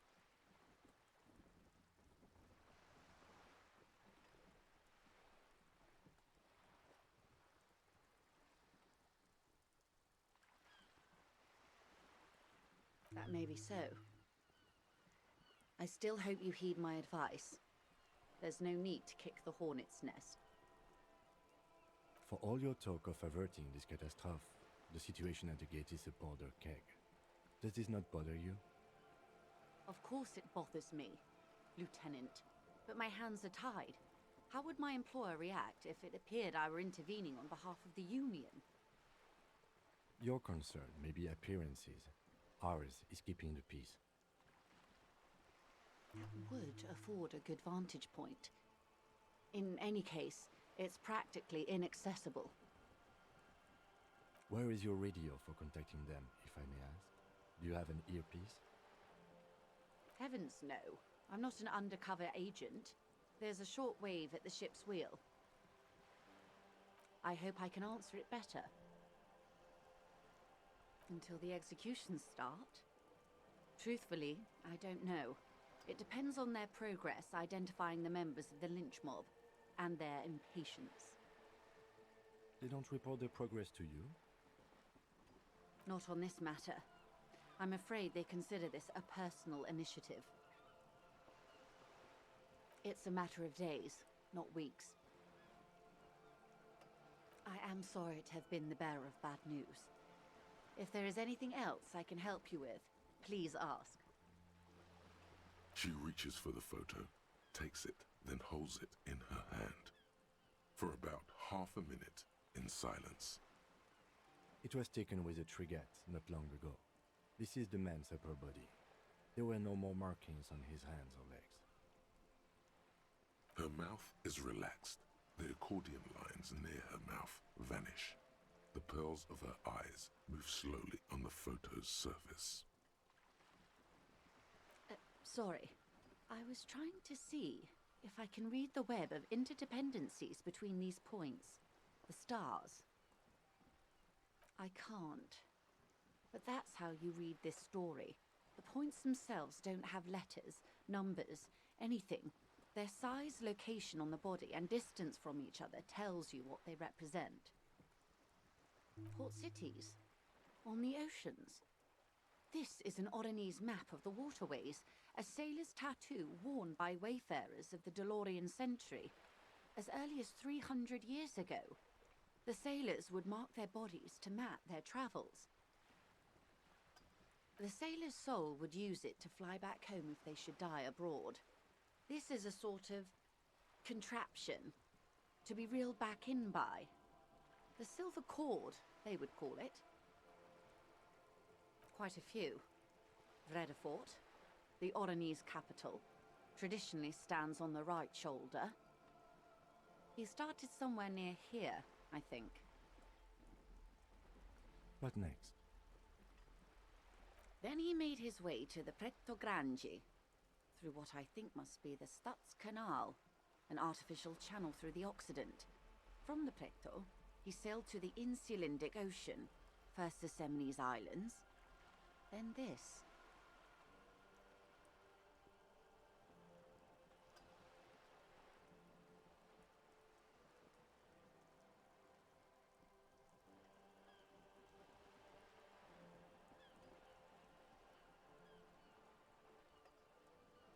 Revachol.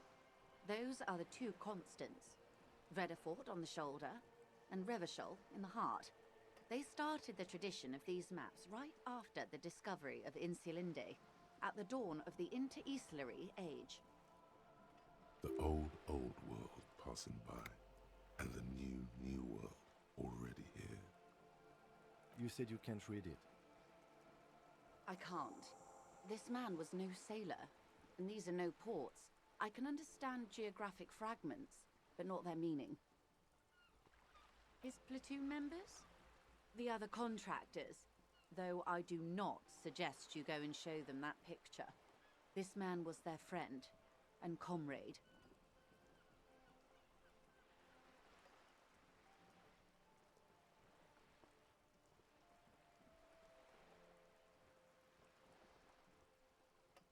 I am relieved you think so. I don't think deciphering that tattoo should come before public security. Is there anything else I can help you with?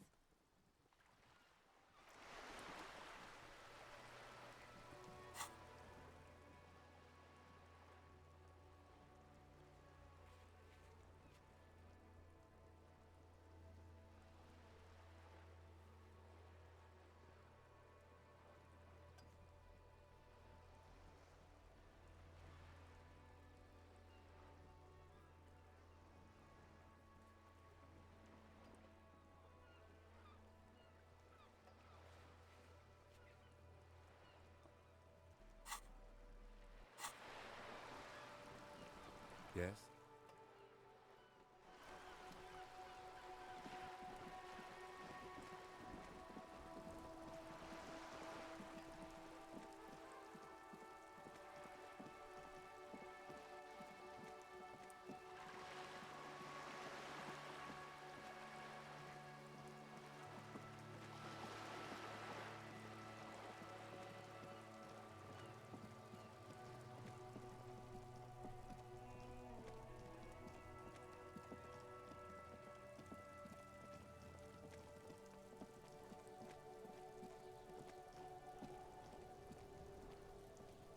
Fuck does Kuno care?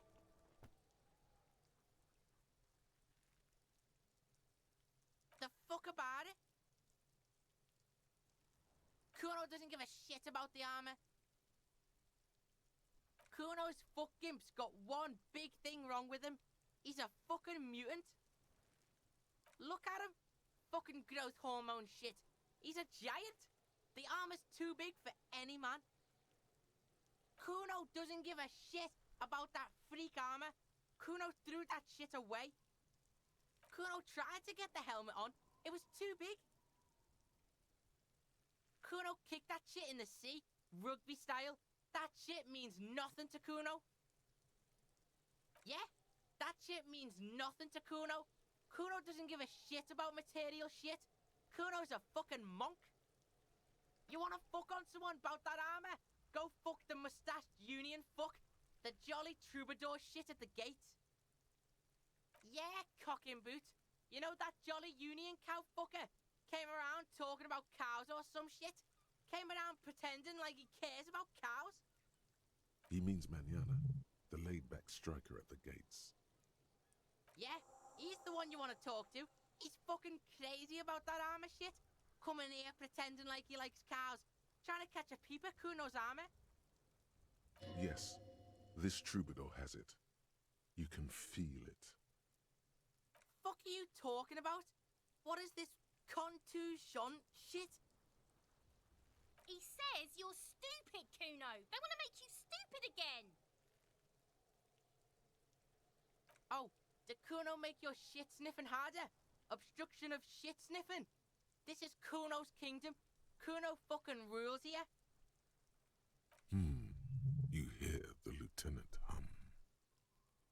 You're testing Kuno's patience here. Get lost,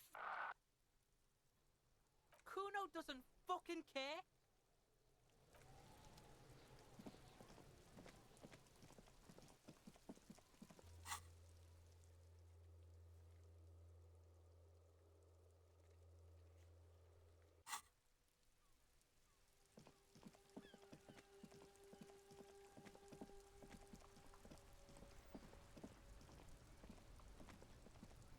Inside, you see a set of steering levers, a radio microphone, a pull-out.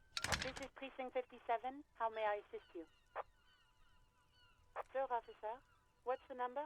And the make of the armor, if you know it. Got it. I'll contact the ICP database immediately. Call back tomorrow. Hopefully they'll have dug up something useful by then. The International Collaboration Police? They keep detailed records of all military technology produced by licensed manufacturers. That's one of the reasons the Moral intern spearheaded the creation of the ICP in the first place. Officer, as much as I appreciate your efforts to lighten the mood, we both have important work to get back to. Did you have any other serious questions?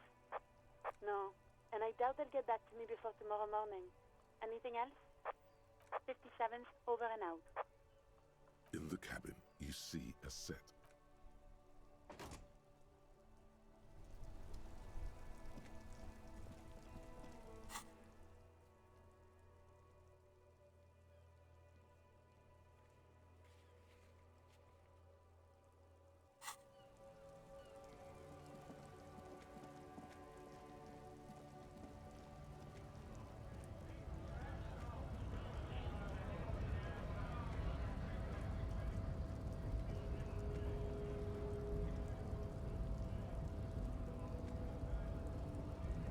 Hola, Wandering Man. How can I help you? The little boy had the good on his promise. To get me into trouble. To sick the pigs on me, pardon the choice of words, not mine. What happened? I was asked to look into that armor situation. Official Union probe, you know. Track it down, see who took it. Did you? At first I thought, why not? Maybe the pieces can feed the strike. Buy us a few more days under the sun, you know? So I went to this boy. He said he'll make me his prison bitch. He's got eyes everywhere, the cop's in his pocket, and he's the king of Jamrock. Serves me right for doing menial footwork. I dropped that probe right then and there, and it still got me into trouble. One bad move is all it takes. It's a minor nuisance. It's all good.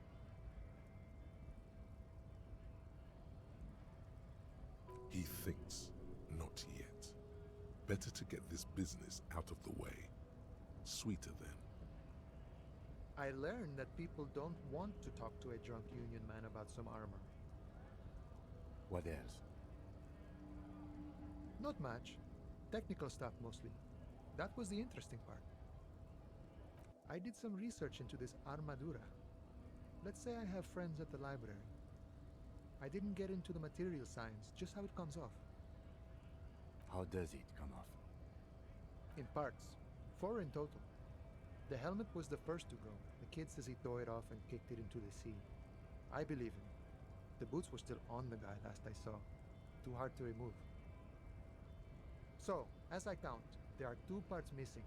The gauntlets and the cuirass. This is where I left off. Too much hassle.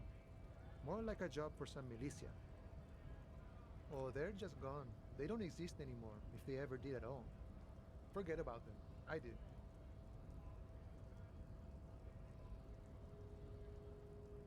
All of it? There are junior officers out there, eager to prove themselves. I would leave some for them, but okay. Let's find all of it. And Mesqui's epic then, all across Martinez. I hope it will be a real bonanza for you. No problem. If you see that kid, thank him from Call Me Mañana. Thank him for showing me the way.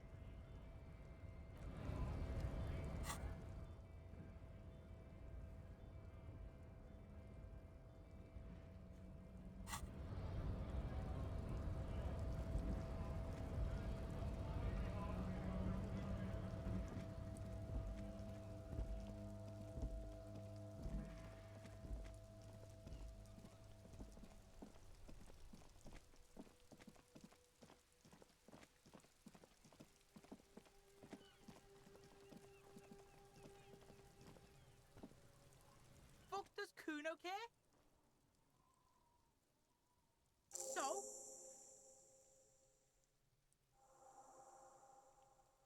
Yeah, so? Kuno did sick the pigs on him. Kuno's a man of his word. Kuno sent your fat ass running around like jello. Look, pig. Kuno sent you to rough some people up. Kuno played you. That happened. Now you and Kuno should move on. You got fucked. You got fucked, pig. Fucked bad. Of course you're gonna remember this. Now get the fuck out of here, griefing the Kuno. After this shit, you better have something real interesting to say if you want to stay in Kuno's face. Yeah, real interesting. Kuno doesn't fucking care.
Hello, sweetie.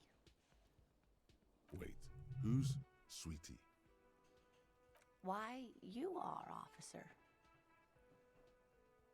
You're a handsome man, officer, with your mustache and your chiseled jaw and that silly dimple on your chin. Take heart, officer. You're still a man in your prime. You must forgive me. I'm getting so scatterbrained. I completely forgot to introduce myself. I'm Lena.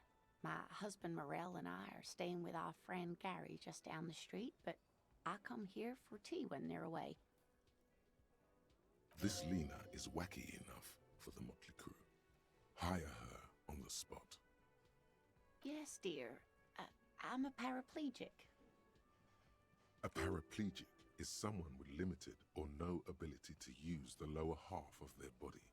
Paraplegia is caused by spinal cord injuries, like falling from a great height, or a grenade explosion. That's quite all right. I'm used to people asking questions. I know they're thinking about it anyway. Whatever do you mean?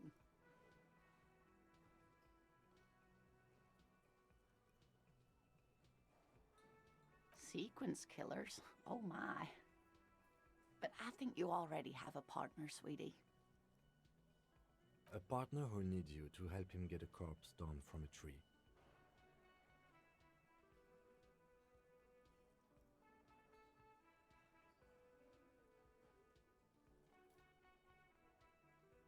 I can assure you with absolute certainty, there are no sequence killings taking place in Martinez. Now, gentlemen, no need to squabble. I wouldn't be of much use to you anyway, sweetie. Thank you, but Martinez isn't the most wheelchair-accessible place, you see. I'd slow you down. Perhaps another time. Yes, officer. You look rather dazed. Like a stunned fox. But surely things can't be that bad. Oh my. You know where we are, right?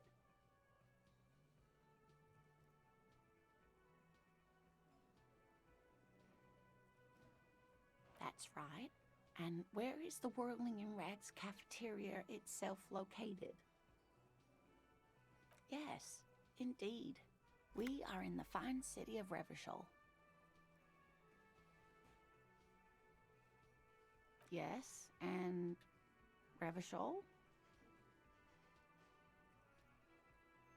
How would I even begin to tell you? Revachol is the most beautiful city in the world. We're fortunate to be here, you and I.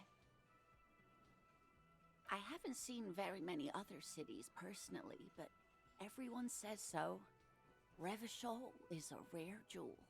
This city used to rule the world, though it has seen better days.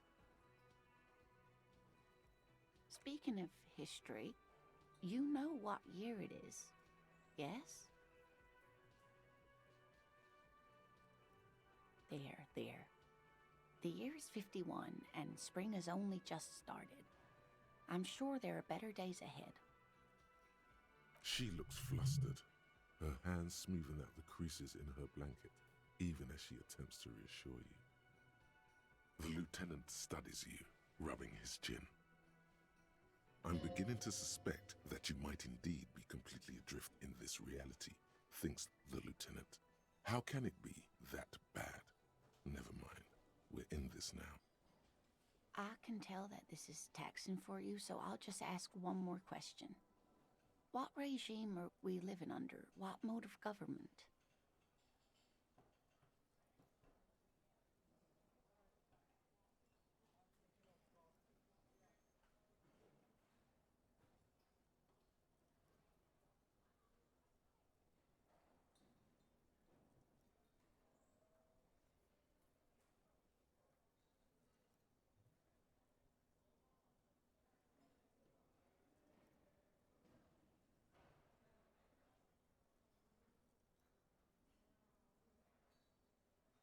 Oh no, nothing like that, dear. Revachol is a zone of control led by an alliance of foreign powers called the Coalition. We have almost no government of our own. Certainly no machines. I don't know. Still looks like there's a lot of hustling going on. Maybe she's wrong. Also... Oh dear, this is troubling. You really ought to know that, being one yourself. There aren't any cops in Revachol, not in the traditional sense. The status of law enforcement has been a complicated matter since the revolution. But we should stop for today, sweetie. You look like you need a break. Besides, I'm not the best person to explain the big things to anyone. She's scared now. She's realized you really are brain damaged. You didn't do too well, dear. It does look like you're having trouble remembering things. History and places. Remembering reality, in a word. It's very odd. A sigh. The lieutenant buries his nose in his notebook. But maybe a fresh set of eyes is what the world needs. And while I'm no doctor, such bouts of amnesia are often temporary, so I wouldn't worry too much. A defeat, I'm afraid. The people of this archipelago tried to build something new, something different. The rest of the world didn't like it, so they came and ended it. This was 42 years ago.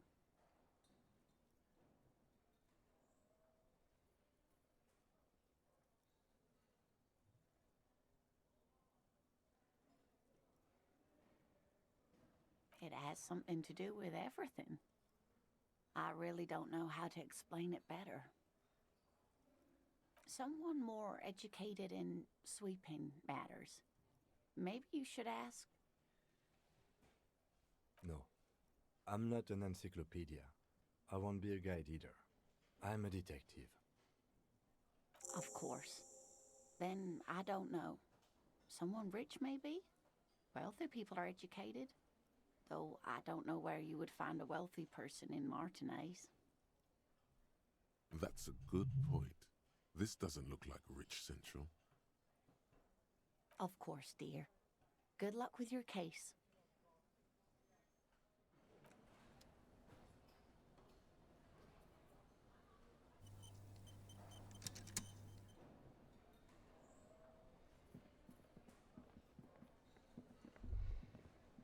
That sugary black rum stain on the counter makes you teary-eyed with joy.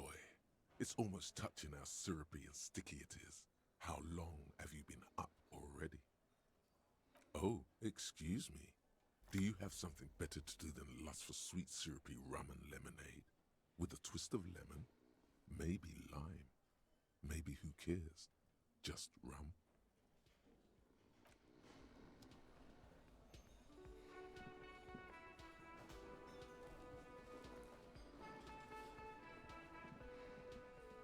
The worker is in a deep slumber. Perhaps he's on his way to where you just came from, into the primordial darkness.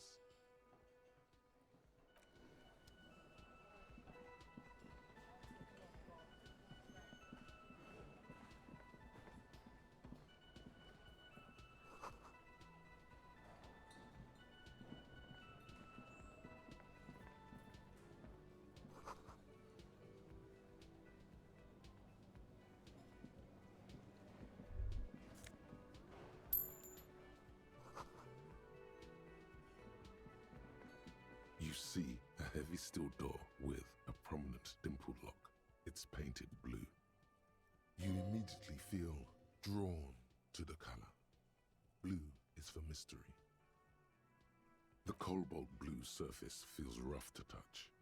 The stainless steel door is flush with its frame on every side. The door does not budge. You do? It's a door in the back of the kitchen.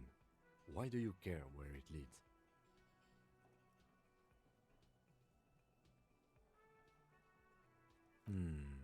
Yes, I suppose it's worth seeing if we can get in.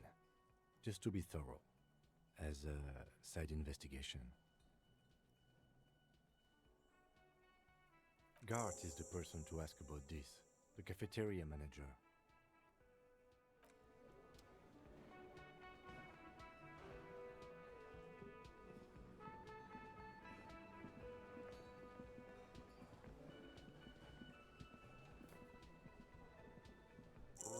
mature, man. What exactly were you trying to accomplish? You do understand? Damn, your feet thought we got away. You know what? The stupid drinks you've had are on the house. You know why? Because I know you can't pay for them. Not because you ran away. Now, I still have to charge you for 3 nights and the broken window. That's 100 square.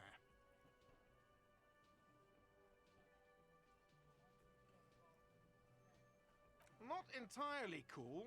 You still owe me 100 real. If you don't have it by tonight, I can't let you back up there. Now, what the hell did you want? I assume you wanted something to come back here.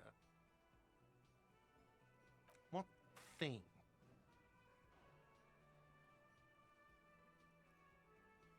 Yes, not the whole damn union, thank God. Just the nastiest and loudest faction. They come here in the evenings. Dumb, unruly types. Think they're big shit. But they're good customers. They place big orders and always pay on time. We should find out who this Lord faction is, occupying the booth. Loudness means talkative, and we need info. We don't. We have to wait. They'll show up sooner or later. Men get hungry, even men on strike. You glance at the clock on the wall behind the manager. Huh. Good question. They're probably getting drunk or protesting something somewhere, or laying low after the, lynching. They probably fucking killed that guy or something, and that's why. I have a feeling we'll make their acquaintance sooner or later.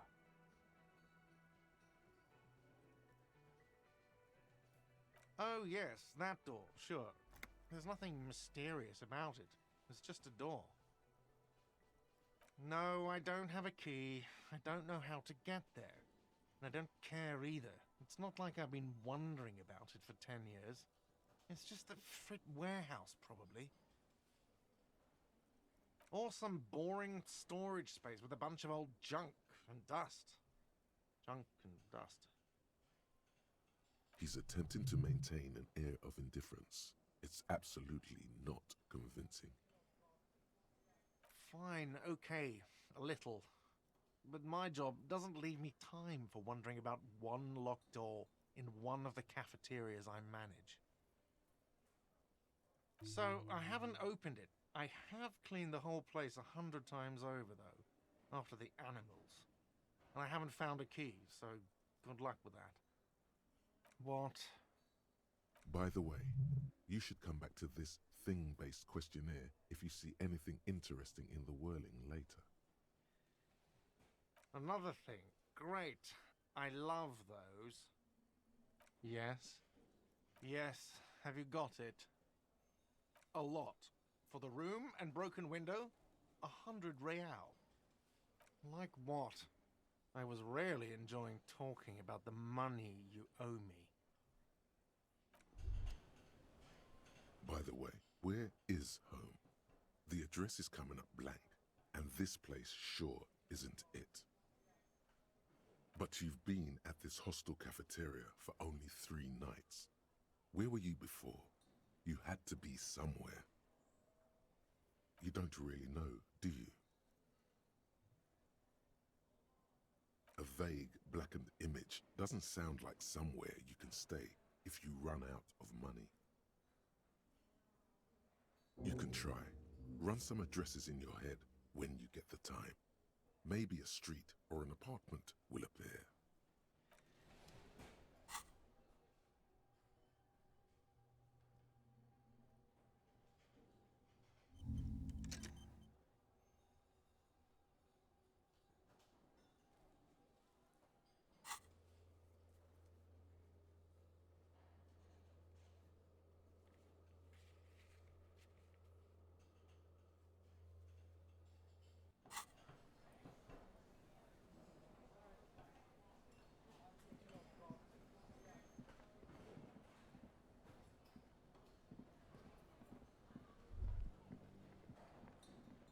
You see a heavy steel